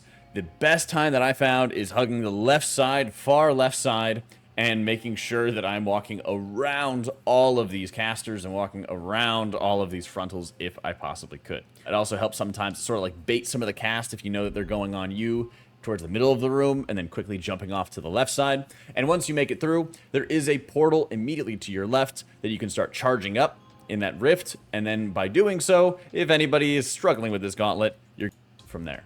Time Lost Battlefield is honestly like the easiest boss that we encountered in the PTR. All right, nice, nice. It is really just a number of like garbage mobs that are sort of chaining into each other that caps off with like a war chief or an alliance lieutenant. And when Lothar was ours, and he has like a blade storm that you watch out for, a bit of a mortal strike to watch out for on the tank, but again, the damage was very, very low, and then more void zones to watch out for. When he has some of his allies that he's spawning, there's a couple mobs that are doing like rallying cries, which increase health. Just make sure you have an interrupt for it. Watch your feet. Time Lost Battlefield is kind of a joke of a boss fight. When you encounter Morchi, this fight has a couple basic mechanics. One of the biggest ones is going to be More Problems, where she spawns different copies of herself all around the room, and it's very important to make sure that you are finding the one that has blue hair. There's different hats that are going to be on the various fakes that you'll be able to see. Oh, I think I get it now. Like, if you're behind her, then you won't get hit by it, so you don't actually have to kill the image. Because I was thinking this image has a lot of HP. How are you supposed to kill it? But I guess if you're just behind her, you don't get hit by the frontal. And then the true version of Morchi is going to just put out a large frontal that will pretty much just one-shot you. It deals a ton of upfront damage and leaves behind an insanely nasty dot, and it's super easy for somebody to die just straight up from that. After the More Problems frontal, which appears many different times throughout the encounter, often we found that it was better for somebody to look like north, or always looked at like purple in one direction, or somebody always looks in like green, which would be like south in the other direction, and then everybody looks like clockwise or counterclockwise to be able to find the right answer. That helped a lot. Then when you have the time traps that are spawning, she's also going to spawn copies of your player that radiate damage in a small field around them. All you have to do is make sure that you're locking those out in the time traps. After you deal with the second round of More Problems, then you're going to have another wave of these sand traps that happen. And so just make sure that you're dragging these ads, these copies of yourself, into the new sand traps that are going to be spawning, and just regularly tanking the boss near another set of the sand traps to make it that much easier to be able to stop these ads, CC them, and then have all the space in the world to be able to run around and dodge the boss's frontal for More Problems. This is one of the easiest fights to have some extra deaths on, but it's a lot about control and making sure you sort of have a couple hard assignments for who is going to be looking around the Alright. Let's see the last boss then. Room to find the imposters, to find the real Morchi, and dodge that frontal. Colonel Lord Deus is the final encounter, and it is sort of a grueling one. Phase 1 is going to spawn these infinite keepers that form rifts, and they're just going to deal lots of damage if you let them get out of hand. As a DPS player, as a healer, tank, whatever, all of your priority needs to be on killing these ads in Phase 1 as fast as you possibly can, and only cleaving off onto the boss. There's also going to be one mechanic that is prevalent throughout the entirety of this boss fight, and it's the Infinity Orbs. There's going to be 2 orbs that are spawning on players, and by standing in the field, you reduce the rate at which the orbs fall. The orbs are eventually going to fall and deal damage into the group, Okay. but they also leave behind a debuff, increasing the damage you take from the next round of the Infinity Orbs. So, when you have 2 players that are marked, one will always want to step out to make sure the Infinity Orb hits the ground, deals damage as soon as possible, while the other player is going to be responsible for staying in that Infinity Orb, watching players' health, and making sure that they let that second orb fall when everybody is healthy enough to be able to take the hit.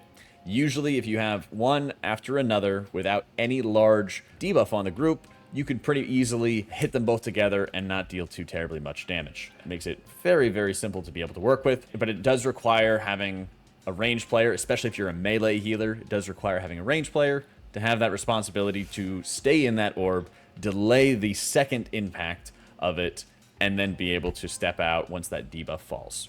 Once you've killed off all the ads and the boss lands once again, this is going to be the final phase, which is sort of similar to what we saw out of Uldaman, where the room continuously is going to be filling up with sand piles. The Infinity Orbs are still going to be spawning, and the frontals from the boss are still going to be there as well.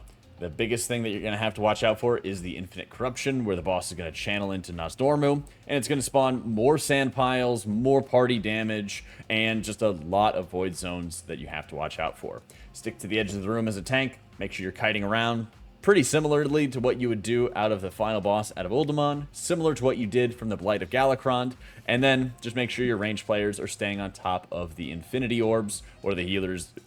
So for the hard mode, you would put the hourglasses into the portals that they activate, right? So do you want to wait with killing them a little bit?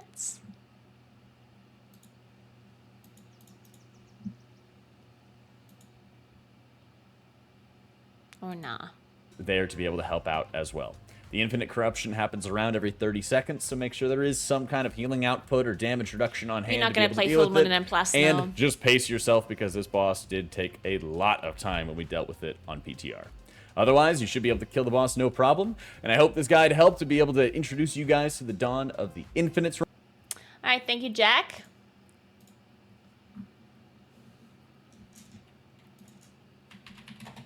Let me read this again then.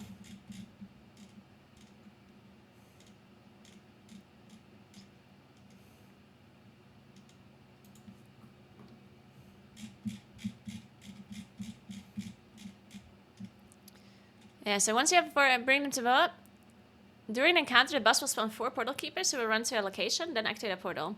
One player with an artifact run into the gray ring around each portal to deposit an artifact. The boss will spawn portal keepers in sets of 1, 1, and then 2.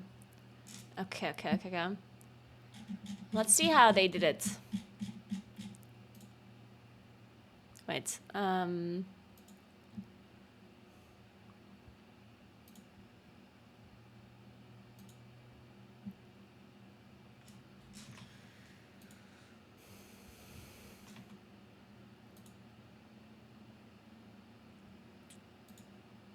Yeah, so I mean, the fun is yeah. Yeah, that might be. I don't know. No, Maybe Johnny. Maybe. Oh, yeah. Frontal Mark. Oh, we're fine. I recovered. yeah, let's see him. Right here. Always get rid of those, Mark. And then when this debuff falls, Thanks for 2 months, Jello Gamer. Thank you. You're lagging hard right up. Swap them. Okay, and now somebody wants to drop. Oh, mine got stuck instantly. Okay, then. That's Oh. fine. Wait, mine too. Get rid of that puddle besides fired up. I'm out. Okay. Oh, this pop something. I think it's gonna hit. Oh, Big person, big person. Okay, big Percy. Wait, that's Oh, Master Warriors? of my life. That Hey, was when's the amazing. when's the next puddle? Right here, keeper, right now. Go. Yeah, but when do I go in a circle? I'm soaked. No. I'm out. Okay. I'll just get in it. I took mine. Okay, good. So you don't place it there? Yeah, Mark. You just have to be in it with the thing on you? Does anything. Okay, I- there's gonna be. Mark didn't lose his. Mark didn't lose his thing. I'm out of mine. Okay, keepers are spawning. Just hit them. We're going across the map with them. So me and Mark still have our thing. Yeah, That's fine. I'll see what Johnny does. Okay, frontal. Just follow the keeper if you still don't the boat. Okay, focus this one on. What circle am I looking for? And Jordan get the. I'll stay. Oh yeah, it's gone. Again, this big circle? You didn't actually place it, right? You just. What circle am I looking for? And Jordan get the. I'll stay. Yeah, you just walked into it. Okay. I say again, this big circle? Alright, well that's simple. Yeah. Alright. That's simple enough. So 10 more minutes, I said, right?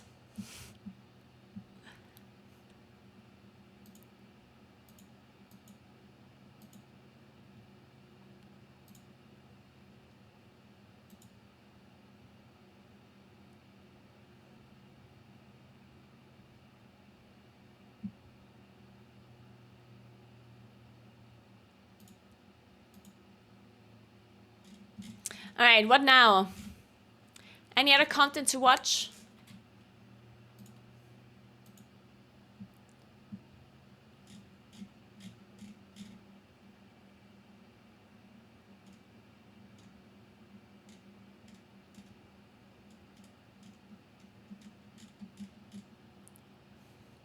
Oh, I didn't actually watch the Max interview.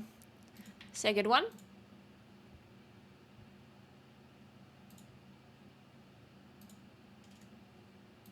A treat for you today. Might as well watch it. We are not only interviewing Morgan, we also got the lead encounter designer, Michael Newthals. And is that, hopefully I pronounced that right? Yeah, perfect. All right, great. And then we have Scott from our guild, who is a tank. I just realized I introduced them for them. I wasn't planning on doing that. That's great. and then Morgan, you guys have we've spoken to him multiple times, so he will be a. He's going to ask a couple tank-related questions, but also just, you know, a bit of this interview I think is not as Mythic Plus focused. We really wanted to dive into the raid and some general systems that involve PvE and specifically raid, and Scott will have a lot of insight there. All right, so let's just get it going so we have enough time to get through everything. And in general, I think the first few might be for Morgan, Michael, but we do at the end, I have in my list of things to talk about, at the end it's just spitball raid design questions. And we just have a million of, I mean, there's so many things I could go into with that I think would be really interesting and a really unique thing to talk about with you. For sure, love that. Cool. All right. So, actually, I guess both of you could maybe give in there's recording in progress. Oh, okay, recording in progress. Got it. So I think there's two parts of this question. I bet maybe one of you can answer one and one and the other. So. The gearing system this patch, I noticed Ian actually answered this the other day, and it was pretty. I was surprised at how casual it was, because the gearing, how fast you geared this patch compared to other patches was insane. Almost to the point where, knowing how you guys like to, err on the side of caution and then nerf a little bit, it just seems so aggressive.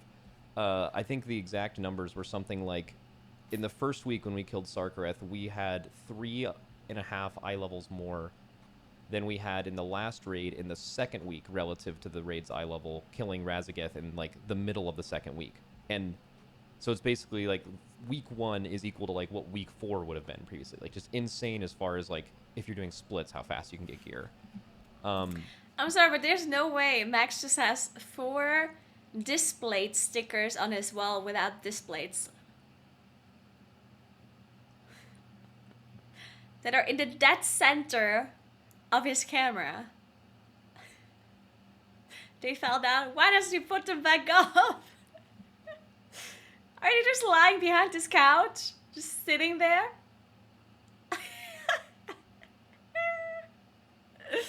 Oh my god. So knowing that, I just want to ask in general, probably for Morgan, was this the right target? And what can we expect in general from the gearing system in 10.2? Yeah, totally. So, I guess for the gearing system that we introduced in Embers on Neltharion, speaking to the goals a bit, right, were to kind of create this unified system where previously we had a whole lot of disparate systems, right? Mythic Plus had Valor, or the Outdoor World had multiple versions of upgrades. And actually Raiders didn't have any upgrading at all, right? It was always kind of weird to me that the worst item in my Great Vault was generally perceived to be the raid items, because my PvP and Mythic Plus could be upgraded, but raids couldn't. So it was a bit of a problem that we kind of wanted to solve there as well.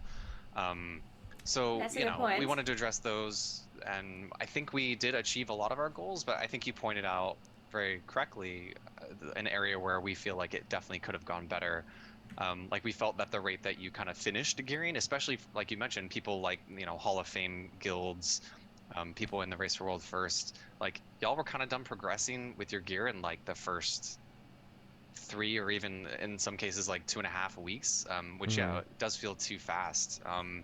Gear progression for us, like I talk about this all the time, it's such a critical part of our raid tuning plans, right? Like we assume that there's actually quite a long tail on your gear progression, so that, you know, let's say like a month into the raid, you know, if you're progressing naturally and maybe you're on Niltharion and you're hitting a couple road bumps or kind of brick walls that you need to kind of get over, gear is a big part of how we 4 expect more those minutes kind for of the servers to organic come back nerfs up, that are guys. so important to like RPGs to help achieve, you know, that progression. And if your progression is done early on, you're stuck in a position where you're just kind of waiting for the fight to be nerfed, which, you know, you might be familiar with, but that's not the position where we want people to be in. So yeah, we definitely feel like there's areas that we can improve there, but ultimately we do think it's a system that we're going to move forward with, and you'll see again in season 3. But I would definitely expect some tuning and some tweaks to happen in that part. Yeah, great. I mean, also, I just want to point out, too, the gearing system, as far as the people that I interact with, I have a lot of people in my chat that do not rate at the highest level. It was very, very well liked. Like, in general, just a huge, great addition to what Valor was. But, Michael, I think specifically for you, how did you handle what you thought this raid's difficulty was? Because I know a lot of people, there's so many eyes on the Race World First, and it seemed like people were like, oh, this raid is, like, kind of undertuned. It's kind of undertuned. Obviously, there were shorter fights, which we'll get into later, but, like, how big of a challenge was it for you dealing with us specifically having so much gear, which was probably the only reason why the raid had, like, an undertuned feeling to it? And, like, also compare that to a lot of the other later cutting-edge guilds that, you know, outside of Skarn, which we'll get into later, it was really, the difficulty of the raid was really enjoyed, and it felt like they progressed at a normal rate. So there's, like, two different, you know, having to always balance between balancing for us and balancing for everyone else. It's a huge challenge. I just want to give you some space to speak about that, and how was it trying to tune this tier with the gear? Yeah, you know, we set out when we were thinking about how we wanted to kind of approach this tier. We were setting out with kind of like the understanding, like we didn't want to have a bunch of fights that we had to make kind of large adjustments to make them killable, especially during the race.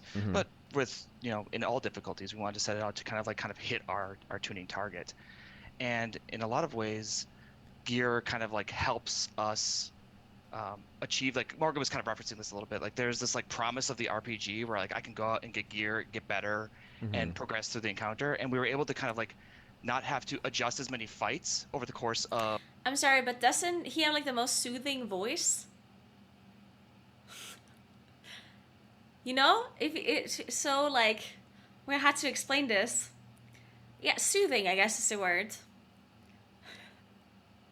Right? So nice.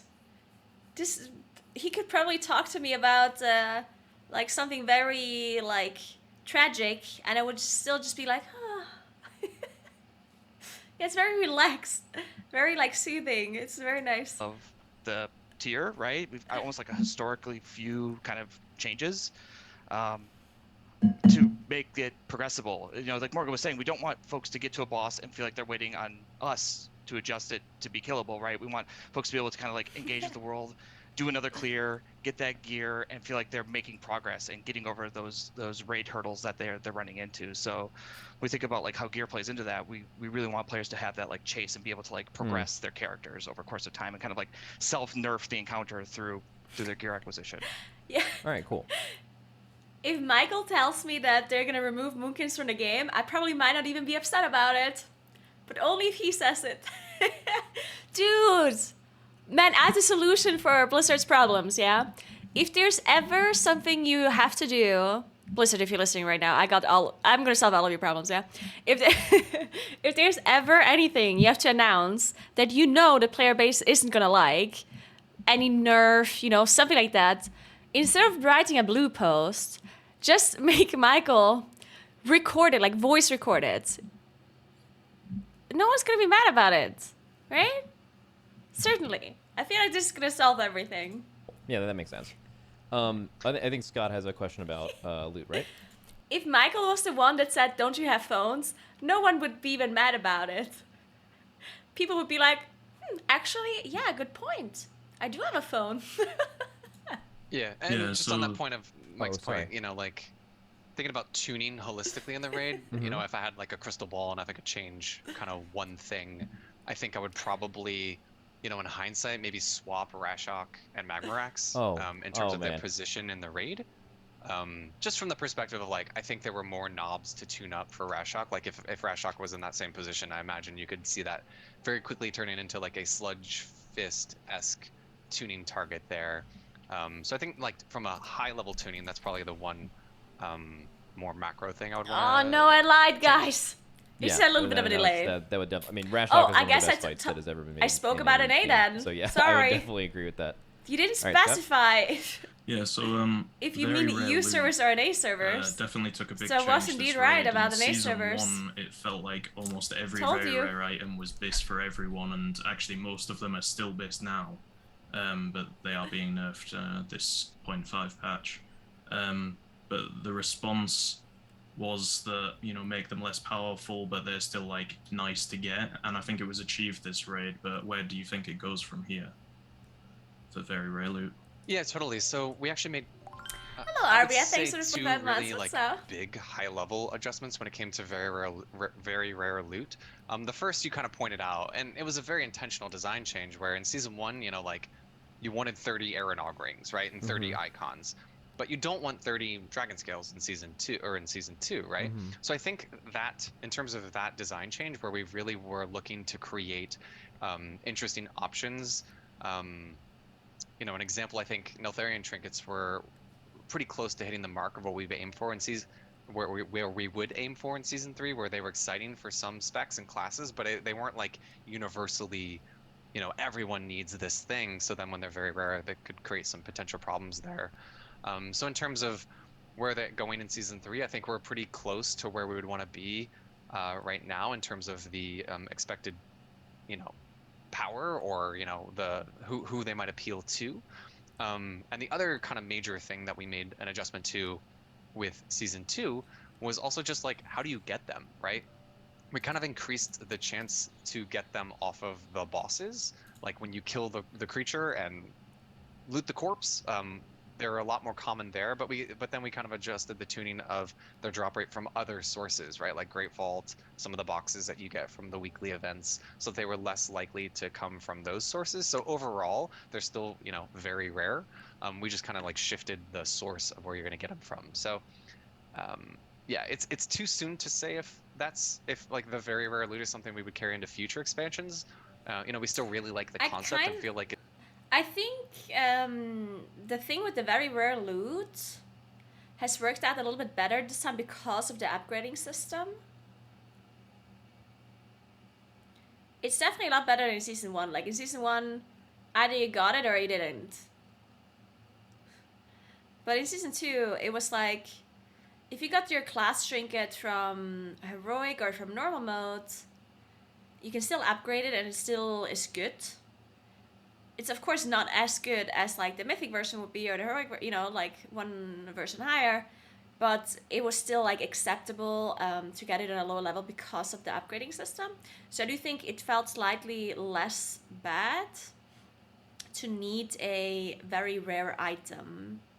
And I also think that the power level of the very rare items seemed a bit better, because stuff like the Aeronog ring was just like, it wasn't even comparable, you know? It was like either you have a shitty ring or the Aeronog ring, which is the same ring as a normal ring, except it's much better.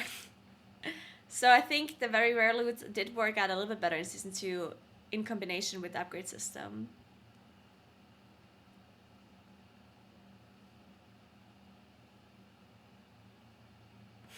I still went back.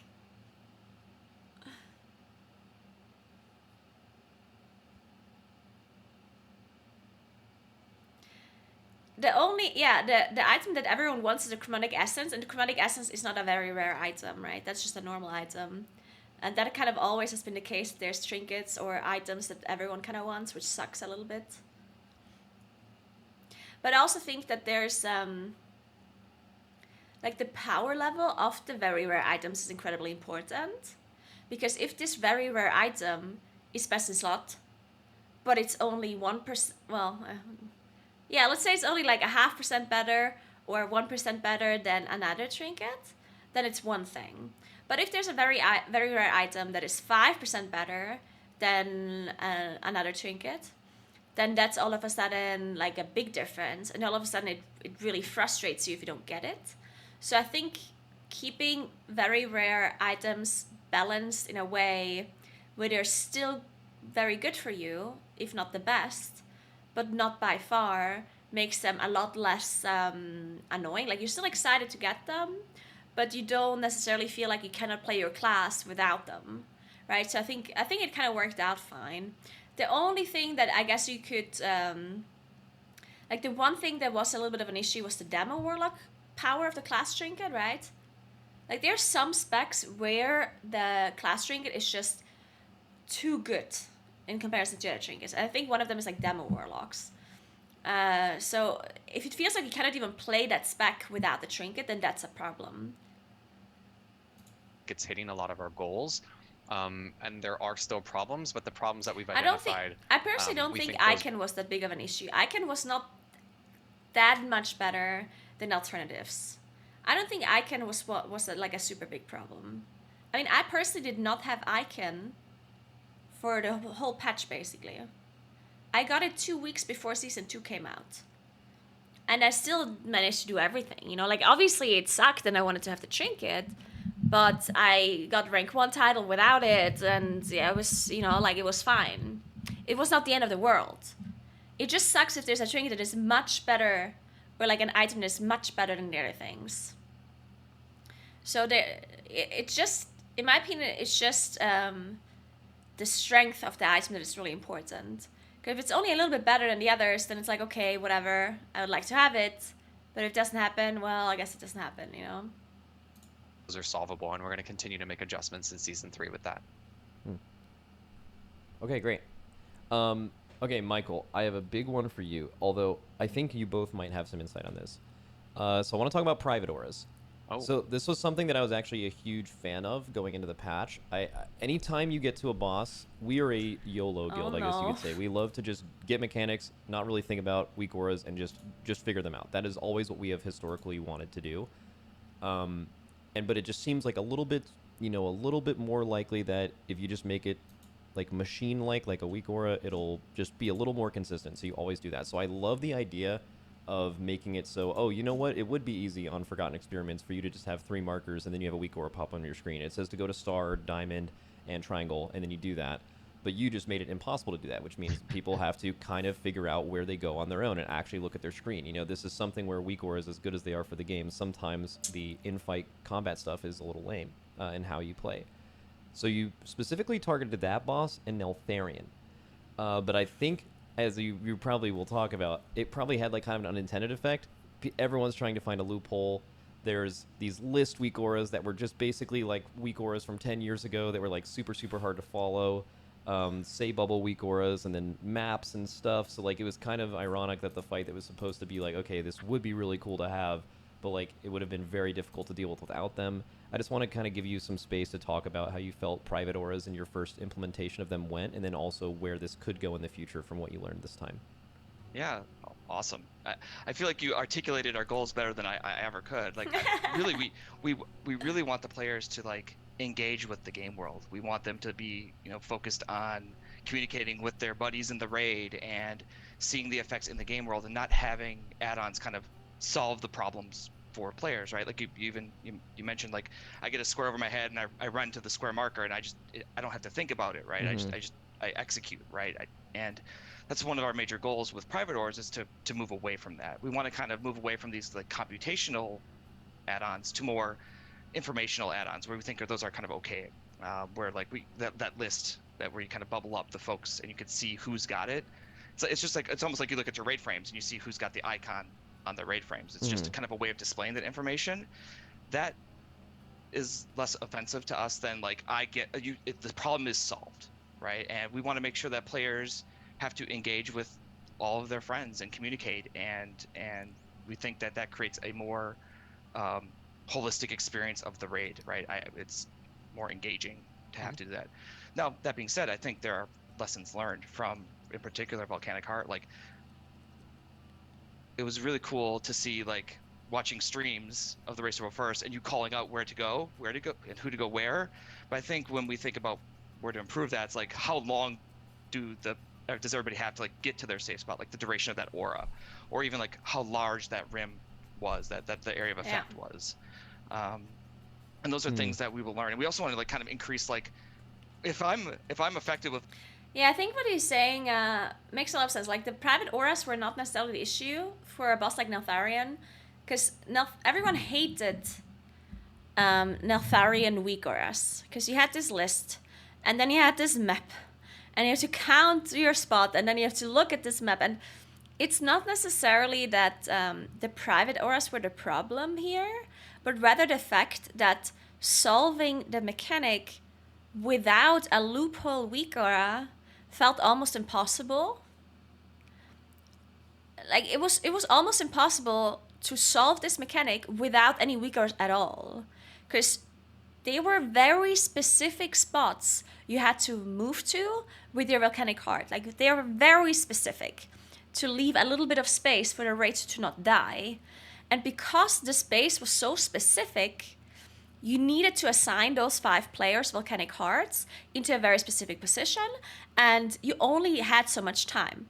And without any weak aura whatsoever, how do you solve a mechanic like that? By having a raid leader call it somehow, right? So the solution that Blizzard wants us to use is the raid leader basically calling it out, or having some sort of priority list in a sense, right?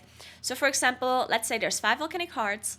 1 Volcanic Heart always goes on 1 healer. 1 Volcanic Heart always goes on 1 melee, and 3 go on free range. Let's say this is how the mechanic would work. If that was the case, then the melee always knows where to go, the healer always knows where to go, and the 3 damage dealers could be called out by the raid leader. So the raid leader would be like, Naguura, position 1, or star marker, or whatever, and person X, position 2, person Y, position 3, right? So if the raid leader does have enough time to look at who has the debuff and then call it out, and then the player still executing that, then that is fine, right? Like, that would be a perfect scenario.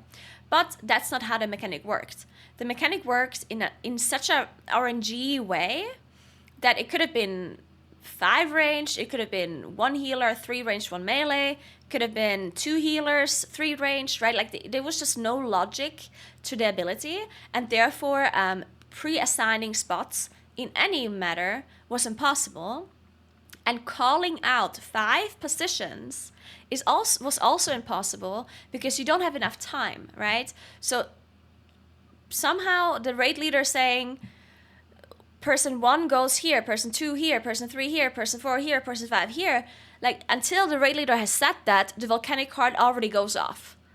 There was not enough time for this mechanic to be solved without having some sort of help from weak auras. And that's why we had these really dumb weak auras with the list and with the map, right?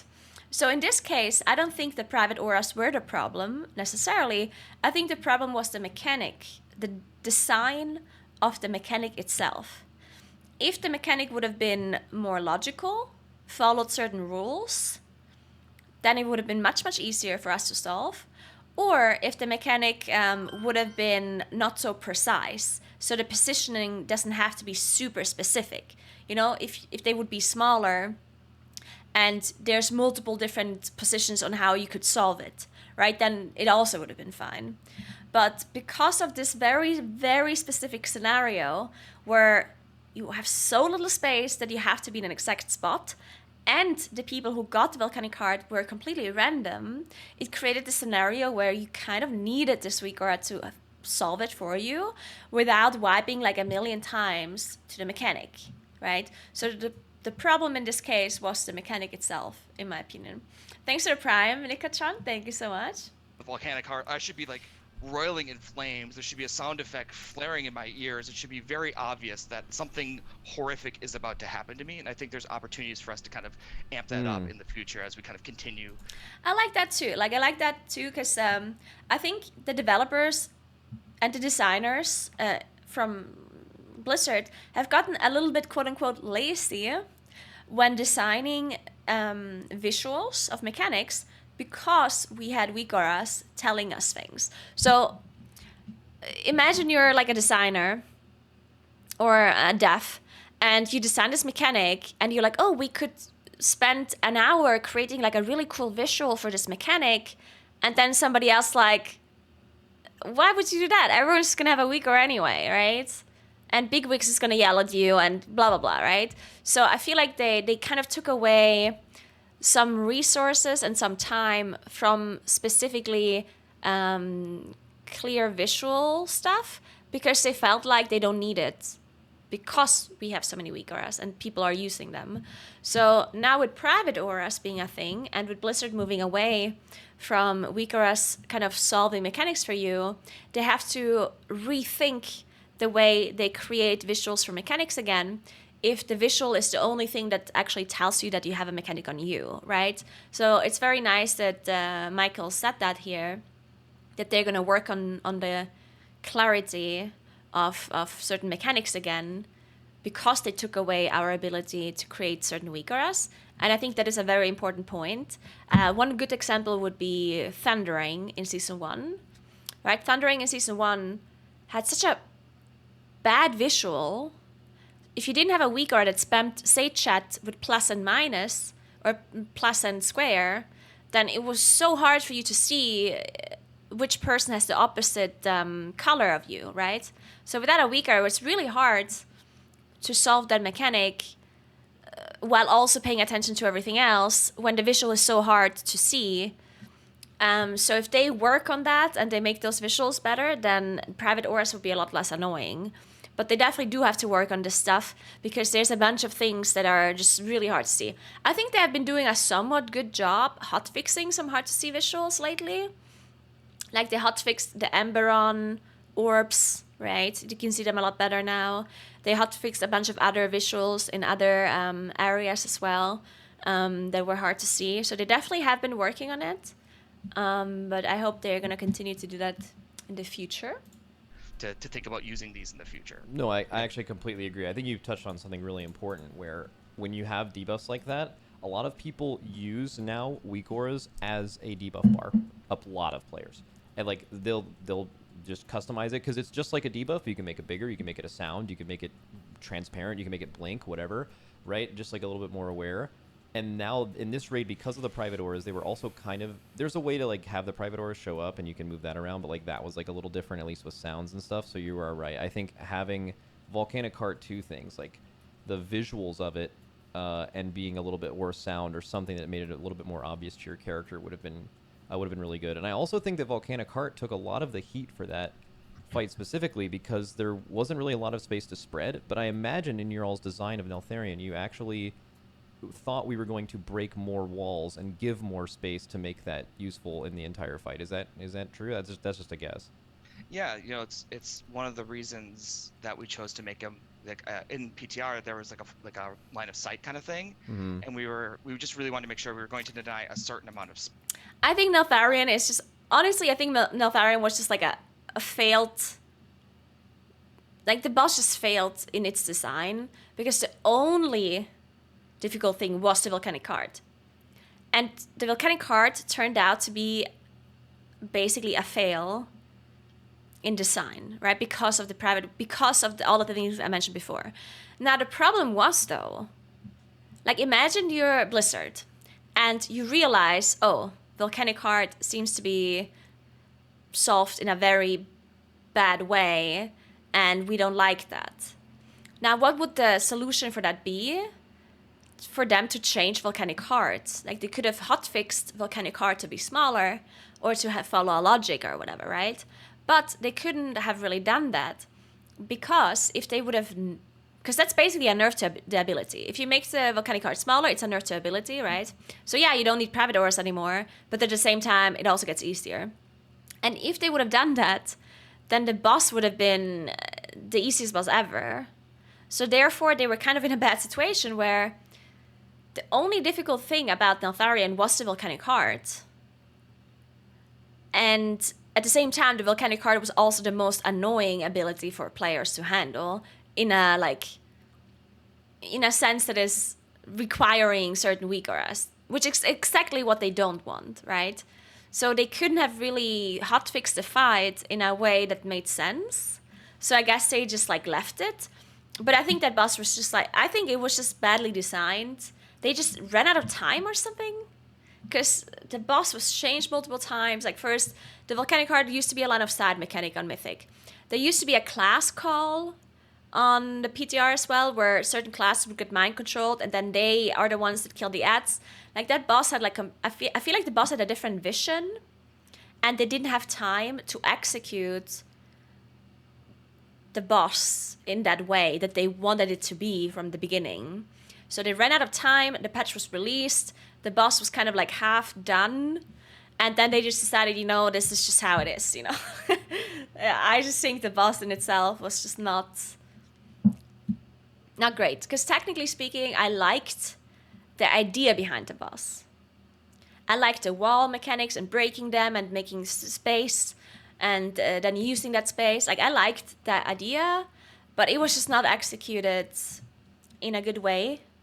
Probably because they ran out of time. I don't know what exactly happened. But it was one of these bosses that are promising, and then they end up just not being so good. Which, in my opinion, was the same thing with Siskarn. Siskarn, in my opinion, I know a lot of people disagree here, but in my opinion, Siskarn was a good... Like, the idea behind the boss, in my opinion, was good. I think that boss... like, just the concept of it seemed fun. Like, it interacts with the room, there's traps, and then there's and you disable it, and you have kind of freedom on where you disable the room and where you play, and you can bait the frontal in a certain area. Like, I thought it was a cool idea, and it ended up just not being a good boss because it was not... Like, I don't know if they ran out of time or whatever happened, but in the end, it just turned out to be a bad boss because of the cheese. Like, how could you miss the fact that he can stand between traps? Like, clearly that was just a huge mistake in design. And additionally, the boss could have not been killed even if that flaw didn't exist. Like, if you were not able to stand between traps, then the boss probably would have been unkillable unless they nerfed it. Because there's no way any of these guilds could have even killed the boss at all if there were no safe spots, right? So the whole design, like the whole tuning and design of the boss was just flawed. Like, it was just not a finished boss. So, yeah. I guess that's like... I feel like that's the main issue with bosses nowadays. That these... Like, the developers have good ideas. They have a good concept. And then they just don't have enough time to execute it. I feel like that's a lot of the problems with a lot of the bosses that we have nowadays. They just run out of time, and then they can't finish their like vision that they have. Because I don't think... A lot of people think that there's a lot of developers that just make bad bosses. But I don't think that's generally true. I think a lot of these developers have really good ideas, and they just can't execute them in time. I feel like it's the issue on some of these fights, at least. Space, right? So that's, yeah, absolutely. That we wanted folks to break walls. We wanted to like interact with that whole wall system, and folks, the way folks solved it was awesome. It was super cool to see how that played out. So Sounds good, Gary. I loved watching that fight during progress. It was super cool to be a part of. And just to kind of, you mentioned it a couple times now, Max, but just to be clear, like those list weak auras that you're mentioning, like when I saw those for the first time, I was like, oh, this is like battleground enemies, the add-on for BGs where it just kind of shows the enemy team. That's definitely not like what we would consider the computational stuff. It's not solving anything. Yeah, the problem is not the list weak aura. The problem is the map weak aura. The list is not an issue. I personally don't think the list is an issue, because the list is just like a rage frame that is in an order, right? I don't necessarily think the list is the issue, right? Because the list just helps you to figure out a assignment, I guess.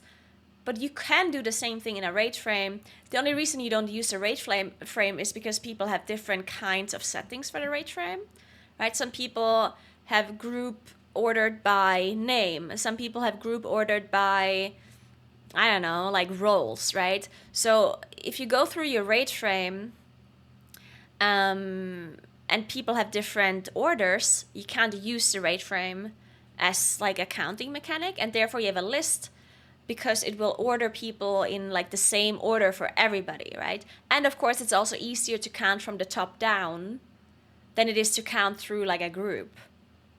So that's the only reason for the list to exist. And I don't necessarily think it's like the biggest issue.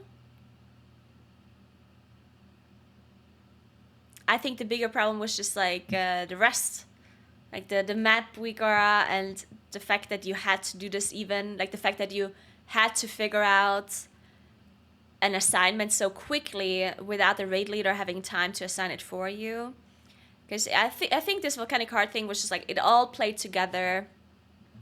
Like it would have been the same thing on Experiment, right? On Experiment, you have like the charge, the boss does, right?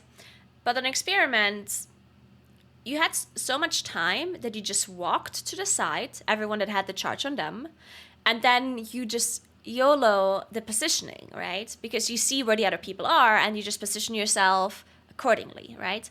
But if that mechanic somehow would have to be more precise, like if people had to be in very exact locations that are far apart, let's assume that's how you solve that charge mechanic, then you also probably would have used like a list week or something like that, because you need to figure out your position quickly. And that's the only thing that this list weaker really does for you, right? It's much quicker than a raid leader calling positions. If you just look at the list and be like, okay, I'm number 2 or I'm number 1 or whatever. Anything for you. That's just kind of bubbling up information in a way that lets you kind of display it the way you want to display it. But then what do you do with that information, right? Like that's the important part that, you know, Mike is really talking about our goals were. The map bit you were talking about, I'm a bit sketchier on. That one. Just a bit. Yeah. We'll see what happens with that. Yeah. But Yeah. definitely wanted to talk to an important part of this kind of puzzle for me, which is, you know, ultimately, you know, when we're talking about private auras and weak auras, it's about, you know, like what are the tools that the players have in their tool belt to kind of solve the puzzles that the encounter team is putting in front of them. Weak auras, you could argue, took, you know, kind of removed a tool, but, you know, we felt like that was crossing a bit of a line. But we do feel like it's important for us to add tools to the player's tool belt as well. Like Mike said, there's things that we can do from an affordance perspective, but I think there's also things that we can add to the game. And sure, I'll talk about this. Hopefully I don't get in trouble. In 10.1.7, we're actually adding a ping system, right? So something that you might be familiar with from like Dota, League of Legends, Apex, stuff like that. That is so sick. Where there's a ping system that has like kind of contextual pings where you can really quickly on the fly kind of communicate. Wait, like, so not on your map, you can see it. The ping system is actually like a really cool idea, in my opinion, because it solves some of the problems when it comes to these list weaker requirements, right? Because you only need the list if you have such a short amount of time and such precise positionings that you cannot solve it without coordinating. And if you don't have enough time for the raid leader to call it out, then this kind of ping system will help quite a lot. Because imagine something like Volcanic Heart with the ping system. Now, I'm not saying that you would solve it with it. It wouldn't be, like, I think people would still use a list weak or even with the ping system. But if it's like a smaller room, let's say there's 5 positions that people have to go to with a certain debuff, but they're in like a smaller area. What you can do with the ping system is like, oh, I see I have the debuff. I ping one location. And I'm the first person to ping it, and therefore I go there, right? And then another person sees, oh, the person pinged there, so I ping next to it. And then whenever you see a ping, you'll just take a position that has not been pinged, right? So it helps a little bit to solve mechanics like this without needing like a raid leader to call it all out, and without needing a weak guard to tell you, it just gives you a little bit. It gives you extra ways of dealing with it. I'm not necessarily saying that it's like a perfect system or anything, but I do think it can help for stuff like this.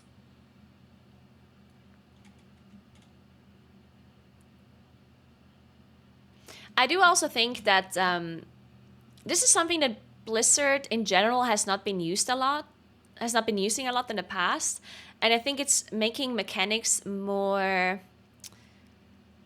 Like, I feel like sometimes there's too much RNG in certain mechanics, which has been solved by weakers in the past. But I think if there's a little bit more logic to some of the abilities, it's generally more feasible for people to solve it without needing a weak aura or without needing a raid leader to call it. And I gave you the example of Volcanic Heart. If the Volcanic Heart would be a little bit more logical in who gets it, it doesn't have to be perfectly logical because at that point it's not difficult anymore. But if it's somewhat logical, then I feel like a mechanic like this can be solved without any like weaker shenanigans or whatever, right? Like if it's always 2 healers that get it, for example, the Volcanic Heart, then the 2 healers know, okay, I'm either in position 1 or in position 2. And then you just have to communicate with this one other person. You don't have to communicate with 4 other people, just with 1, right? And then for the damage dealers, they could make 3 positions. So let's say the Volcanic Heart always goes on 3 damage dealers and 2 healers. At this point, you already lower the amount of responsibility and the amount of communication you have to do by a lot. Because then healers have to remember 2 positions and damage dealers have to remember 3 positions. And then you just have to coordinate between those members. And it would still be hard to communicate while the debuff is happening, but I'm sure people would figure out an easier way. You can even, in my opinion, you can make logic even follow classes sometimes, because nowadays classes have so many class buffs and stuff that it's very rare that you find a raid with that misses a lot of classes. And I understand it's not like the easiest thing to do, but technically speaking, an ability could follow class logic. And if there are not enough classes to be able for the system to follow class logic, it could go to like random logic. Because there are mechanics like that follow role logic, and if there are not enough roles, it's random. Like, for example, there's a mechanic that will always go on range DPS, but if there are no range DPS, it will go on melee or healers, right? Abilities like this exist. So I think they could do something similar with the class logic, where it's like, okay, 1 druid gets ability, 1 mage, 1 warlock, whatever. And if those classes are not present at all, then it will do something else. And of course, there are too many classes for an ability to like that to not be too specific. Like if you only have 1 mage and the mage gets the ability every time, then that would be weird. But it could follow just like a kind of like rotation as well. Like the first one is a mage, the next one is a hunter. Like what, stuff like that. In my opinion, would help mechanics like this to still be difficult. So they're not like 100% telegraphed. Like there needs to be RNG, of course, because if it's full RNG, if there's no RNG, then it's too easy. So there needs to be RNG, but I feel like it doesn't have to be full out RNG, right? Like I feel like it can be something in between to give people some form of like preparation, and it's not like full out random. PTR is online? In game. Oh my god, maybe we should play PTR. That is actually insane. Yeah, and it'll have different options, and you'll be able to put it in the world or on a player or on an enemy. So giving players that tool to more. What are we doing in PTR, Toe? And and if plus, we give you great affordance, this is not only something that could be great for guilds, but is also that even we think enabled? it's an important accessibility option, right? We love watching guilds who get are participating in the raid content who might have some accessibility concerns. So that's something that we're adding that we think is important for people to be able to solve these problems that we're creating for them.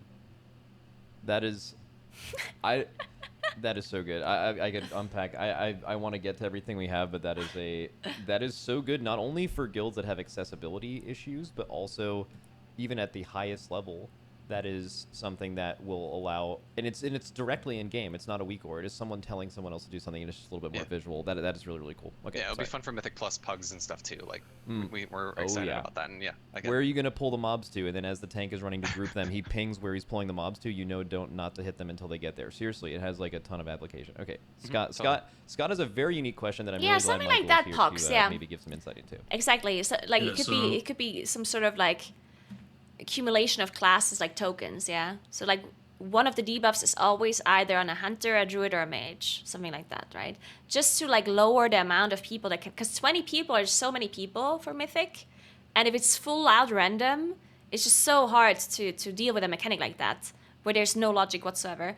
But if you lower the amount of people it can be on through some logic, either role logic or some sort of like class combination, it will be a lot easier. Because even if you have, let's say, 2 druids, 1 mage, and 3 hunters, it still would be a lot less people than 20, right? To look at in your rate frames and to figure something like this out.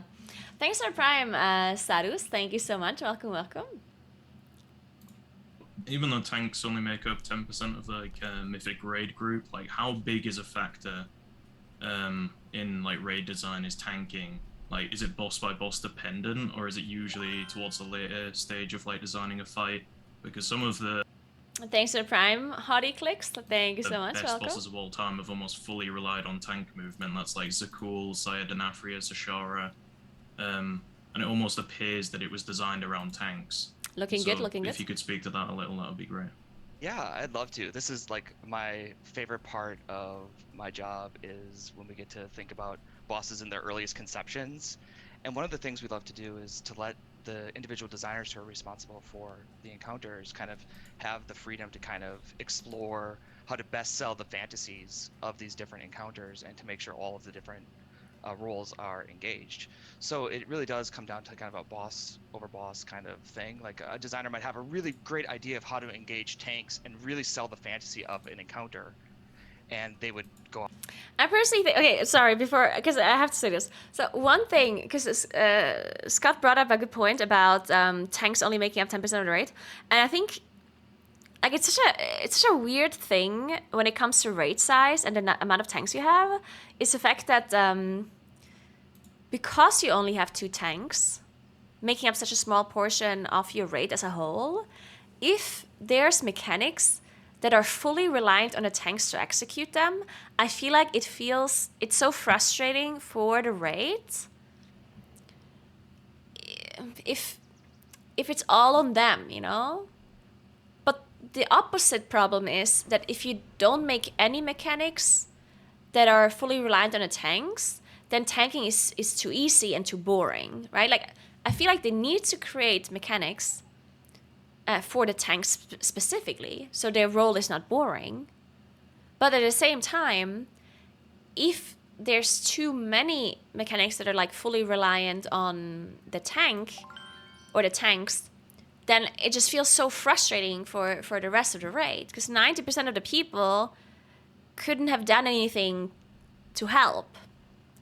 You know, it feels somewhat similar to like Halandrus bombs, like pass-fail mechanics in a sense, where you're reliant on this one person to execute this mechanic, and if they don't, you wipe. And that kind of feels bad, right? For everyone that is not a tank, and for the tank too, probably. So how do you kind of solve this issue? Because it's different with the other roles, because healers, there's usually 4 healers or 5 healers, and there's 4 people that are kind of responsible for keeping everyone alive, and a lot of damage dealers that are responsible for the damage, right? But only 2 tanks that are responsible for tank positioning, tank mechanics, and stuff like that. So if they make a mistake, I just feel like it's so much more frustrating for like the majority of the raid, I guess. Which is a weird situation to solve. Off and implement that and really highlight tanks in this encounter, just as another designer might have an awesome idea to like really engage healers and make an encounter that's really shining a light on them. Yeah, that's what I'm saying. Like, if you don't create mechanics like that, then tanking just is too boring. Like, I feel like they need to create some mechanics for the tanks so they can feel important too, and they can do cool stuff, right?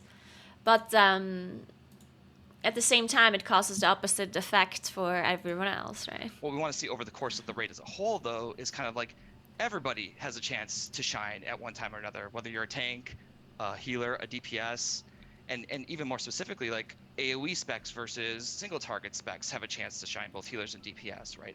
We want to make sure that everybody has an opportunity to kind of have their turn in the spotlight when we're thinking about a raid as a whole. Yeah, and I also want to kind of call something out that you noted there. You know, all the bosses that you listed, Zakul, Denathrius, Ajara, it's not a coincidence that they're like much later in the tier, right? Because like ultimately tanks can be a singular point of failure for a group, right? Like I think we've all been in a fight where we're just kind of waiting for the tanks to figure out the mechanics before like the rest of us are essentially allowed to start progression, right? Like, all right, tanks, get this sorted, please, because we're kind of stuck here.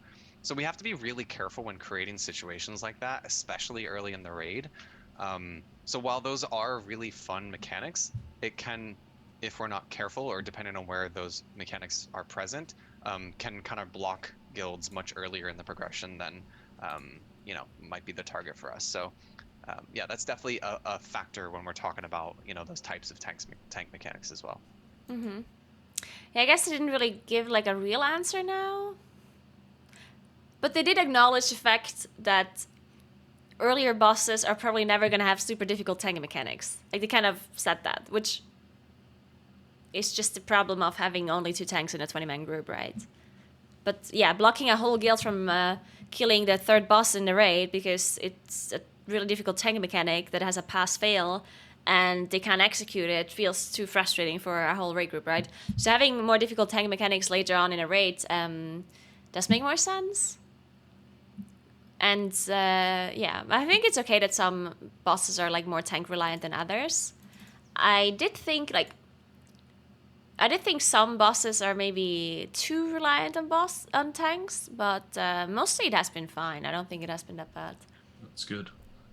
Also, just to follow up on that, like, who decides how hard a boss hits? Like, does it depend on their sword, or like, how is Neltharion and Denathrius? Like, those bosses are crazy. They're almost one-shotting tanks with melee swings, and then there's some other bosses that maybe, you know, don't hit hard at all. Is that again fight by fight? Is it? Yeah, it all comes down to texture. Some encounters are, you know, very tank centric. We want to kind of focus a little more on tank healing. You'll notice that those encounters tend to hedge towards the back half or later encounters, because those are the opportunities where like we expect tanks to be really fluent in how they use their defensive cooldowns, and we start relying on like the whole team has to participate. You're looking for externals to the external defensive cooldowns from your healers and other members of the raid to help the tanks survive through it. And we add that like level of coordination as you get deeper into the raid tier. So yeah, there's a whole like on this, you know, how much kind of auto attack damage is what we call it is happening to tanks. There's a whole separate conversation we can have. Auto attack damage is what we call it.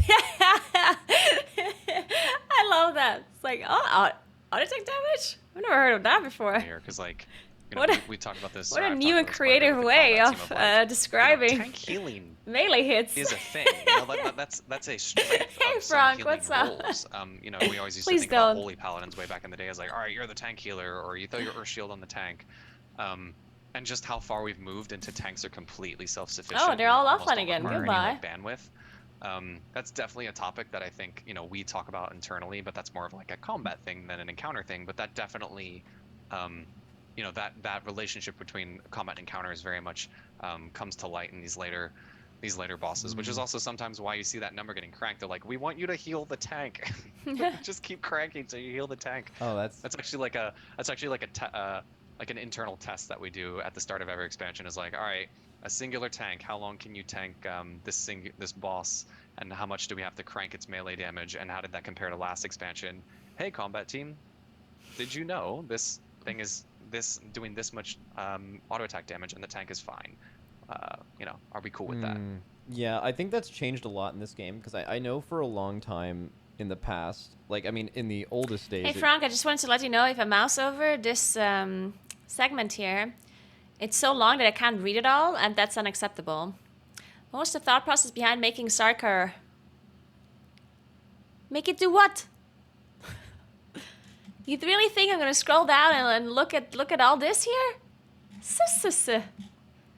You need to abbreviate it. It needs to be smaller. I need to be able to read it all when I mouse over it. This is too long. This is too long. This is too long. It was actually just like syncing up different cast time finishes of like single target heals onto a tank so they don't die. Like, I'm talking way back in the day.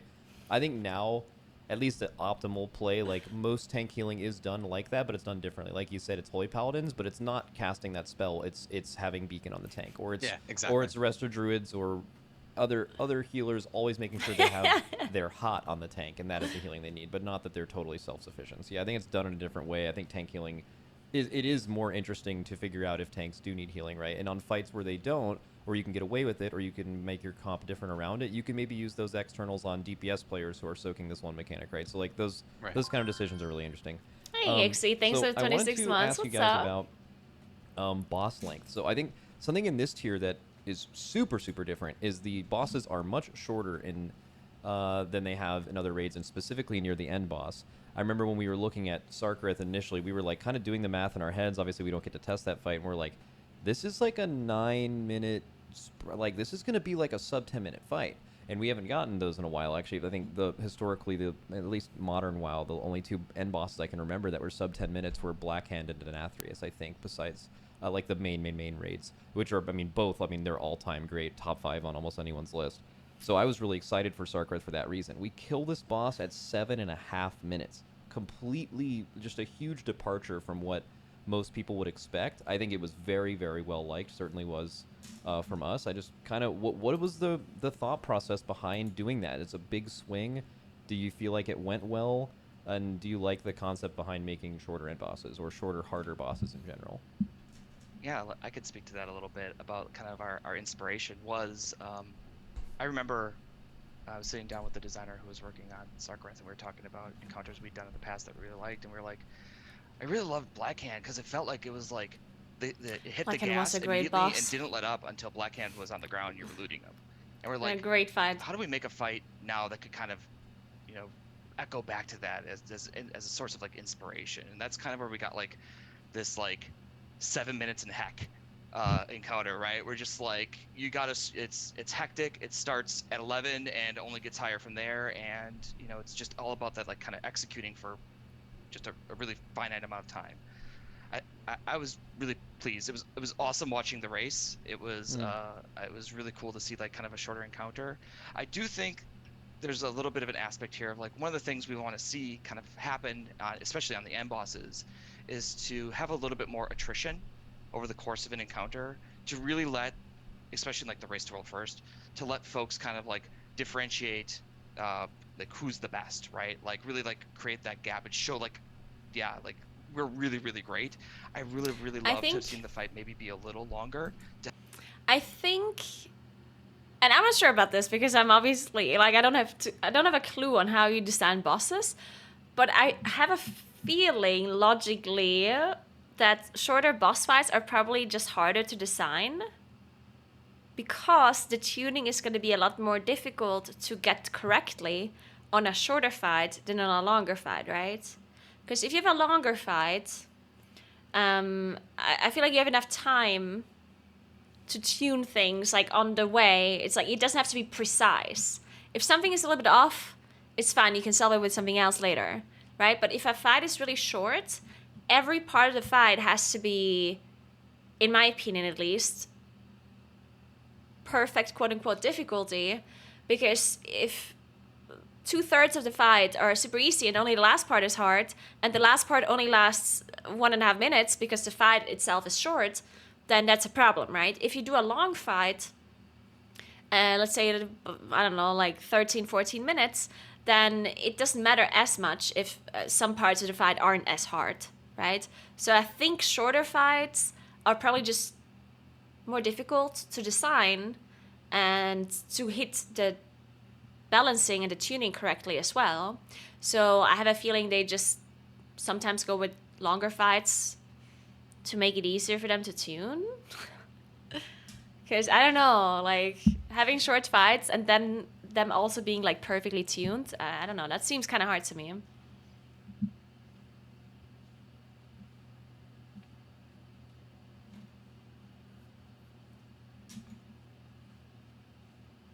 Yeah, that's another point. Yeah, they've also just created long fights. Well, I don't even want to say long fights because there's other games that have 20-minute fights or longer, right?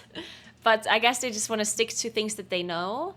And I guess the longer the fight is, the more room to create chaos. I always like to say, like, whenever Blizzard creates a difficult boss fight, I always think that they try to create as much chaos as possible to add difficulty, because the simpler a boss fight is when it comes to like the mechanics, the easier it will be to solve for people. Like, that's just how WoW works, right? If you look at a boss like Magmorax, Guardian, like all of these simple bosses, they're just by default gonna be easier, because if you only have to solve like 3 or 4 mechanics, then the only other thing that can be hard is a DPS check and a healing check, and guilds are just too good at the game to have much like a struggle with those things.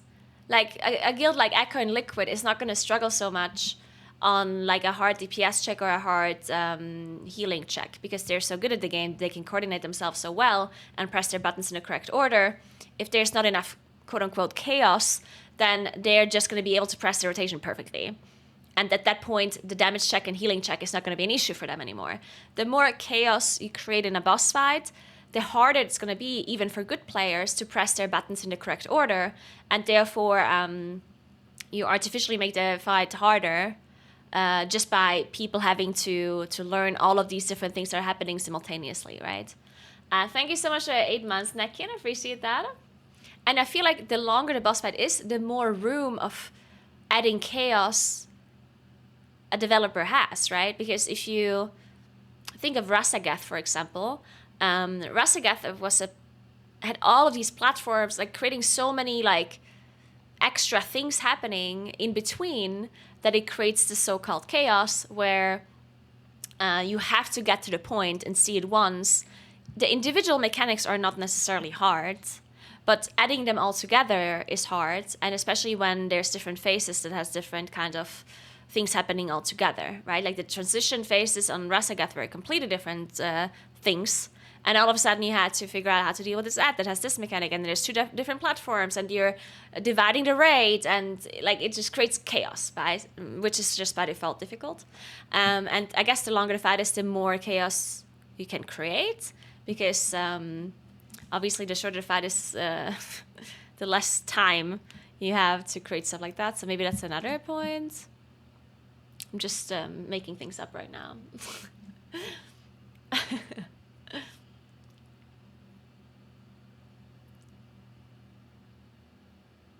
I sort of feel the opposite about fight length. The longer the fight, the more redundant and repetitive things feel. No, I agree. Like, for the player, it's true.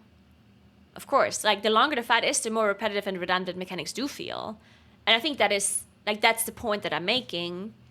Because if they make a fight shorter, they have to create mechanics that are more, like, impactful. Because otherwise, the fight is short and the mechanics are not that hard to deal with and for you to figure out, and therefore the boss is too easy. So for a short fight to be as hard as a long fight, you have to, by default, make mechanics more impactful, right? So that's why long fights generally have more redundant mechanics and repetitive stuff, because, the length of the fight adds the difficulty. Because the longer a boss fight is, the more difficult it is by default, generally, because more things can go wrong the longer it takes. Same goes with long dungeons, right? Usually long dungeons are generally more difficult than short dungeons because there's just more room for error, right? To help tax like just all the guilds that were going through it, right? At the same I think time, especially P2. I think that was the one thing that could have been drawn out a little bit, yeah. Yeah, so that's kind of like I would have loved to have seen it just a little longer, but I kind of largely agree. I enjoy an encounter that is like, because really, ultimately, an encounter is an opportunity to tell a bunch of story through combat, right? And some stories take longer, and some stories take less time, and we want to make sure we're finding the right kind of appropriate amount of time to tell the story we want to tell through the combat mechanics, and to really feel like players feel like they've been able to have their fill of the encounter, right? They've had the right amount. Yeah, and I guess just adding two things. One, super random fun fact: the inspiration for Blackhand was actually Siege Crafter Black Fuse. So like going back to MOP, right? Like Siege Crafter Black Fuse was also one of those ones that was short but super intense and really fun. So that was, you know, when the team was working on Blackhand, we were talking a lot about that one. And then second, Yeah, I guess, I this guess gets to your it's always point, true, and Slurp. Mike was just Yeah. talking about this too. Like, Yeah, I can see that being a ultimately, thing. I would say, you know, if we're thinking about like a range of end bosses in time and how much their average duration is, I wouldn't say, you know, 730 is like the new benchmark. I think this is, though, I would say a kind of indication of that scale shifting down, right? Like I think 10 minutes is kind of something that we think of, okay, 10 minutes is towards the top of that band where we would want to see the boss duration go. You know, certainly like 15-minute fights. You know, if Mike and the team came to me and was like, we would make a 15-minute fight, I'd be like, make it 2 fights. So yeah, I think that just kind of speaks to, you know, kind of philosophy shifting and things changing over time. So yeah. No, I mean that totally makes sense. I mean you kind of landed that by understanding where the fights are, right? You said Sarkreth. I feel like there could have been a little bit more to actually figure out a little bit more attrition. That would have been closer to 10 minutes. And then I could also point out multiple 14-minute fights.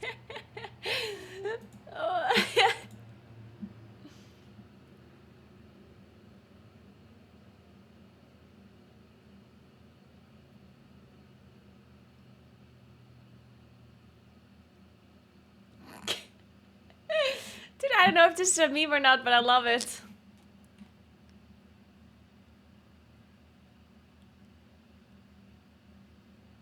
Oh no, wait. This is so good. I love it. I think he actually kicked him. I'm not sure if this is a meme or not, but I love it.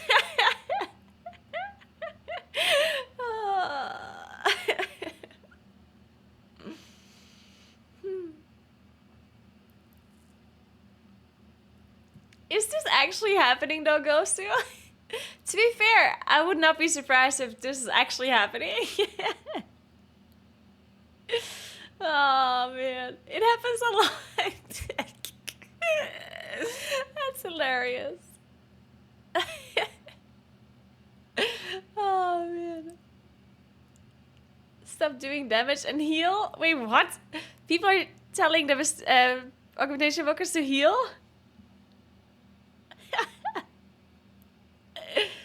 Oh, that's funny.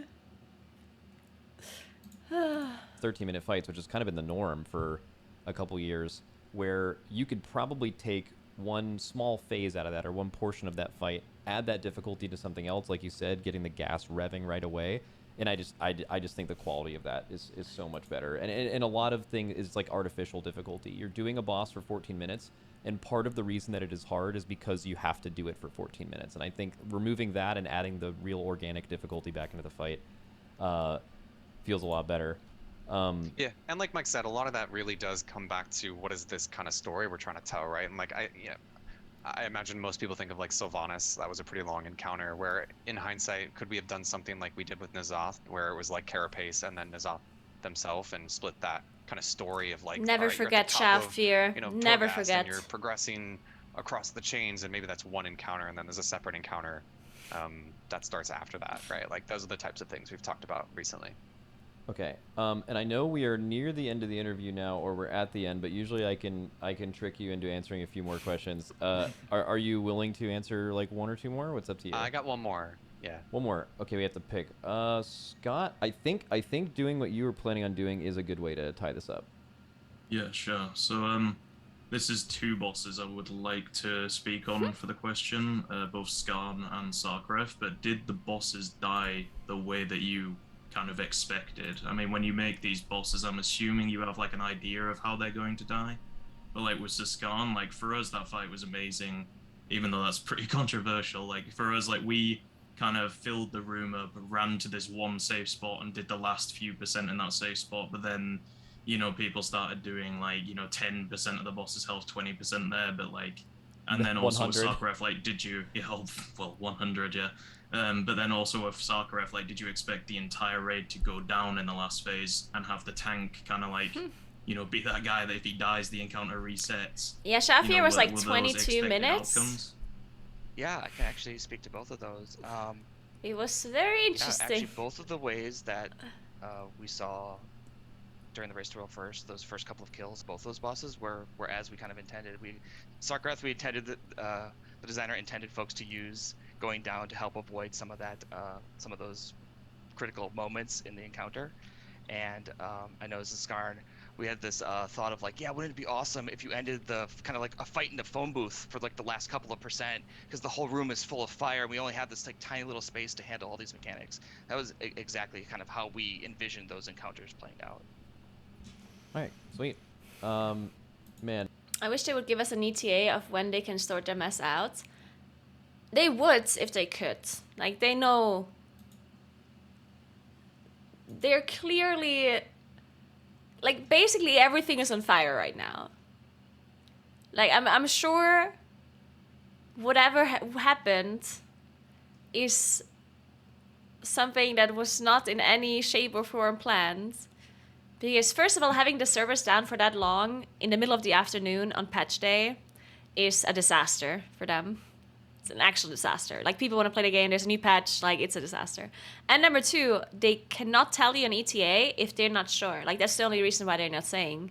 Because if they say an approximate ETA, like if they would say, okay, we don't know how to solve this problem, but maybe we can solve it in like an hour, and then they put an ETA of an hour, and then the servers don't come up in an hour, then people will be more upset than if there was no ETA at all.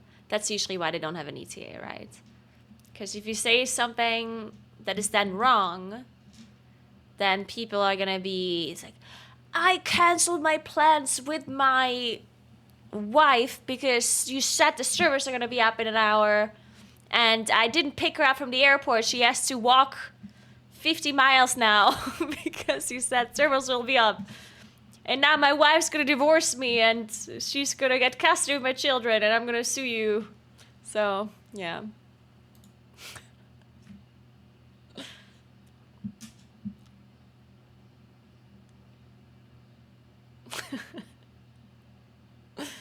And well, as usual, I wish I could. I mean, we had like a spitball raid design questions. We got pretty much all the way to the end. I could pick your brain about fights and stuff. We think about this stuff all the time. It's like part of our job is we have to kind of. Things change week to week in PTR, right? Like we have to think where you're going with a fight. If we test a fight super early and you're like, damn, this is missing something, we have to try to figure out what you think is missing and then kind of prepare for that for the next time. So yeah, totally. So obviously it'd be super fun to do that. Actually. Sorry, I do want to speak a little bit to the, because I imagine there's like the second part of this Skarn question, which is what happened there. He said Skarn, and we specifically had a Blizzard person tell me that his name is Siskarn, or that's how you pronounce it. And now Morgan said Skarn. Somebody lied to me. Or Morgan said the name wrong. I was casting the race wheel first, and we kept saying Skarn. How everyone pronounces the name. Literally everyone says Skarn, right? And we said that. We said Skarn. Like we were casting, it's like it's Skarn, blah, blah, blah. And then one of the Blizzard employees messaged me on Discord and said, oh, I actually pronounced it Siskarn.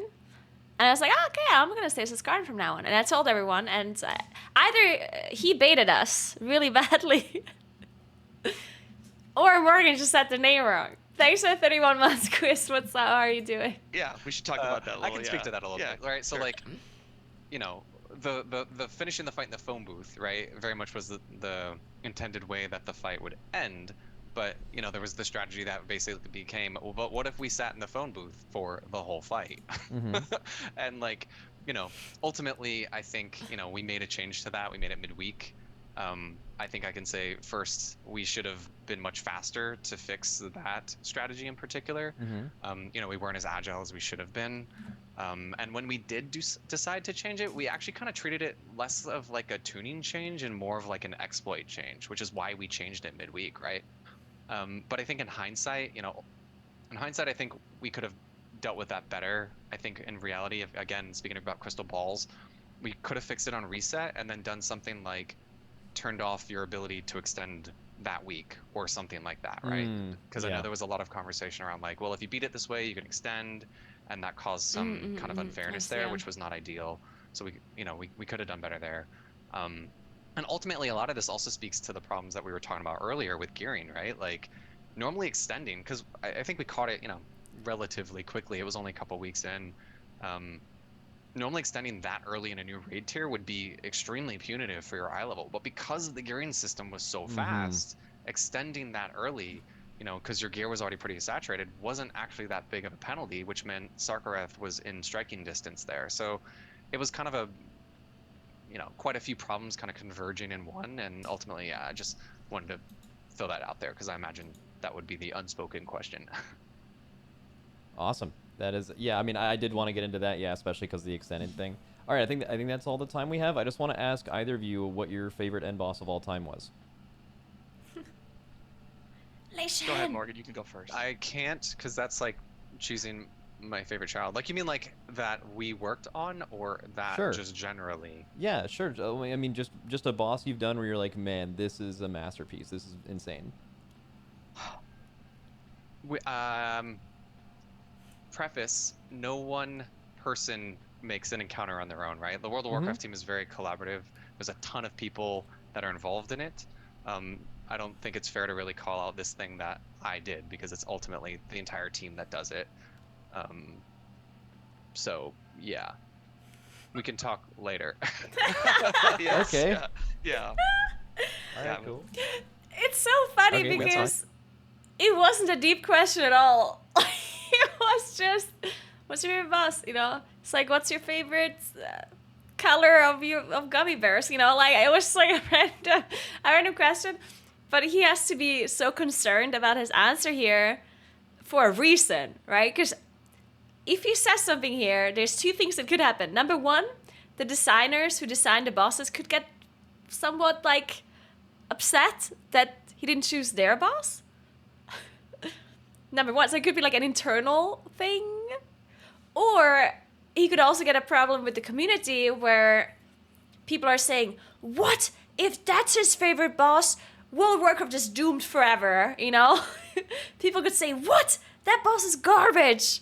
No wonder all of the bosses are shit, so I guess it's a little bit of a deeper question for him than it would be for anyone else. Yeah, we talked about one of the ones that would be on my list today, though. Okay, So sweet. We'll go that far. All right, I love hearing that. All right, thank you, thank you guys for the time, and thanks Scott again for coming on. Cheers. Yep, and Michael, have not had a chance to talk to you before, but as I said before, I'm pretty sure I could talk to you. All right, cool. Now what?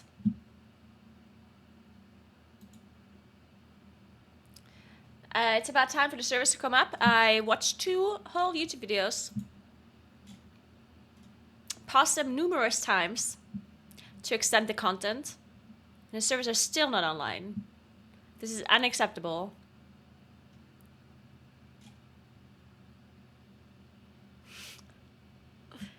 Another coffee. Good point.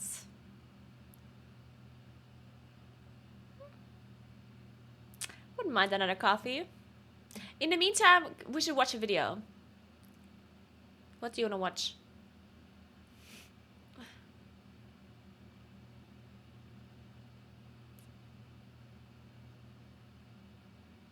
Food videos?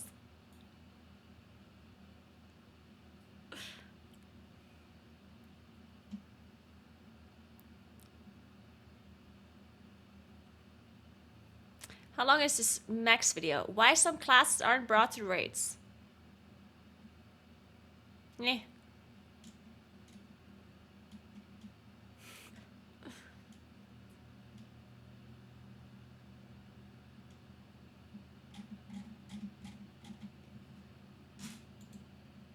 Is it a good video? Is it? Okay, fine, whatever. This Let's watch class it. is going to be unbelievably good. All right. I feel like the answer is just gonna be like class buffs. But the problem with all of this is gonna be that Max is speaking in raceable first terms here. I think that the importance of certain classes is a lot higher in high-end rating than it is in average rating. So whenever Max says something like, you need a Red Paladin for Retribution Aura, then half the people that play Mythic are just gonna be like, really? Like, I can kill this boss without that. Thank you so much for the sub, Funk Soul Buddha. Thank you so much, appreciate that.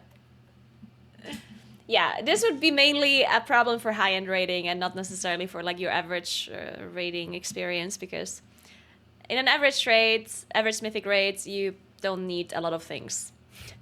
You can play without certain buffs, you can play without certain defensives, you can I mean, obviously you're going to try to get as many class buffs as you can, but it's not going to be as big of a deal. With the addition of augmentation, there's a lot of concern about mandatory or raid locked specs. Today Blizzard work or is on vacation? I do think they went on vacation. They are kind of like what are they called? The things that do your taxes? Bookkeepers. Bookkeepers? No. Tax keepers. Tax person. Tax people. Accountants, that's the word I was looking for. Thanks for the Prime Okrem, and thanks for the 23 months, Chris. Yeah, accountants. You know how accountants do like a lot of work whenever like the tax things have to be filed? Which here where I live is like in June. So in June you have to file taxes, right? So in June, accountants do like a lot of work, and then they all go on vacation for what feels like a month. And if you have anything important that happens during that month, they're not going to be available. They're just like, oh, sorry, we're gone. We filed your taxes. Do whatever you want now. And Blizzard is the same. They'll release a patch, and then they all go on vacation. And then they let the interns run the office. So that's why we have so many bugs and issues and long downtimes, because the interns, it's family day as well, like bring your child to work day. So the interns bring their children to work and then have to watch the children. The children press reset buttons once in a while. And the interns, of course, have a harder time fixing all of these bugs and these issues. So, yeah, it's just unfortunate. Thank you, Chris. All right, bear back 1 second. And Mythic raid comps with some specs like hunters and shamans. Yes, yes, yes. Okay, so this is the number 4, by the way. This is the 4th time that Ian or Morgan has been directly asked this question, and the first 2 times I did it, I literally laid out what is required in a raid at the highest level, of course, and every single time you need to point this out, because what they will do immediately is they will say, what's required is not really required, like, because, like, it's only, like, a very, very top level thing, and they'll always mention that, like, they only tune Mythic for you actually having all the raid buffs, but even when you speak specifically of Mythic, it still is kind of weird that hunters and shamans do not have enough utility to break that mold. And the reason why they're asking this is we actually did this. I could probably pull it up right now. Let me pull this up right now. I did a sheet yesterday of what it actually looks like when you put an augmentation evoker in the raid. I think it's this. Let me see. So like this is, we were talking about like, okay, you're going to add a first augmentation, you're going to add a second augmentation. What are you actually buffing with these? And like we just went through a whole thing about it. These won't make that much sense at the end, but when you're talking about classes that are required in a raid, you're adding to augmentation the theoretical raid spots that existed for fringe specs like Hunter, who don't have a raid buff, although they do have quite good utility and they're often tuned very well. Not to mention you need a male DPS soak in your raid because of the way that group loot works. And shamans are kind of in the same issue or same problem. Those spots are, there's just less of them, you know? If you felt like after every raid buff before there was 12, basically there was 8 raid spots before, and now there's like 6. And if you're always on the end of the, and that's not just classes with no utility, by the way. In a raid comp, it can either be classes with no utility, so shaman and hunters, which is again, the only reason it seems weird is it's 2 out of 13 classes. What does DK have if you consider raid buffs? I consider DKs having more. I always mention Hunter and Shaman because DKs are in raids more often than Hunters and Shaman, and there's a reason for that. Number one, between Unholy and Frost, you actually have like a literal perfect damage profile to deal with almost anything. You're one of the most broken raid specs of all time with 2 abilities, actually. So AMS allows you to ignore so many things in raid, and Death's Advance allows you to basically never move on most really hard fights that are trying to kill you, will knock you back in some way or cause some kind of movement issue, and that is completely solves that. They're generally pretty tanky, although that's less true now. They have AMZ, which is still a good button, even though it has been nerfed a little bit too much, in my opinion. And they have grips, and there's probably one fight every single tier that requires a grip. And on the fights where a grip is required, DKs are the most important raid buff in the game. They're more important than magic damage, literally everything on fights where you can grip things. So that, I think, is just more than what Hunters and Shamans have. Like, I understand if you're a DK player and you think it's not enough, that's fine. But in my opinion, you do not deserve to be spoken in the same sentence as Hunters and Shamans, because it's just different. I guess also, if you want to get really technical, DKs technically do have a raid buff, which is the, what is this fucking dog shit? The Insidious Chill thing, which is like, I mean, this is just like, yeah, I'm not even gonna say it, because like it's just so ridiculous to this is completely unnecessary to have in raids, and they should get something better than this. But yeah, so DKs, yeah, I have there as and if you're ever bringing them for one fight in a raid for grip, because of the way group loot works, you want to keep them in all the time so they're geared, which is why you've seen multiple guilds run DKs for a while on everything, because they're good. Shamans and hunters have to fight against harder stuff with that. Not to mention that range spots are being taken and not melee. Anyways, long caveat, but just to answer your question, it's something that we're certainly mindful of and pay attention to. Our goal for Mythic rating is for the best composition, the optimal composition, the ones that we see at the high end, to have one of every class out of the 20 slots available. Oh, this is really interesting. This is a better answer than I've ever gotten, actually. When we're seeing deviation, I'm going to read most of it. When we're seeing deviation from that, we're going to look at why and ask what we can adjust to change it. We've tried to be resistant to every class bringing a unique mandatory buff that rigidly forces itself. Some do. But for others, it's other types of utility and unique strengths that make a natural fit, where just, of course, you want to DK somewhere for grips, because that is just such a valuable tool over the course of a raid as a whole. Not as the raid as a whole. I would say that actually very rarely fights require grips. It's usually 1 or 2 a raid tier, but keep in mind, that's like 20% of the raid at the most, really. It's usually about 2 fights a raid, but that's not why you want to keep them in. You want to keep them in to gear them for those fights. So it's for the end goal is the same thing as what he's saying, but it is for a different reason than what he's saying. Whether it's added or tweaking tools like those in some cases, looking at numbers that other types of buffs people might bring, our goal is to try to maintain the balance between representation and then give people flexibility, give raid leaders and groups, and give pugs flexibility in where they spend those remaining slots. Okay, so Blizzard is basically saying our goal in Mythic rating is it to be optimal to have one of every class. So that's fine, except that's currently not true. I'll even throw DK in there. I know some DK players aren't going to like that, but I think you pretty much need a DK in your comp if you're, and again, forget like world first level optimization. I mean, even top 50 guild. If you're a top 50 guild, you have a DK. You have to, right? If you're a top 50 guild and you don't have an Ellie Shaman, that's fine. Dude, we didn't have an Ellie Shaman for years, and it never mattered. You always need a DK. You probably need multiple. If you are looking at classes that are required in a raid, let's just type it out. Monk is unbelievably required. One class brings you 4% non-DRable avoidance, 8% increased healing taken, and 5% damage physical to all enemies. Literally irreplaceably insane. Next is Demon Hunter. In general, most of the damage in this game is magic, even with a lot of powerful melee classes. So, always need a Demon Hunter. Not going to list them really in any particular order, but while we're doing this, let's just say Druid. Okay, Mark of the Wild is insane. After that, let's say you need a Priest because you need Fortitude. Makes sense. Not to mention you get Grips, you get a PI. All that stuff is good. Then after that, you need a Magus. Gives you a buff to all your healers and casters. After that, you have Warlock. Doesn't have a conventional raid buff, but it does. You don't have Hellstones without Warlock or Gateways. You need a Warlock just as much as you need anything else. Singular Paladin for Devotion Aura. Not Ret Aura. I'll kind of get into that later. After that, you have Rogue. Makes bosses... There's some ways you can increase this, but it's whatever. All right. Rogues make bosses do 3% less damage to you. Not every bit of damage is sourced to the boss. Like famously Sludge Fist, for example, more than half the damage you took was actually sourced to the environment. So there are certain bosses where rogues do not actually have that much value, but it is rare. I would say that you would always want to have a rogue in your raid. Not only are they just a good class in general, they have a lot of variety over their 3 specs that they can play in the raid.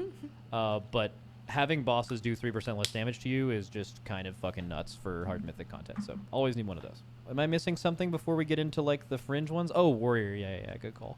So warriors bring you one of the strongest raid cooldowns, and they bring you battle shout, which battle shout is actually much better. Battle shout is an interesting mix for monk and DH, because like most The Convoke did get melee me. do like half and half magic and physical, or it's like some 70-30 shit. But battle shout is actually interesting in that it buffs every melee class and hunters by like roughly 5% total, so not needing to be specific magic or physical. Warriors are good. And then after that, you start getting into the weeds. And I'll kind of go over the next couple of raid spots that you need. So let's talk about Shaman first, but specifically Enhance. Shamans actually bring a lot to a raid right now, but if you're talking about really high-level optimization, Enhance kind of makes the most sense because they're all going to bring you Windrush Totem. They're all going to have Ankh. But one of them is just like similar to PI. What is PI? Like a 13 to 15k single target increase added on top of your damage bar, right? If you're like looking at statistics.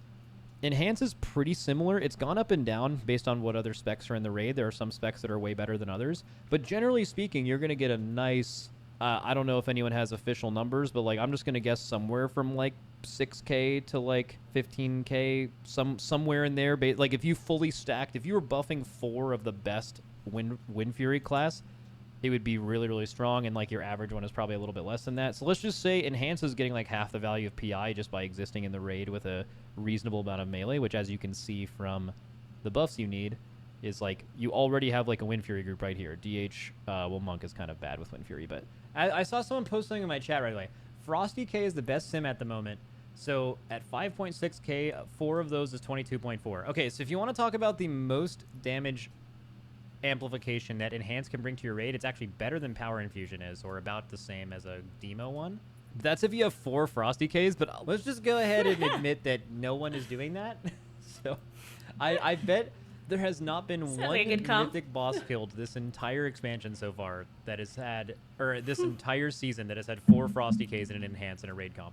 I'm just going to say it. Even in a weekly clear. Never happened. They would have been playing Unholy. So we have Enhance, and then you're roughly getting good value. So like in a way right now with current tuning, Enhance kind of is required in raid, but that's only Enhance. Ellie and Resto do not bring that. So while yes, you do want one of every class in a raid, I do think it's a realistic criticism from Shaman players to Ian that yeah, Shamans are optimally put in raids right now, but it is only one spec and kind of only ever will be one. Not to say that Ellie and Resto aren't good. They've actually He's both saying been that Frost very is good better than Arms. we were very close to in, playing one Wind in the Fury raid this value. raid at like the highest level, right? But they're I'm not gonna required. doubt Max. They kind of fit into the other part of this list, which we'll get into in Just a gonna second. believe that. Okay, then after Enhance, again, DK is a little murky.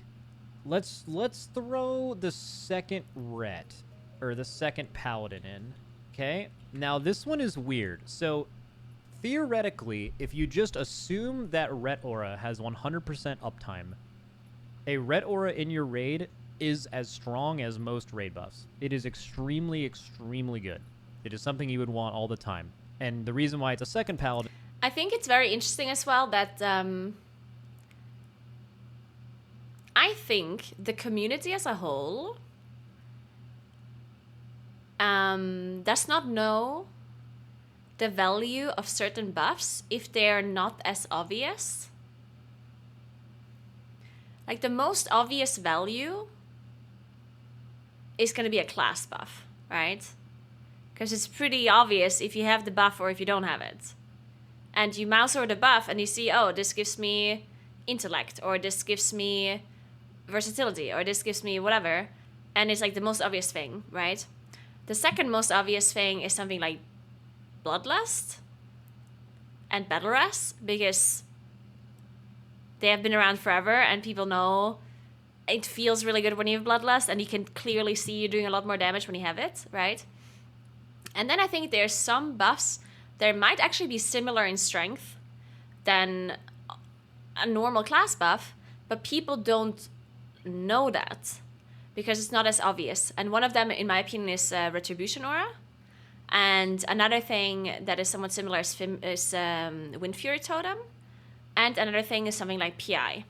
Like, I think people understand that they are good and they understand that they're buffs, but they can't, like, they're not as obvious as just something like Arcane Intellect. So I do think that people maybe undervalue it, which is a good thing, because most people that do undervalue it probably also just don't need it. But you know what I'm saying? Like, I think if you're like some random casual guild that is doing heroic bosses, I don't think you need Red Aura, and I also don't think you need Arcane Intellect technically, and I also don't think you need a bunch of those things, right? So I think the less obvious a buff is, the better it probably is for the game, because those people that would have a disadvantage from those class buffs existing, they don't understand the value as well. So I think that would be good. Because what's the downside of class buffs? I think the big downside of class buffs is if you're like a super casual raid and you don't have a certain class, then it feels really bad.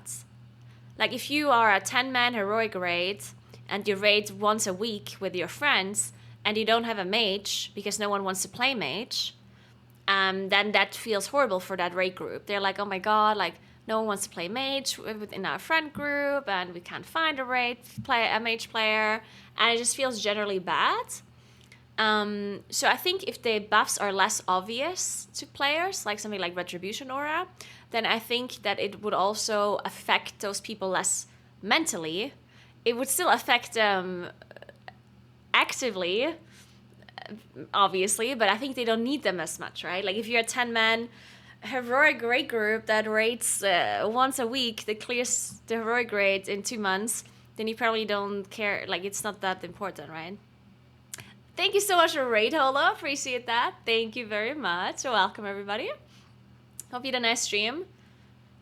Well, I guess, yeah. I've been looking at YouTube videos for the past couple of hours, so... No one wants to play mage. I thought Arcane was blowing things up. It was a random example. So yeah, I'm basically what my point is.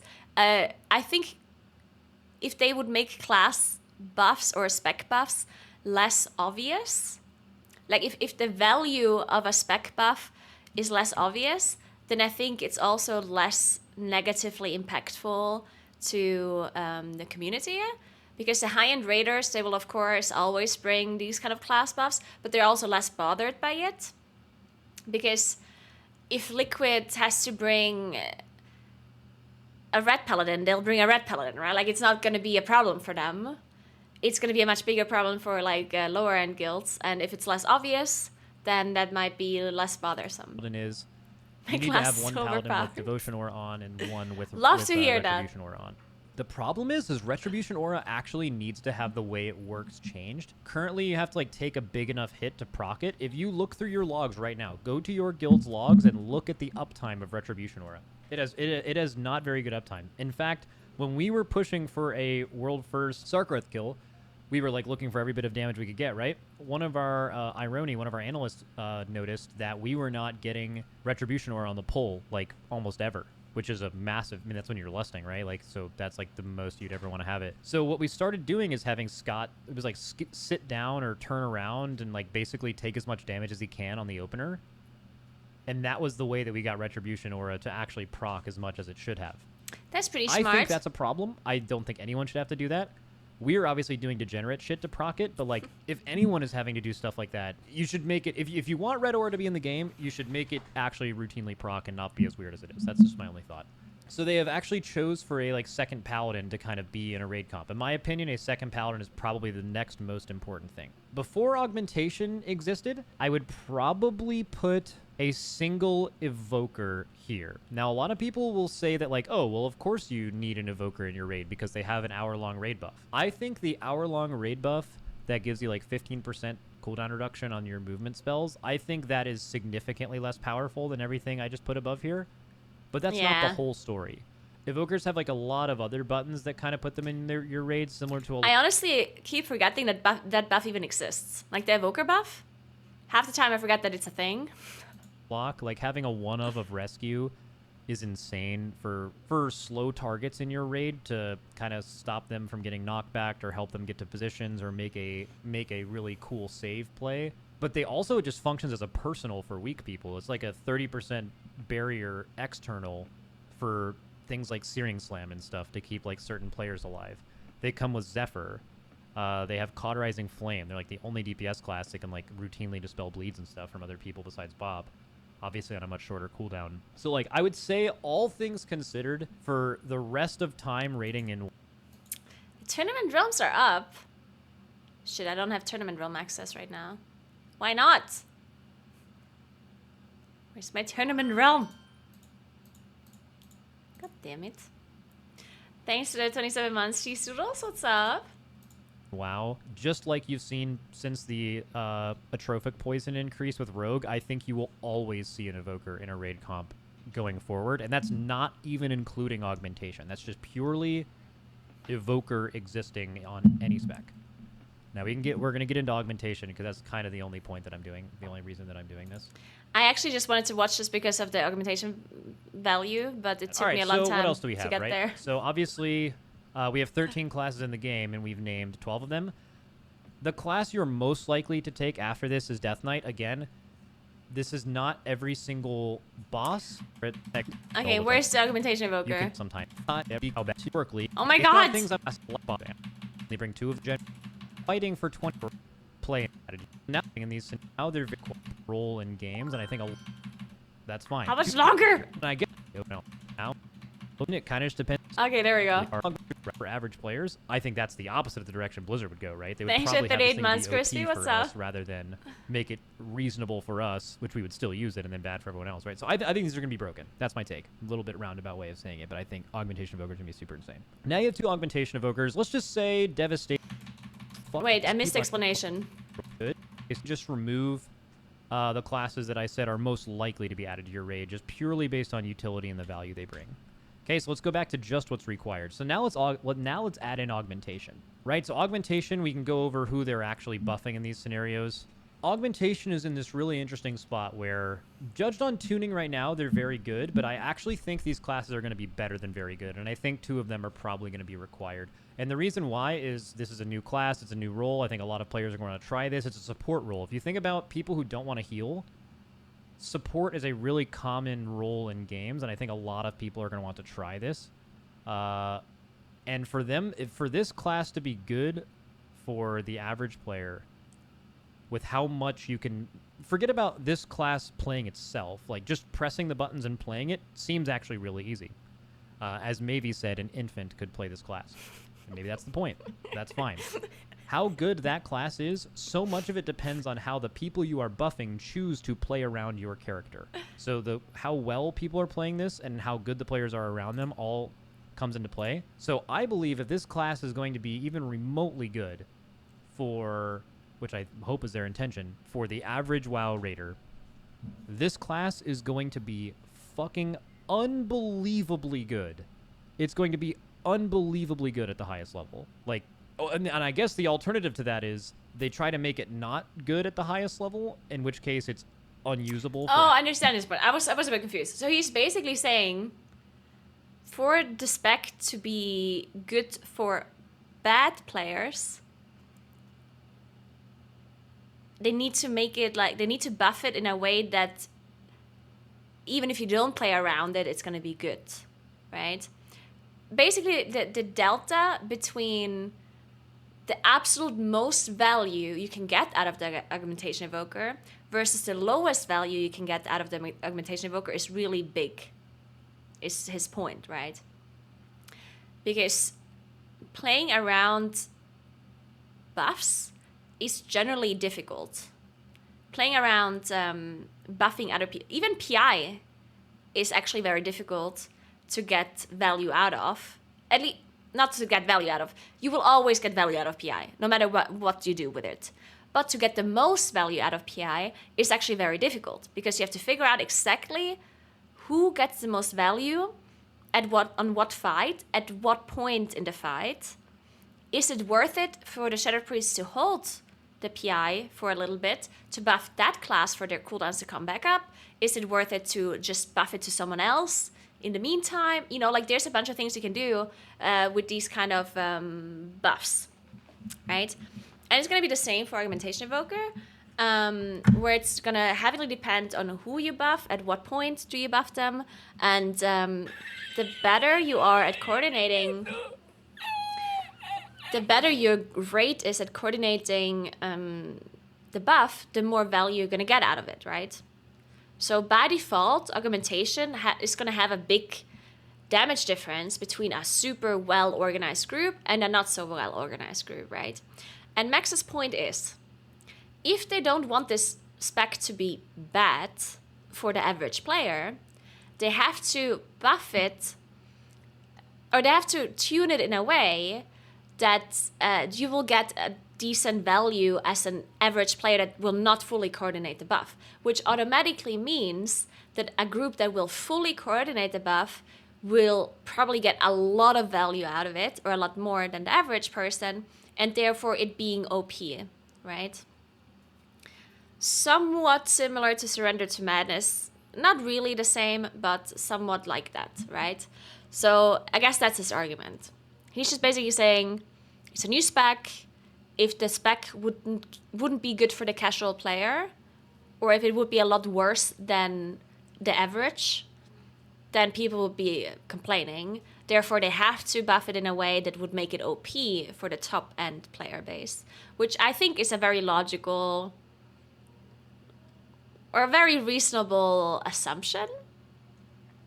One thing that I think is also true, though, is I think Blizzard can design the spec to not have the coordination be as impactful, right? Like you can, basically what I mean is you can buff the baseline buffs more and the specific buffs less, right? Because Augmentation Evoker has some like specific buffs that only buff a few people, and then other buffs that kind of buff everyone in a sense, right? As far as I understand, at least. I'm not an Augmentation Evoker specialist. But if they buff the baseline buffs that everyone has, that everyone always kind of has, and they nerf the specific buffs in relation to that, then I do think they would also decrease like the delta between the best coordinated groups and the least coordinated groups. And I guess that's how they have to balance that spec to not make it too strong for the high end. Average players, I think that's the opposite of the direction Blizzard would go, right? They would probably have this thing be OP for us rather than make it reasonable for us, which we would still use it, and then bad for everyone else, right? So I think these are going to be broken. That's my take. A little bit roundabout way of saying it, but I think Augmentation Evoker is going to be super insane. Now you have two Augmentation Evokers. Let's just say Devastation and... But, okay, so I still think that his argumentation here is still flawed.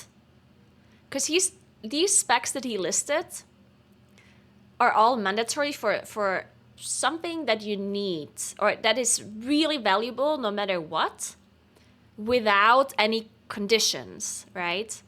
Like you always want a druid because they're not going to remove Mark of the Wild all of a sudden, right? Wind Fury is a thing. This is a thing. Like all of these buffs that these classes provide are not conditional. Like they are in the game. We know that for a fact. We know for a fact that Mark of the Wild exists and will not be removed. We know that that Mystic Touch exists and Chaos Brand and so on. We know that we need these. And he listed those classes on that assumption, on this condition, but now he's adding two Augmentation Evokers on the pure assumption that they will be broken damage-wise, tuning-wise. Like he kind of assumes the tuning here, which is not a given, right? Now, I do think that his argument makes sense, and it is very likely that they're gonna be super good for the high end, but that's not a given, right? It could also just be bad. It's a pure tuning thing here. So therefore, I'm not sure I and preservation necessarily agree. are average at the moment. It's kind of hard to imagine that because By putting preservation is these really here, good right you know? now, and it was absolutely broken in Season 1. And Devastation right now is probably the best DPS in the game, pound for pound, at least in rating. Let's just say Augmentation 1 takes the place of Evoker, right? Because they bring those same things. And let's say Augmentation 2 takes the place of that. So now you have like one less raid spot. And then now if you're an Ellie Shaman or a Resto Shaman or a Hunter looking for a spot in the top 20... I agree with his argument. Like, I do think it's very likely that you want to bring 2. But I just think that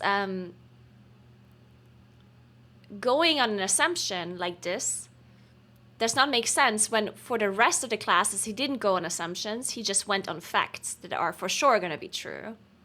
Well, the augmentation thing is not a fact, right? Like, that's why I'm saying that I disagree a little bit with his list here. Not to say that I disagree with the fact that I think that they're going to be good, because I do think that they're probably going to be really good for high-end rating. But it would be the same thing as saying that you're very likely going to bring a Warlock because they almost always had a spec that was tuned really well.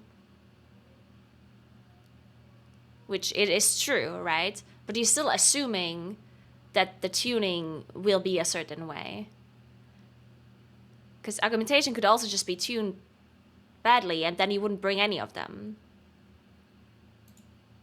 Which is not the case for the other classes. You will always bring a druid, right? If you want Mark of the Wild. Or it's like, it has to be a very, very specific situation for these classes that he listed above to not be brought. For example, Mage has not been brought for Lords of Dread. The reason for that was that they were very squishy and that the raid group had very few range DPS in the group, so that the value of Arcane Intellect was very low, but only for this specific situation, right? But outside of that, you're always going to bring a mage, no matter the tuning. Like, no matter how quote-unquote bad mages are, you're going to bring a mage.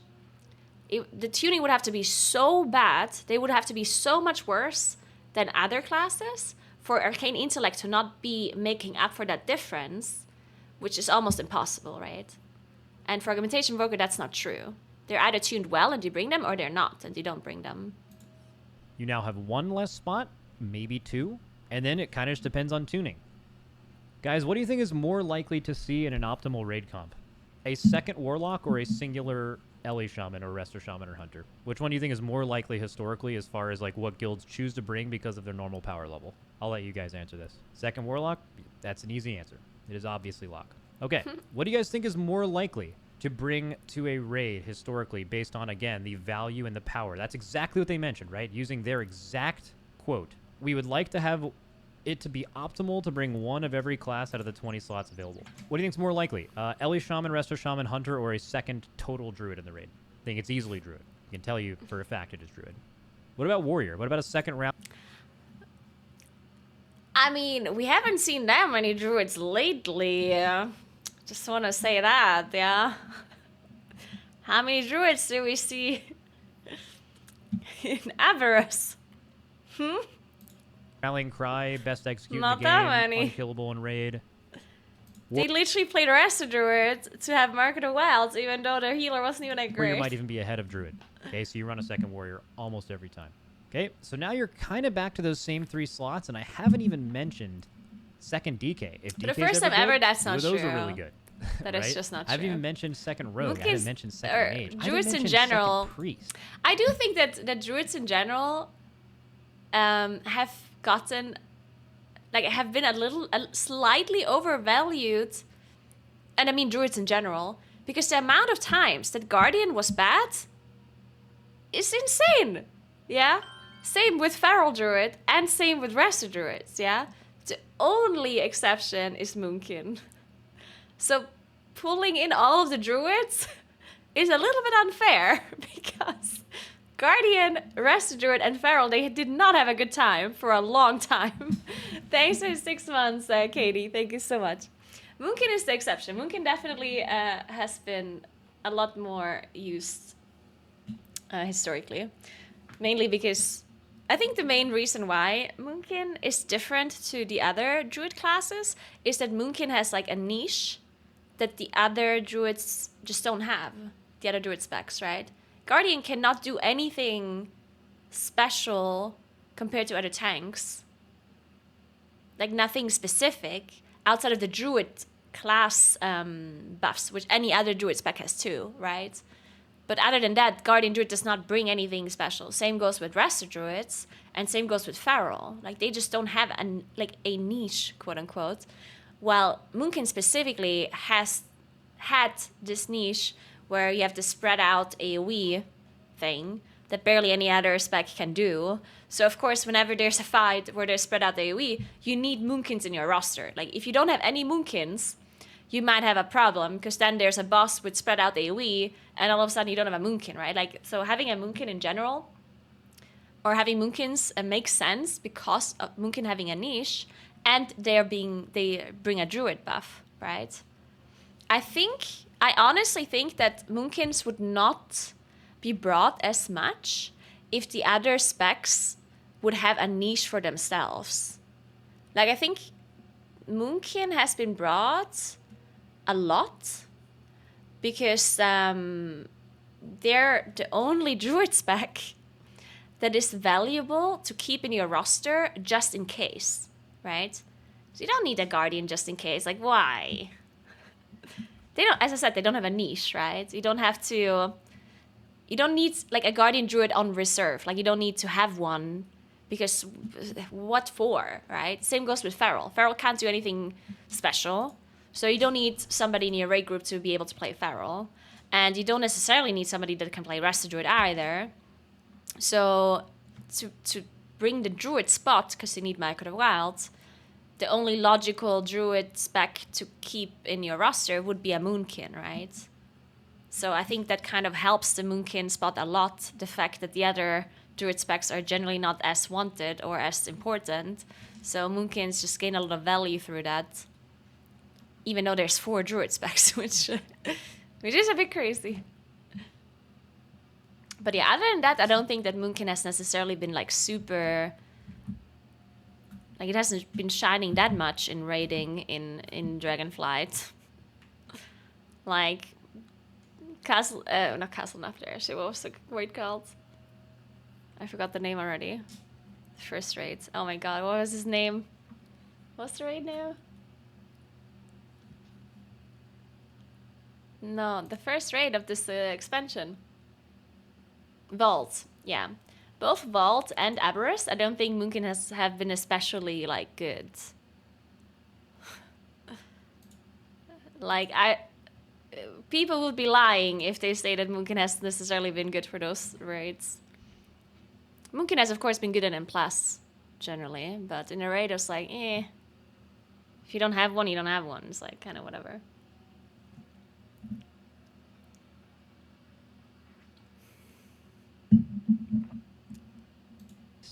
Right? The really, really likely things for you to run. And these are who they are fighting for these spots with. And the only way, and this is the issue with Ellie Shaman, Resto Shaman, and Hunter compared to the rest of these, is bringing a second one of most of the things on this list bring more value to your raid than bringing the first Ellie Resto and the first Hunter. And that's a problem. That is the problem, right? If you're bringing the first warrior, think about how much more value the first warrior is bringing than the second, but you still bring the second just because of a butt. This is realistically what you're looking at here. So the reason why Ellie Shaman, Resto Shaman, and Hunters are mad in every raid is because the only way they get one of these 3 spots, which they're also competing with against classes that still, as the second of in their raid comp, have more utility than them, is they are basically hoping to win the lottery on doing the most damage in the game to put them in a raid. So if you're looking at a boss like Rashok, right, you need... I do think that there's a scenario where... I do think that Resto Shaman and Hunter, BM Hunter specifically, have a niche that is rarely ever used anymore, but in the past it was actually used a lot. Like, I don't know what happened with raid design or anything, but in the past, you almost always wanted to have SLT. Like, SLT was a very unique, it's still a very unique raid cooldown that actually was incredibly like it was valued very highly in the past. I don't know what happened to it or why people don't really need it anymore. Like, I guess just rate design just generally just changed. But in the past, SLT was super useful, and you almost always wanted to have SLT. Yeah? So the fact that it's not used anymore, that it's not as useful anymore, I don't know why. But yeah, SLT was super, super, super good. And you almost, like, Shaman was the first healer you put into a raid group because of SLT. And BM Hunter specifically also always had a really niche utility. And it was the fact that they can do maximum amount of damage while moving. That was a big reason why BM Hunters were brought a lot. Even if their even if their balancing was not super good, like even if BM Hunters were not insane damage-wise, you still brought BM Hunters a lot to deal with mechanics, to just, you know, because they can walk around, not lose much, right? I think that value also has been lowered a lot lately, because generally casters just got more mobile. Like, I think casters nowadays lose a lot less damage from moving than in the past. Like, if I look at, like, the best example is Archimond. On Archimond, we played 3 hunters just to deal with the fire from the fell fire orbs, whatever they're called. Because you had to run through the fire, pick it up, and then move to the side and then drop it down. And you had to do this multiple times during the fight, which was a lot of movement, right? And any other caster would have lost so much damage doing this that you brought hunters for it. Not that hunters were necessarily super good damage-wise, but you brought them for this specific niche. The fact that they could do so much damage while moving. But as I said, I think that the game has changed a lot since then. And a lot of casters gained a lot of mobility. And therefore, the value of a hunter has simultaneously lowered, because if any caster can move a little bit here and there without losing that much, then why bring the hunter if they're not tuned really highly? Or same as everything else, I guess. We should have better news, but the situation is unchanged. Work continues, but we don't yet know when realms will be available again. Whew! Man, what happened? Jesus. Did they delete the game? Oh my god, did they have to create a whole game again? Or what is going on? Jesus Christ.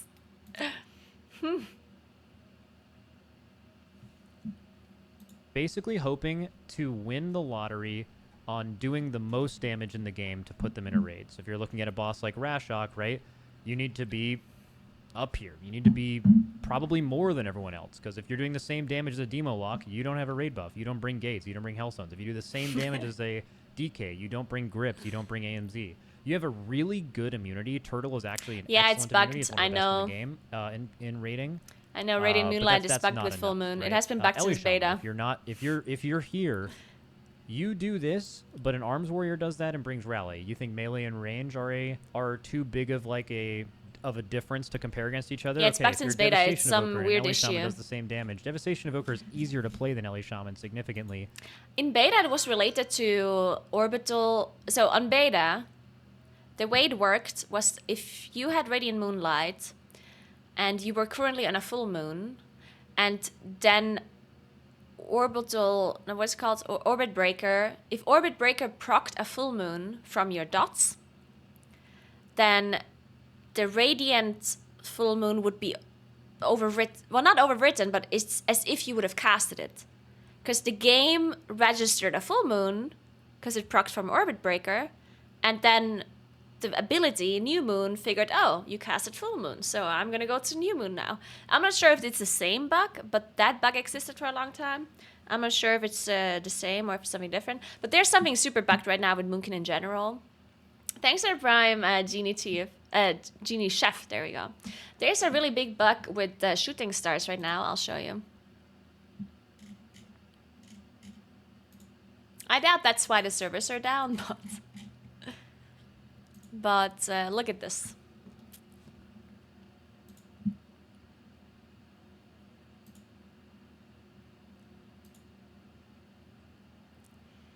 So they're standing in front of a shock, yeah? And look, as soon as the Moonkin targets the boss, you see the Moonkin is not in combat right now. But their shooting stars is attacking the boss. You see this? But it's not pulling it. So shooting stars, which is an ability that should only proc from dots, in case you don't know how Moonkin works. So if you have Sunfire or Moonfire on a target, it will proc shooting stars, which is a passive proc that procs a star passively, and it gives you astral power and it does damage. And it just randomly procs now without anything, without any dots up, without nothing. And it does not put you in combat, which is really funny. And watch in a second, a full moon is gonna proc. Because we have a talent on a certain amount of shooting star procs, a full moon is gonna proc. Watch. There it is. Fucking full moon procking out of nowhere. Yeah. The full moon pulled the boss. Shooting stars did not. So technically speaking, if you, because that's a talent, the full moon. If you don't skill orbital strike or whatever it's called, orbit breaker, and you fill the raid with 20 moonkins, you could technically kill a boss with only shooting stars without getting in combat.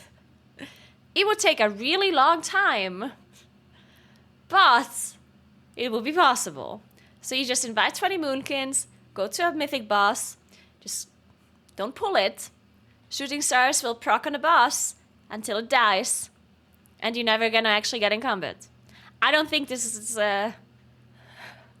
it would probably take a long time.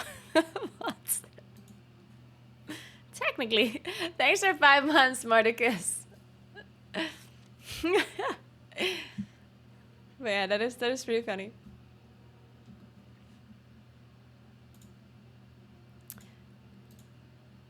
Yeah, I always wonder where these bugs come from. Like, I understand that World of Warcraft is a very old game and that they have, you know, like, if you put code onto code onto code onto code, like, I'm sure it's gonna create some scenarios. But sometimes it's so funny to see these bugs. It's like, how does it happen, you know? It's like, how does shooting stars proc from nothing and it does not pull the boss, even though you, like, how does it happen? It's hilarious to me. It brings rescue, cauterizing flame, extreme tankiness. Not to mention that Ellie Shaman, actually not Hunter anymore. Hunters are actually decently tanky. Shamans, at least until the Ankh change, are like, which is like, again, it's happening on Tuesday, but they're the squishiest class in Raid. Shaman, Resto, Ellie, and Enhanced Shaman are like by far the class that is going to die the fastest in a Raid right now. So like they don't even have that going for them. So that's all I'm saying, just to kind of lay it out as they answered that. Shaman's If you the think that squishiest if class? it is truly Blizzard's goal, Interesting. Thanks for that the Prime, in an Force optimal Master. scenario, Thank you so much. I'll read their statement again. Our goal for Mythic rating is for the best comp. I mean, okay, D3, but you can't say that because you played Red Paladin and Enhancement Shaman. Of course, Enhancement Shaman is going to feel like the squishiest class to you. like, come on. You could play Warlock and feel like it's squishy. Especially against rot damage. Composition, the optimal composition, the ones that we see at the high end have one of every class out of the 20 slots available. If that is true and that is what you want, I know it's boring to give these classes raid buffs. I actually agree with that. I think having... Because, like, they go around that, right? Like, not every one of these classes has a raid buff. Locke doesn't technically have a 1 hour long raid buff, but you have it in the raid because of what it does. Hunter and Ellie don't have anything like that. They don't have a raid buff. They don't have what Locks have. They don't have what Enhance has, right? They... Okay, but why is he putting the Warlock there as like a second spot? What's the value of a second Warlock? I mean, he's just going off of tuning, right? Like, he's assuming that the Warlock is going to be broken, which, to be fair, is a good assumption, but does a second Warlock bring more than a singular Hunter? I don't think so.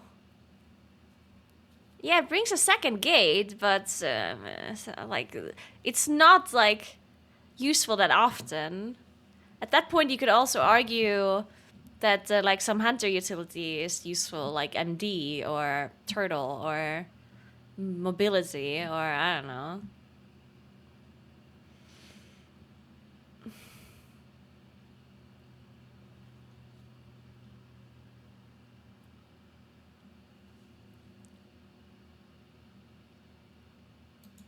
They just don't have enough to put them in the raid optimally, and they are currently the only two, I guess it's 3 total specs, or maybe 6 if you include all the specs of Hunter. I just refer to Hunter as Hunter, but like, they're the only 2 classes in the game that have to actually win this DPS lottery every raid to get a raid spot, and that's has a lot of people swap off of them and doesn't actually solve it. So this isn't anything new. I made the same argument at the beginning of the expansion. Nothing's really changed other than they are literally losing spots to augmentation. What do you mean even Gingy is non-hunter right now? That's not a good argument. Gingy can play whatever he wants and do well. I don't think that's a good argument. If I wouldn't play Moonkin, that would be a good argument. But saying that even Gingy is like... Gingy is someone who can multi-class, right? He's not like a one-trick hunter player. So it's just getting worse. And last expansion, it didn't feel as bad, because if you looked at required raid spots last expansion, there was probably half as many as there are now, so it didn't feel as bad. But now that there are 38 specs in the game, and there are basically like 6 hey, of them Naguura that is gonna don't come back follow soon. along this set of rules, it's just you're going to feel Yeah, if Roger Brown stops playing hunter, then... then you know something's wrong. Anyways, moving on.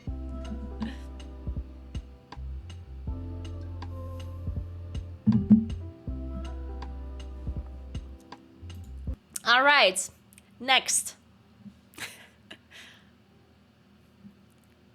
Let's see what Dratnos is uploading. Weekly Vault. Wait, his last video 7 days ago. What happened? Oh, he was at TwitchCon. Oh, yeah, true. Wow, he didn't have any videos lined up to upload while he's at TwitchCon? Whoa, whoa, whoa, whoa, whoa.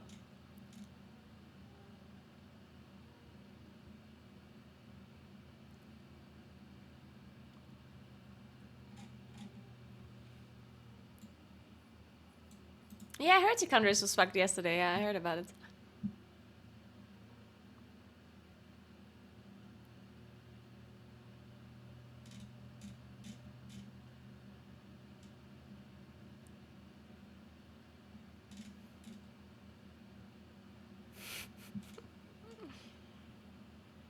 True, we can do a pet giveaway. There's a giveaway I can do, guys. You guys want a pet? Soul of the Aspects? EU only. Disclaimer. This giveaway is sponsored by Blizzard. And it is EU only. Say anything else? Hashtag Dragonflight. Hashtag WoW partner.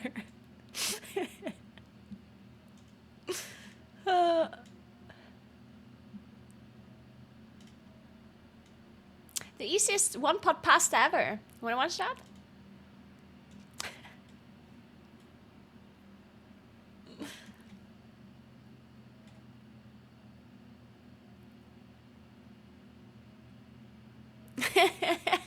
And you have to log on and claim it in an hour?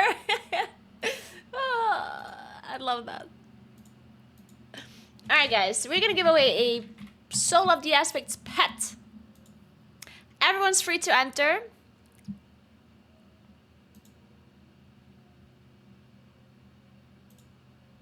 Give me a second. Let me just start the giveaway. It is called Soul of the Aspects, right? It's you only, remember that. So not everyone is free to enter. I did lie. It is for you.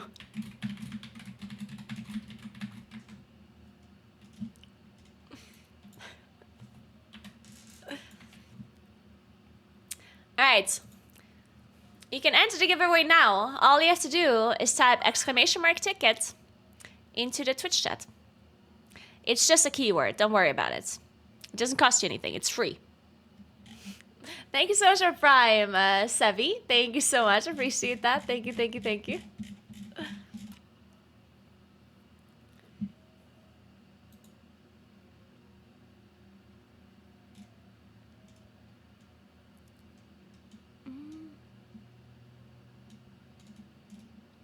Yeah, we need some more content. We need content. Does Wowhead have any more content?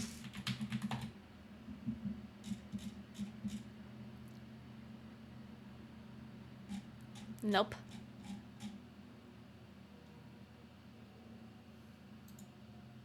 Well, what do we do then?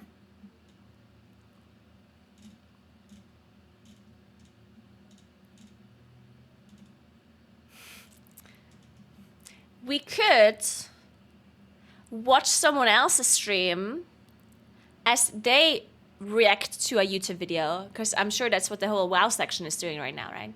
I could watch another content creator look at the offline realm selection. What do you think about that? We can rate other content creators and see how good their servers or offline content is.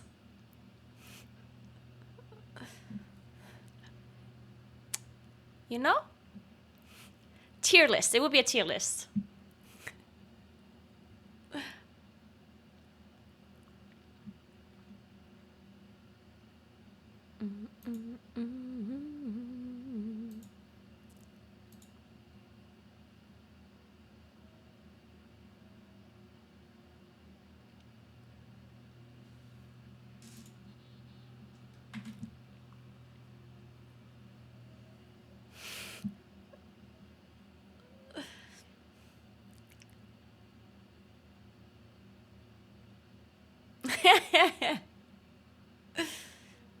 Alright, let's close this giveaway. We're giving away a Soul of the Aspect pet.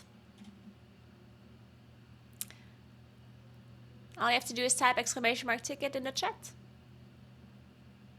Closing the giveaway in a second.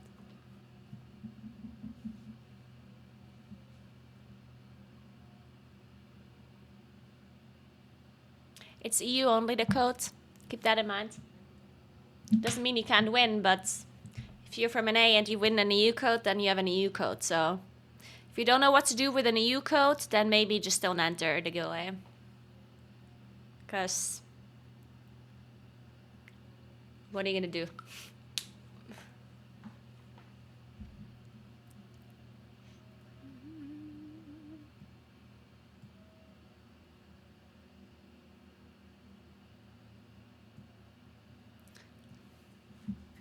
I would like to unenter.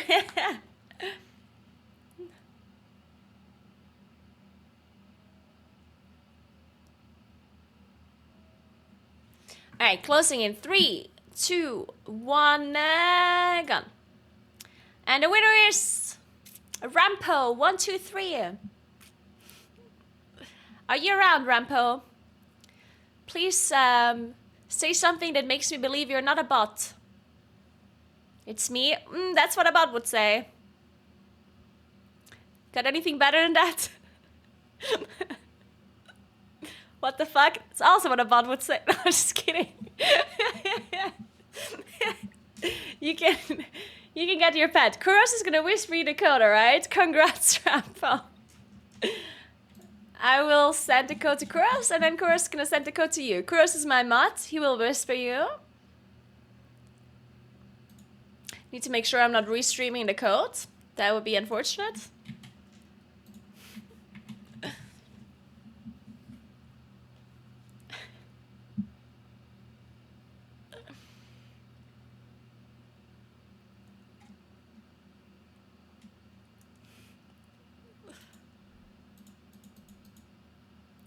Maybe if you just stare at the server that you want to play on really dramatically for a long time.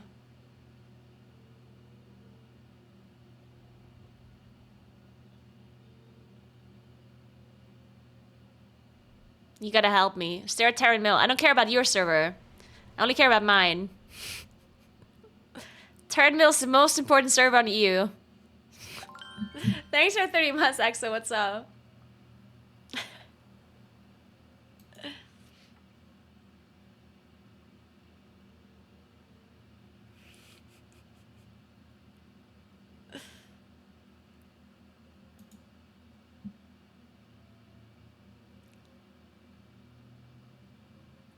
I have a friend who panics too much and sometimes even bear forms during Incarn. Doing Incarn. Oof. How can I help her to play more aggressively? I think generally speaking, it's better to play safe. Like it's better to go bear form too many times than too little. So I don't necessarily think that she has to play more aggressively, because it just kind of happens naturally once you understand the fights better. Because the only time you will go into bear form for no reason is if you don't understand the damage patterns from the bosses or the dungeon that well, right? Like if I do a dungeon and I'm not familiar with this dungeon and I drop to like 40% HP, then I don't know if there's any other damage event happening anytime soon or not.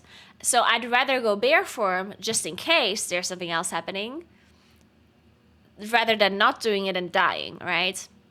But once you play the dungeon more often and once you do the boss more often, then you will generally just know what's going to kill you and what isn't going to kill you, right? So I think the only thing that will help her is understanding the boss fights better and just getting more experience. Because once you understand them better, you know that at this point you don't have to go bear form, right? At some point you understand, oh, I dropped to 20%, but there's no more damage incoming for at least 10 seconds. So at that point, you of course don't have to go bear form. But you'll have to know that. You need to understand what's going to be happening. Or what's coming up.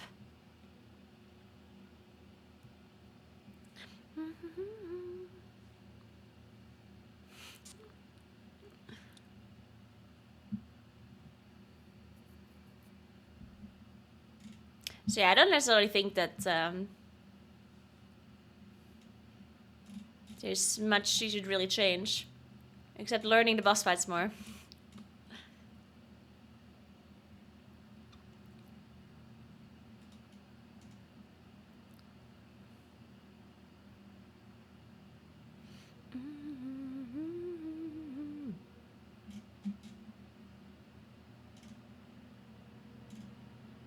Guys, I'm gonna get 2 cats tomorrow. I'm gonna pick up cats tomorrow. They're gonna be tiny kittens. I'll pick them up tomorrow. It's gonna be nice. You wanna watch a cat video? In the meantime?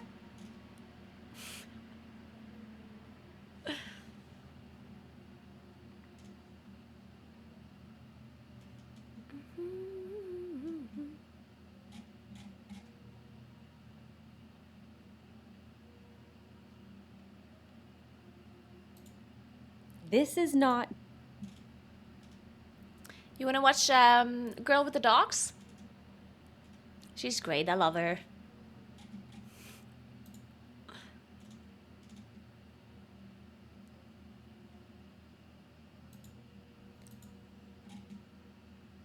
Okay, time for dog videos. This is Rocky. He's a 1-year-old American red-nosed pit bull, and this is our second time grooming him. Such a cutie I am pie. bathing him today in our aloe vera shampoo because he has sensitive skin. It's not very often that we see pit bulls because they don't generally need grooming. But also, where I am from, pit bulls are highly discriminated against and are illegal to own. Yeah. I do not discriminate against any breed. All dogs are welcome in my salon. Everybody gets a chance. These dogs were originally called Bull and Terriers, which is a mix between an Old English Terrier and an Old English Bulldog.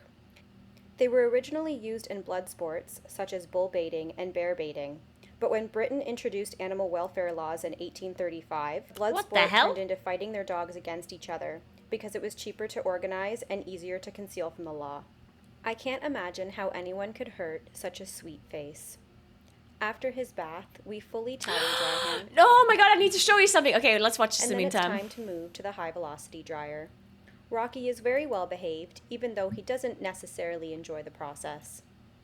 The high-velocity dryer helps to loosen all of his dead undercoat. You want to make sure that you completely dry a dog before you deshed them with the brush. If their coat is damp and you use the brush on them, it will not remove all of their loose coat. When Rocky's owners booked their first appointment with me, they told me he was an American bully, because they were fearful if they told me he was a pit bull, I would not accept him, and that makes me very sad. I'm de-shedding him today using my pink equi-groomer, which is removing a ton of coat. I'm sure his owners will be very happy with the lack of hair in their home after his grooming today. And then we clip his nails. He has very long quicks and we can only cut off the top. If you bring your dog in for regular nail clipping once every 2 weeks, you can actually cause the quick to recess. I'm spraying his paws in my CBD anti-inflammatory spray because they are a little bit irritated from his allergies. And he's all finished, looking and feeling incredibly handsome. Aw, look at Rocky this is now handsome fed up with boy. grooming, and he would like off of my table so he can sniff out all of the female dogs. And then we have some lovable pets and... Okay, wait. I have to show you this. I don't know if you know this already, but it's great. Okay, this is called Why the Mantis Shrimp is My New Favorite Animal. Written and drawn by the Oatmeal. Our eyes contain millions of light-sensitive cells called rods and cones. Rods enable us to see light and motion. Cones enable us to see color.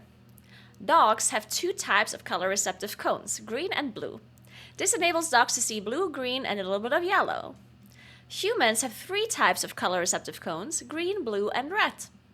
Our additional red cone enables us to see not only red, but all the colors that are derived from red.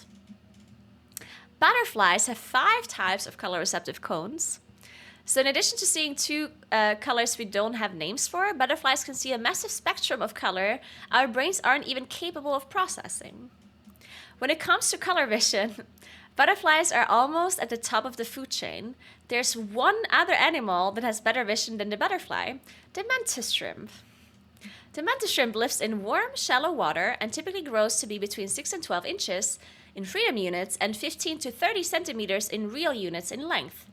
And this marvelous creature has not 2, not 3, not 5, but 16 color-receptive cones. The rainbow we see stems from just 3 colors. So try to imagine a mantis rainbow created from 16 colors. Where we see a rainbow, the mantis shrimp sees a nuclear bomb of light and beauty.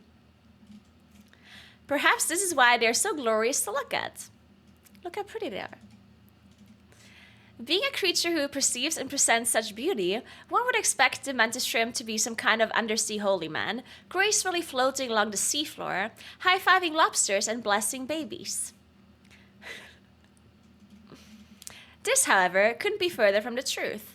The truth is, the mantis shrimp is an undersea nightmare, and one of the most creatively violent animals on Earth. It has 2 raptorial appendages on the front of its body. These accelerate with the same velocity as a gunshot from a .22 caliber rifle, and in less than 3,000ths of a second can strike prey with 1,500 newtons of force. To put this in perspective, if human beings could accelerate our arms at a 1/10 that speed, we'd be able to throw a baseball into orbit. Their limbs move so quickly, the water around them boils, in a process known as supercavitation. When these cavitation bubbles collapse, it produces an undersea shock wave that can kill prey even if the mantis shrimp misses its target. The force of these collapsing bubbles also produces temperatures in the range of several thousand kelvins and emits tiny bursts of light. This effect is called sonoluminescence. These are my murder sticks. There are many like it, but these ones are mine. They're so cute. Using these murder sticks, dismemberment is primarily how the mantis shrimp kills its prey. It bashes other animals to pieces, smashing apart crabs, mollusks, oysters, and octopi until deliciousness starts squirting out. Their limbs are so resilient, researchers have been studying their cell structure for use in the development of advanced body armor for combat troops. Aquariums don't typically house mantis shrimps because they tend to slaughter every other creature they share a tank with, and also because they can break aquarium glass. This is why the mantis shrimp is my new favorite animal, because in the presence of such extraordinary light and beauty, it embraces darkness. It exalts death with the luminescent brilliance of a dying star. It is Genghis Khan bathed in sherbet ice cream. The mantis shrimp is the harbinger of blood-soaked rainbows. It is bright, it is dark, and it is beautiful. Isn't this the coolest thing ever? It's so nice.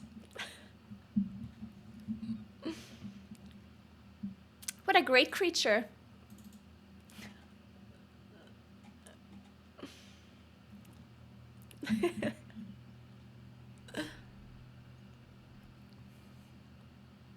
Next WoW raid boss is a mantis shrimp.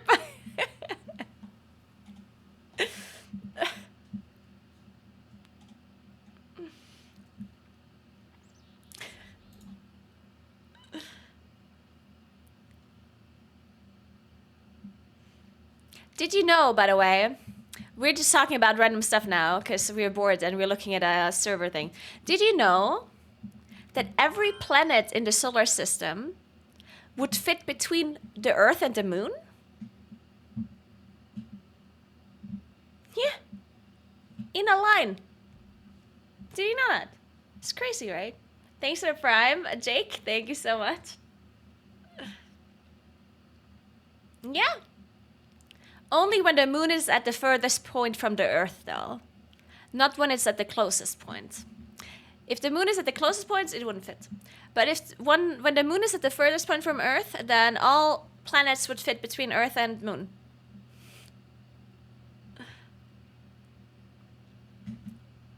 Technically, obviously.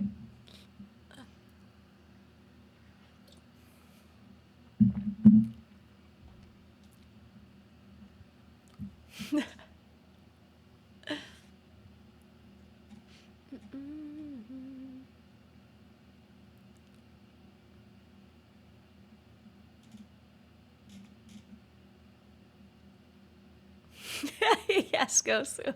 I love Patch Day. You learn so many things on Patch Day. You learn about mantis shrimp, which is already worth it, to be honest.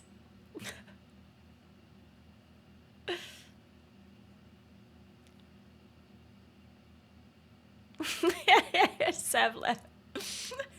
That's a very good point, actually.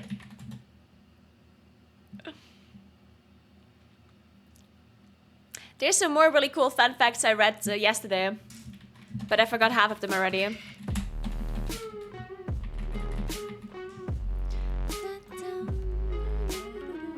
Hello Naguura, I'm excited for this new patch. I'm also excited about Zuckerberg fighting Elon. However, what excites me the most is free Amazon Twitch Prime subs. People can sub for free with Amazon Twitch Prime. Free, sub, Prime, free, I'm rich. Thank you so much for the donation, Jeff Bezos. Thank you so much. I can't believe you mentioned Prime subs. I didn't know that's a thing. I didn't know they're free.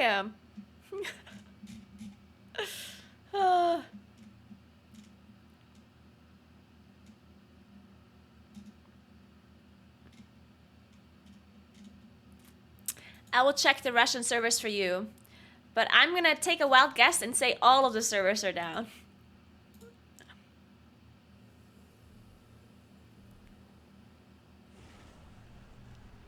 Oh, true! People are raiding today as well. Oof.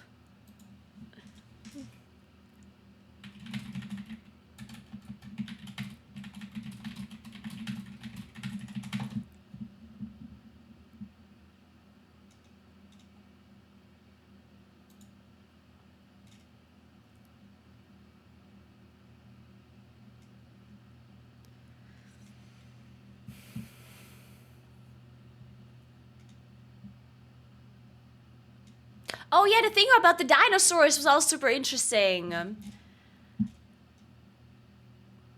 Yeah, we live closer in time to the T-Rex than the T-Rex did to the Stegosaurus. Do you know that? It's insane. That's crazy, right?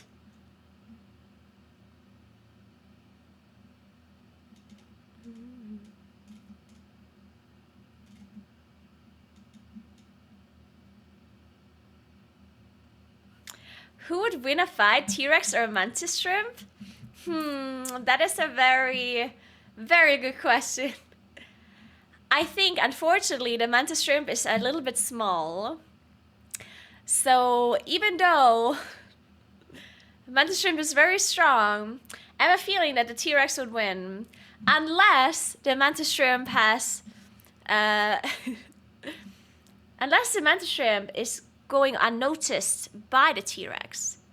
Because if the mantis shrimp plans it out really well and goes unnoticed, it might get into a position where it can fuck something up of the T-Rex that is really important to the T-Rex, and that might kill him before the T-Rex notices. You know what I'm saying? Like, you never know. I feel like that would be... I would give the mantis shrimp a chance.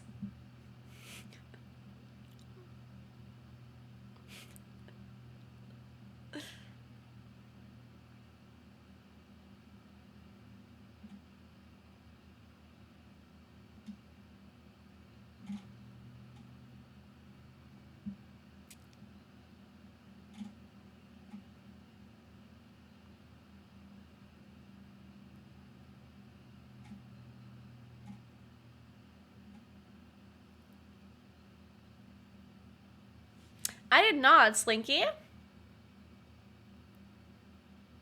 What? Hundreds of millions in production value? A full week. They don't even have 30 views on YouTube? 80 people got in Saudi for it. It's unreal seeing the stage and the fireworks between matches with 80 people playing with cell phones. Wait, is that true? It does so few viewers? What? Really? Huh? But how could they possibly miscalculate that so much? How could they possibly make such a big mistake in their...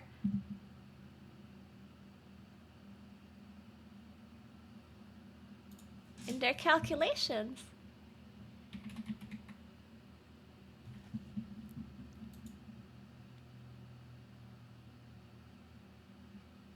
It has 2K viewers from what I see here. Which is still not a lot, but...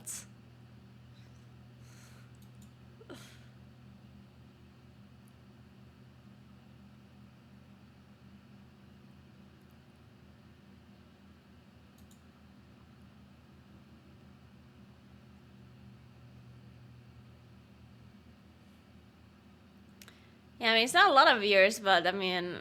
Dude, this is a big stage. Oh my god, that seems like a lot of production value, actually. Wait, this is where John Allen is, right? Johnny's Costumes event, I think, actually.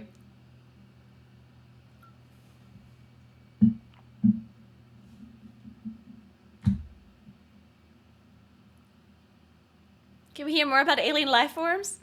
Unfortunately, we don't know anything about alien life forms.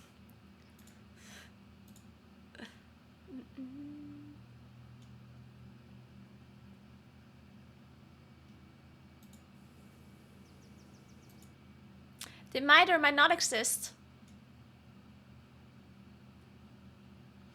I mean, I think it's incredibly unlikely that there are no alien life forms, yeah? Like, what are the odds that we are the only ones in this vast space of the universe? There's just no way, right? Absolutely no way. They're for sure aliens. But they're probably really far away and they don't know that we exist. And they also don't give a shit, maybe. Or they could be any kinds of life forms as well, right? They might just not be smart. It might be, you know... It might just be... There might be one world that's just full of water and they only have an underwater world. That'd be kind of cool. What do you think the leading creature would be if it was only water? It would for sure be... Like, if Earth was only water, what kind of animal would be the smartest and lead Earth? It would for sure be... It would be... No, it wouldn't be the mantis shrimp. It would be octopi, right? Octopi would 100% be the dominant life force on Earth. And they would use mantis shrimp as they're workers because they of course know how strong mantis shrimp are, and they can create light.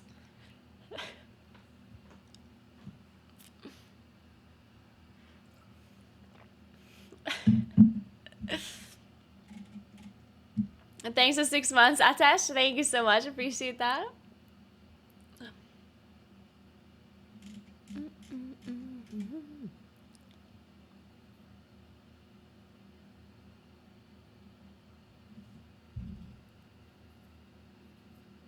What kind of video goes to?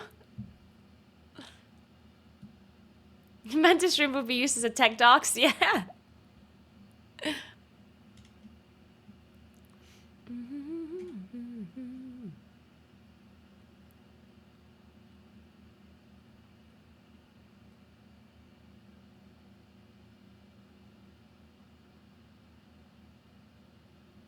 Yeah, that is true. In a long time from now, the galaxy, the universe will have expanded so far that you cannot see any light from any other star or galaxy. Well, star, yes, the stars within your galaxy, but no stars from any other galaxy, that you would not feasibly be able to understand that there are other galaxies out there.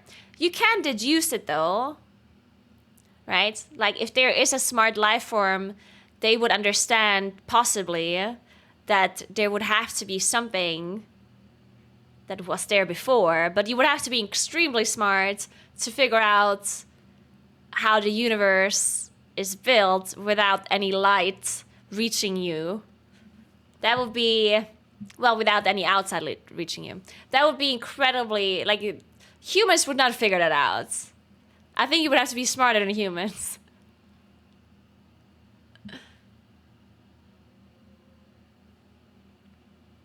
Is this a stoner chat? Oh, yes.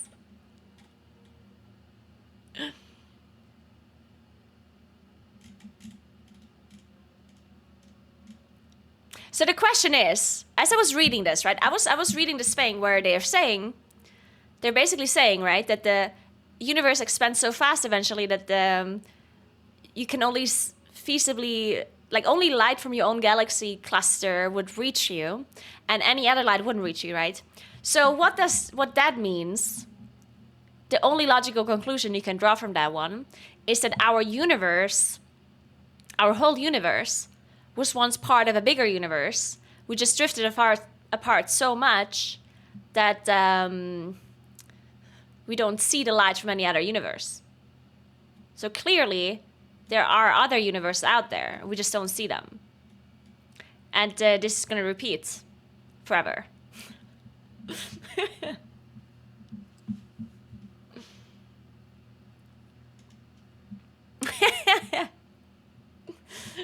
I like the one who says that we're in a black hole.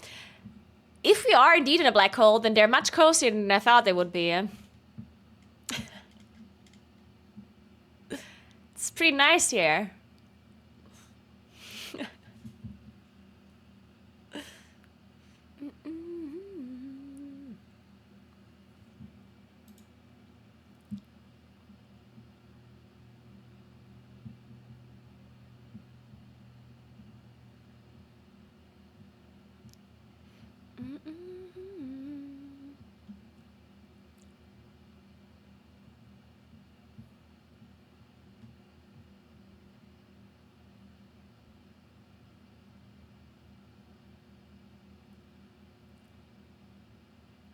Dude, I'm not watching this, Gosu. Oh my god.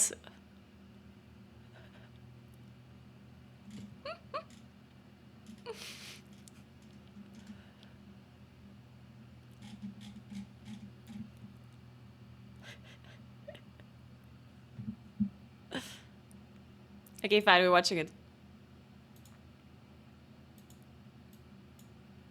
Hola. Hermanos, you might be wondering, who is this dashing young gentleman, and why is he applying to my World of Warcraft Wrath of the Lich King Classic Guild? Well, you got questions, and I've got answers. First off, let me tell you a little bit about myself. My name is Mr. Wobbles. Online, but you can call me Austin. And something I love about Classic is going fast and pink numbers. That serotonin is better than anything else on Earth. Better than woman, better than men, and better than femboys. Although I don't think there is many things that are better than femboys. Amen to that, brother. Now, I have several different characters that I will be offering your raid. Specifically, my Demo Warlock, Decord Kitten. Now, as you can see, Decord Kitten currently has a 91 parse week 7 after getting banned for 2 weeks for spamming Chinese Ulduar copy pasta outside of Ulduar. 朋友是一个坚韧不拔的纪录片。 And also hacked gold. Don't run trade chat GDKPs. I warn you. I want to main Demo Warlock in a high-end guild. Also, not getting fed from my other guilds means that my parse is a little low. I know how to press my buttons. I know how to press them. Let me into your raid, and I will press them harder than God intended. I will get the pink numbers. Okay? I promise. Back to it. I have another character, Tank for Hire. She's a hot little blood elf with a 97 parse and 10 mans and an 80 parse and 25s. Now this character is my prop paladin, and I have a red off spec. Here's Sneaky Little Guy. He's my combat rogue. He does damage. I can play him well. Here's I Love DK, or properly pronounced I Love Dick. I have a few other characters. Let me introduce to you my shaman, Mr. Wobbles. Now as you can see, this boy has only been in Chinese GDKPs. There's nothing better than sitting late at night at 4 a.m. listening to a Chinese man scream at another Chinese man while doing normal mode Thorm. It truly is a blessing to play this game. Now listen, let's get next to the campfire here, and I'm just gonna break it down for you. I'm looking for a guild that I can play the rest of Wrath of the Lich King. You know what? It's really bringing out a song in me, a song that I want to sing to you right now.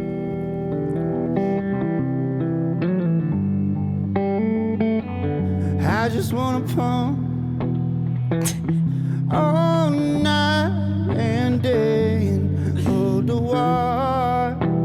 There's no way his voice is so good as well. It's making this even better. All my friends in your good guild, come on man, just let me in, just let me in. Sing with me. I just wanna pump.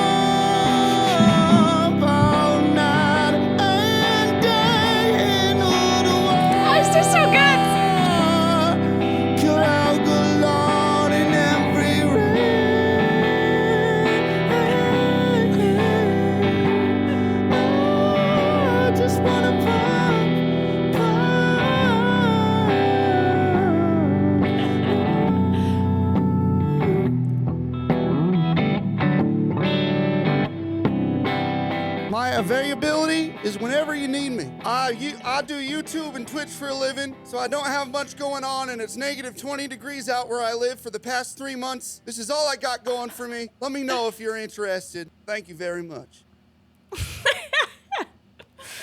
Oh my god, this is the best content I've ever watched. Invite this man to your guild already! Starcraft, this is 7.5. Invite this man right now. This is great. Good content, great content.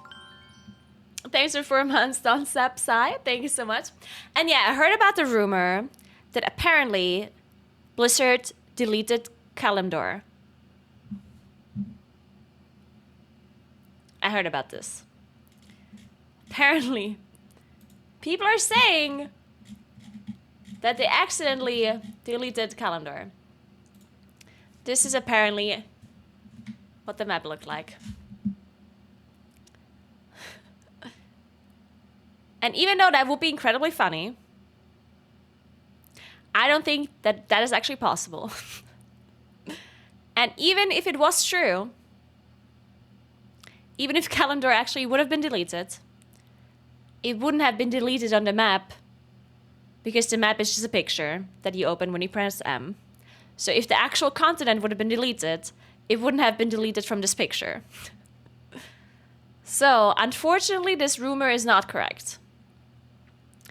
Because, at least not from this proof here. But it would be really funny. So I'm just gonna spread this rumor randomly as if it was actually true.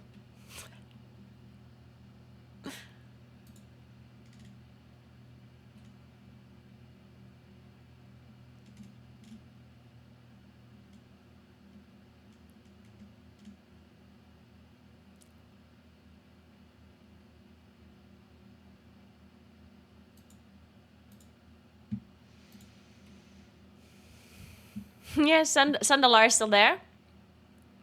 Wallace Jenner is gone apparently too.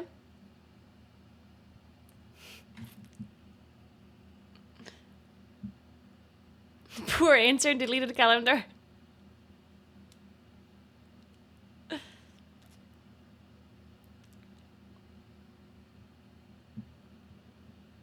We do not know, Dementis. We do not know.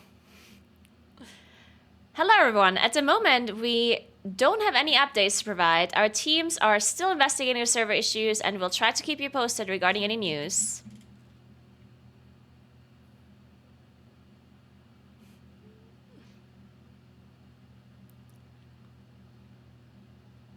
I watched all 3 Lord of the Rings videos. Well, updates. Movies. But I just want to pump. Yes. We just want to pump, Blizzard.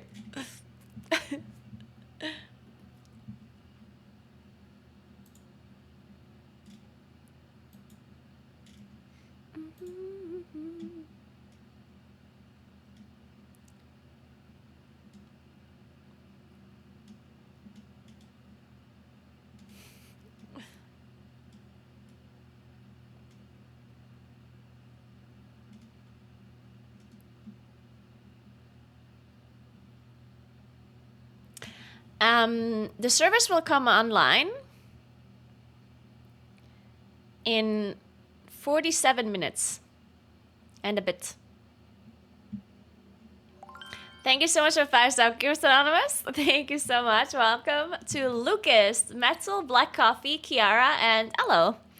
Thank you so much, Anonymous. Appreciate that. Welcome, everybody. You German is online. It's a lie. Why are you lying to me? How do you refresh? Ah! Oh my god, there's a queue. Quick, guys, before you're in queue. Fast.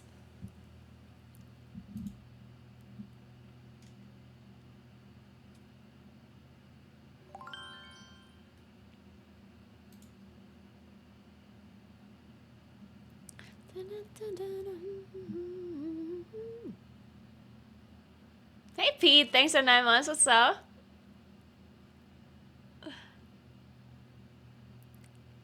$10 minutes for 67 people.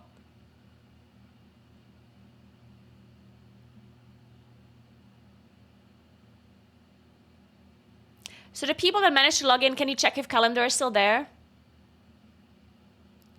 Take a peek.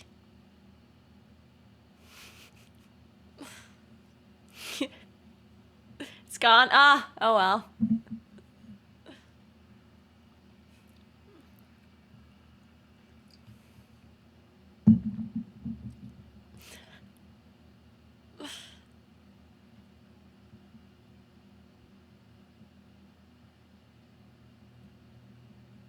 Callum gone.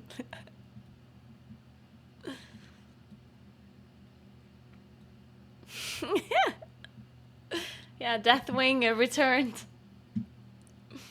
It was just delayed by a long time. Because he got flung into space. So it was delayed by a couple of hours. Because the sword couldn't travel faster than the speed of light.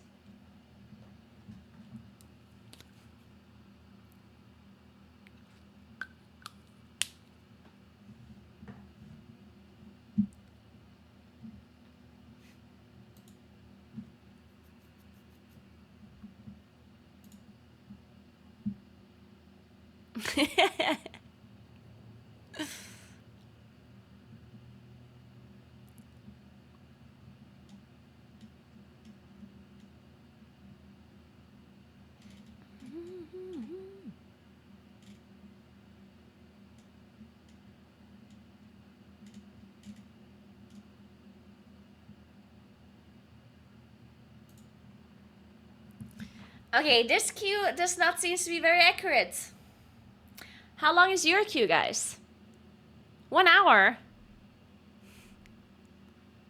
7 minutes and 50 people. Questionable. And that's considering that I'm in the streamer queue, which is faster than for normal people. Weird.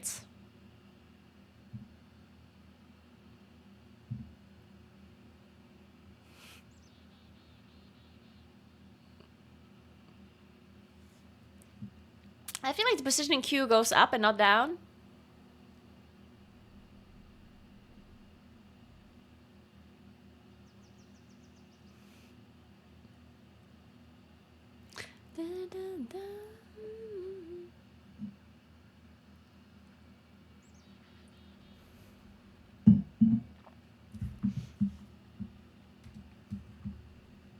All right, 5 minutes.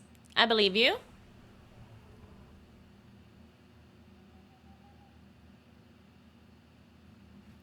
The thing is, though,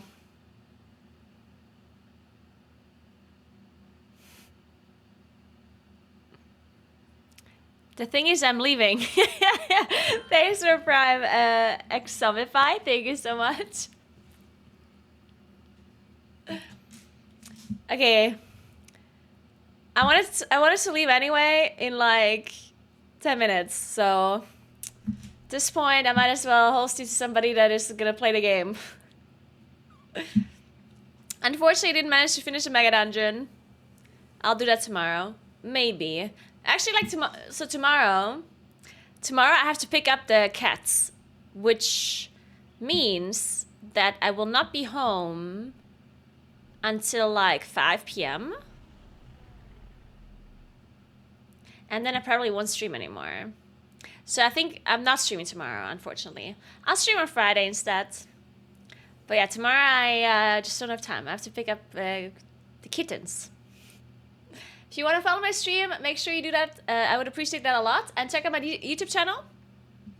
I post a video there about the Moonkin changes and what's different now if you guys want to check that out. I'm also posting a lot of videos and guides about other things generally.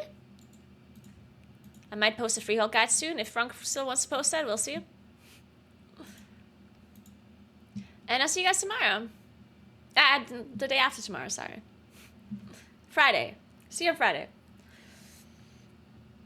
And I'll rate you to somebody that has drops enabled and streams well. So you guys can get your drops. Because I'm sure 90% of the people that watch my stream right now are all AFK. Because they want the drop and they don't give a shit about what I'm saying. So I will not steal their drops from them.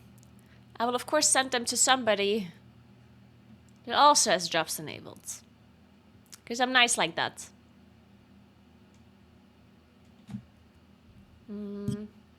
Maybe an NA player? An NA streamer? Because NA is online right now, right?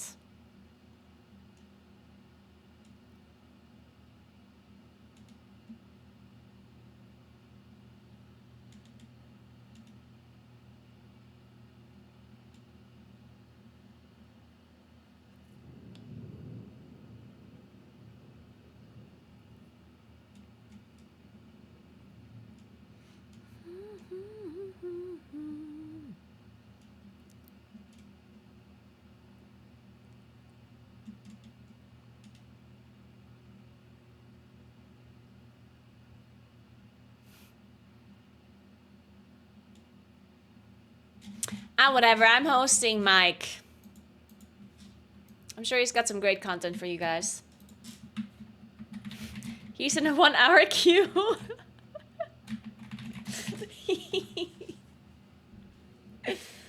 My queue got up to 2 minutes now. Guess it was faster than Gingy. He's in Terry Mill as well.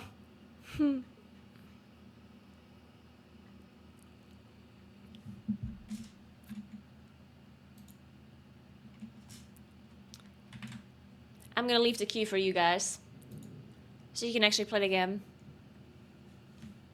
I'll make a spot for you. All right, thank you so much for watching. Have fun watching Mike. I'll see you guys the day after tomorrow. If you want to watch cat pictures and stuff, I'll probably post some on Instagram story, maybe on Twitter as well, so follow me there if you care. Otherwise, just don't. And have a nice rest of your day. I hope you manage to play some video games. I hope the servers are going to work soon so you guys can play. And have a